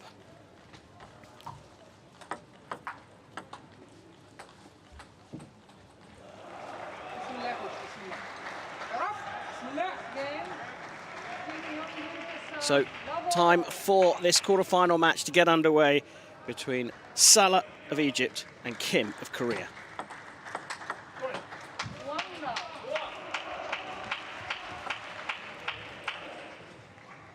Matches are best of 5 games. Players need to win 11 points to win a game, but must be 2 clear. If it goes to 10-10, they will play on beyond 11. The serve alternates every 2 points, unless they're in that tiebreaker situation where it will alternate every single point. The athletes get the opportunity to towel off after every 6 points. And again, there's that body line shot that we talked about, going directly into Salah. 2 apiece here, and going with the serve. Trick to winning games here is holding your own serve and then trying to steal points on your opponent's serve.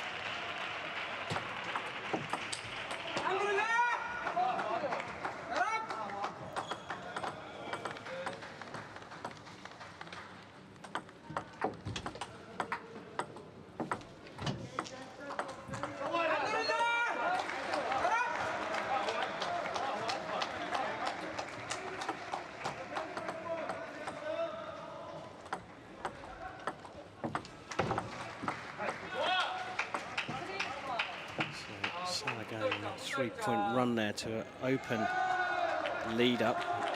Getting one back. He wins both his serves here, will be back on serve.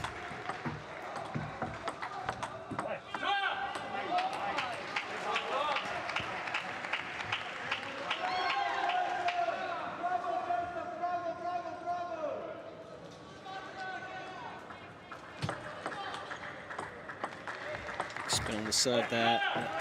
Salah tried to just kill off. Kim too canny.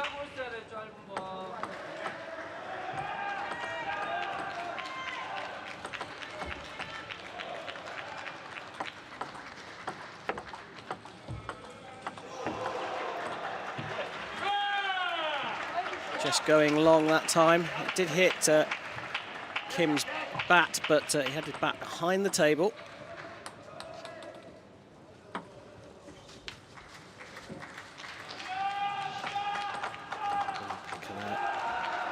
To retrieve that one. Oh. And point goes to Salah. The backspin brought it back over the net.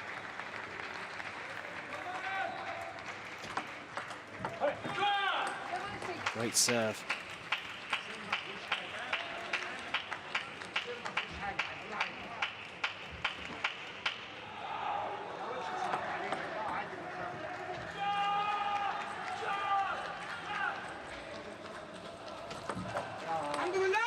That was a little careless, going straight into the net that time. Trying to surprise Salah with a fast serve.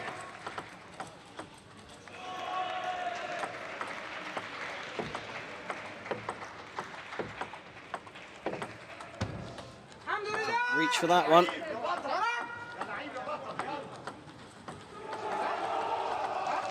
Went long. Right across the table to get that one, but it went too long, as did that one. And we are all square here in this first game between these two very highly ranked athletes. Both have come to Tokyo to get themselves on the podium. One of them is going to be disappointed, at least in the singles.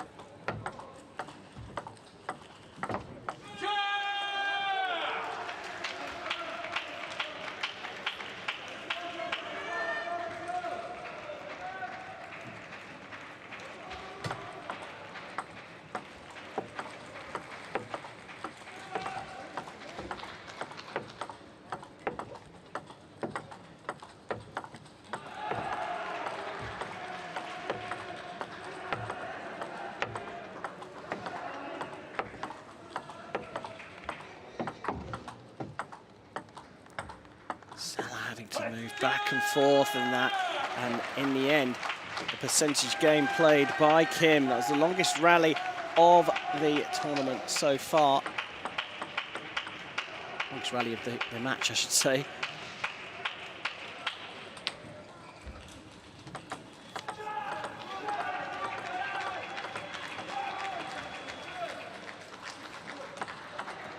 So 2 game points for Kim.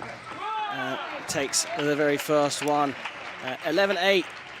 Just pulling away at the end, Kim. Doing enough, though, to take game number 1. Leading this men's Class 4 quarter-final by a single game. But very early days in this quarter-final here at the Tokyo Metropolitan Gymnasium.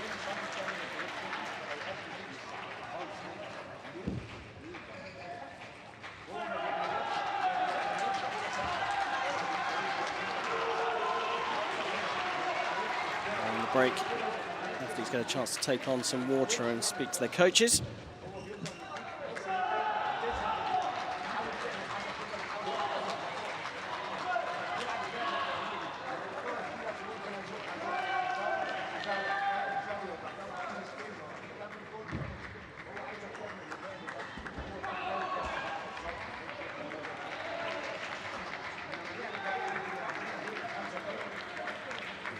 Coaches at the end, some instruction to both the players.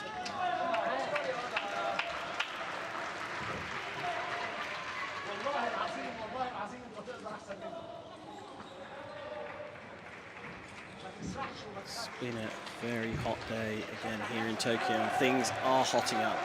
Men's quarterfinal, class 4, Kim leading Salah 1-0.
Lovely cross-table backhand there from Kim, just to liven things up. Watch this.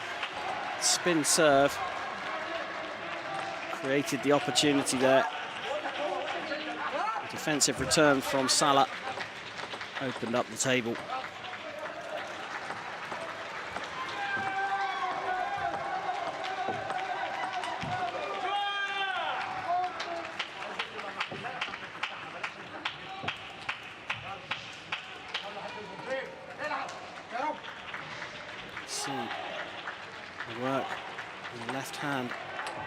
Salah moving in and out to give himself room for some of the harder, faster shots.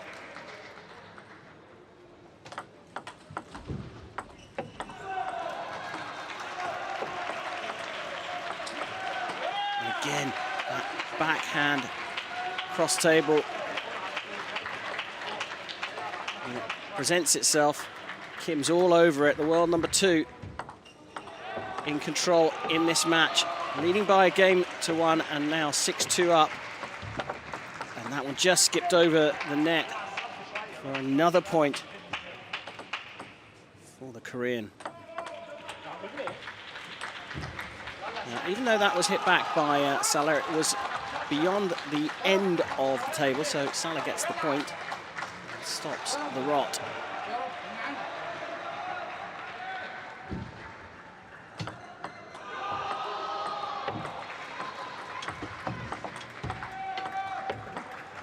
Opportunity there, Salah, to kill that one off, but didn't execute. Another shot wide, cutting the corners, making it very difficult for Kim to get that one back.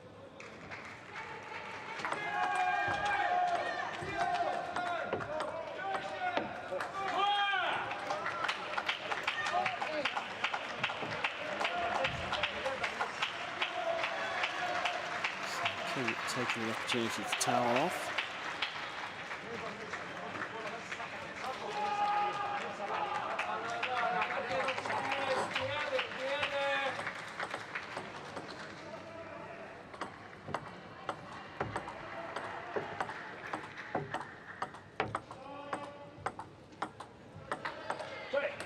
Great shot there, straight at the body again. She's used that a few times now, Kim.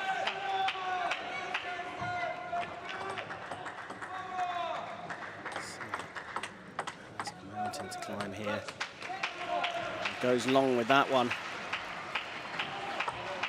So 6 game points for Kim here.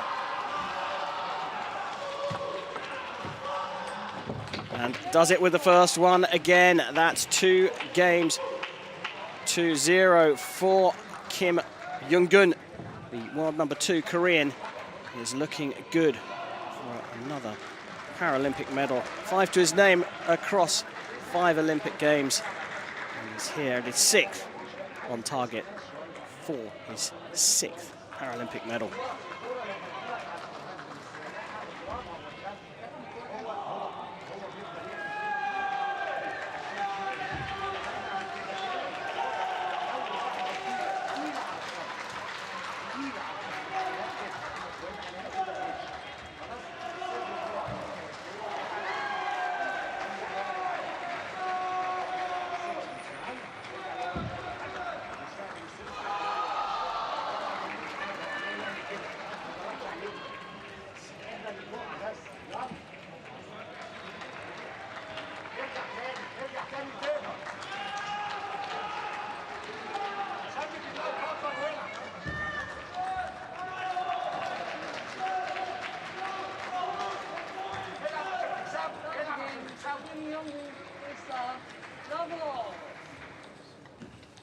So here we go, game 3. Kim leading by 2 games to love. Serves first in game 3.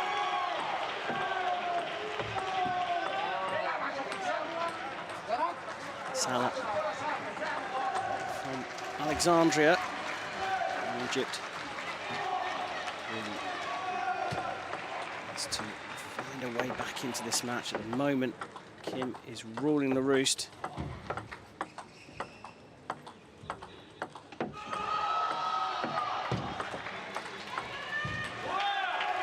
Turning defense into attack, having to reach across for that cross-table shot from Salah to his forehand.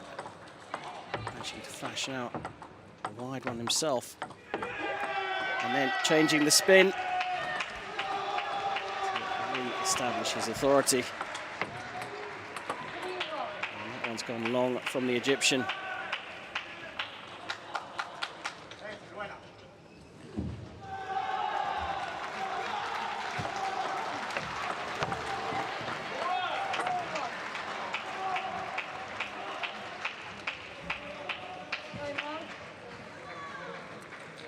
Timeout called by Mohamed Salah. Needs all the help he can get from his coach there.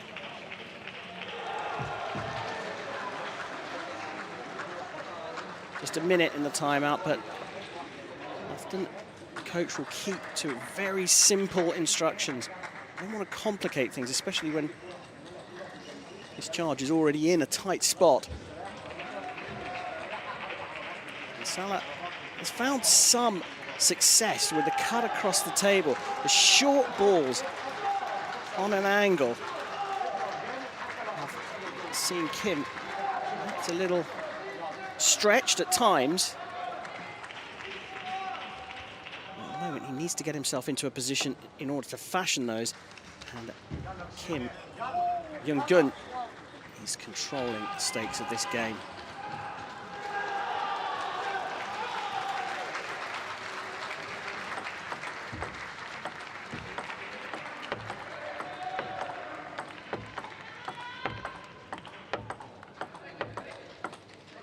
And that change of spin again is what's done Salah. Changing it to top spin. Salah doesn't react quick enough. Kim is looking really good in this quarterfinals. Fancy him to have a really good run in this tournament beyond the semis. Salah needs to find a way back into this. What a great shot that was.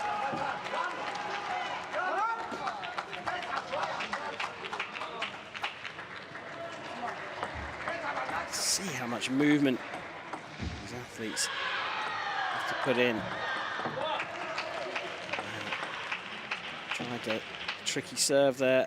Salah. Kim too sharp. Hand speed and execution superb. Goes long that time though. Perhaps a little overexcited. Not quite at the finishing line. You need to score every single point to get through.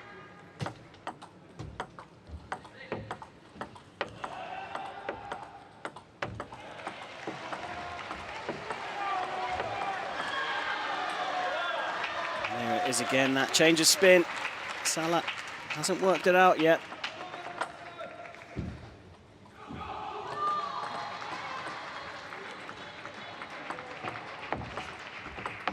Short serve. Got to try something different. It worked that time.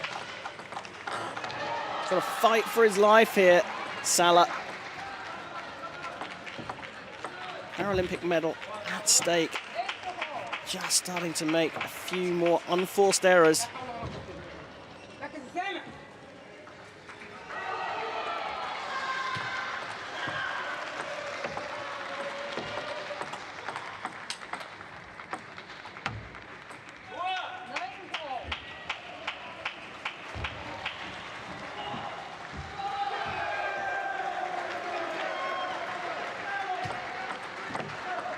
Well, here we go. 6 match points for Kim Young-gun. And he does it at the first time of asking, and that is a guaranteed minimum of a bronze medal for Kim Young-gun of Korea, the world number 2, 36-year-old wheelchair para table tennis player. Has done that one in style, winning 11-8, 11-4, 11-4 over the world number 13 from Egypt, Mohamed Salah.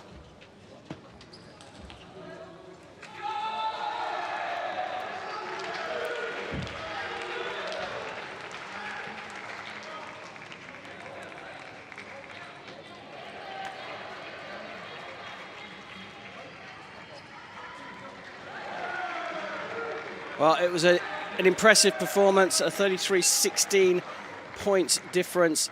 The longest rally of 45 strokes came in the third, and the biggest lead throughout was with Kim winning most of the points on his serve and stealing more than Salah could. And that means that Kim is into the semi-finals along with Öztürk of Turkey, and they await to see who their opponents will be in the semi-finals. Kim Young-gun through to the men's singles class 4 semi-finals.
Well, there we have it. A dominant performance from Kim Young-gun over Mohamed Salah, the Korean, through to the semi-finals of the men's singles class 4 category.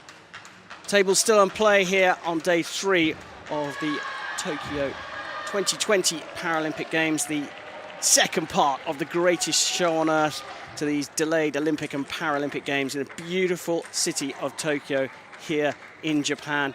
We're getting down to the business end of the singles here in the Tokyo Metropolitan Gymnasium, which stands in the shadow of the Olympic Stadium, where the opening ceremony happened just a few days ago.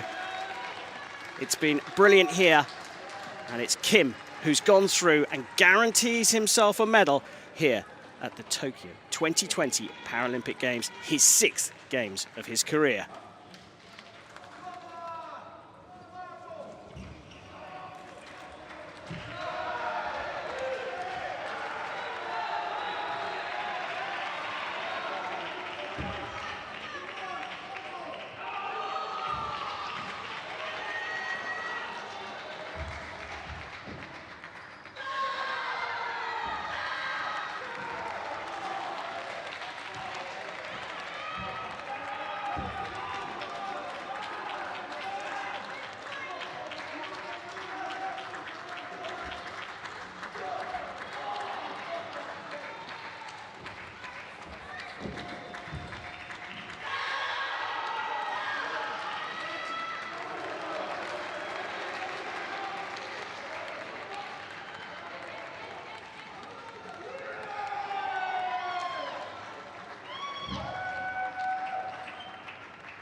Well, day 3 here at the Tokyo Metropolitan Gymnasium in the para table tennis.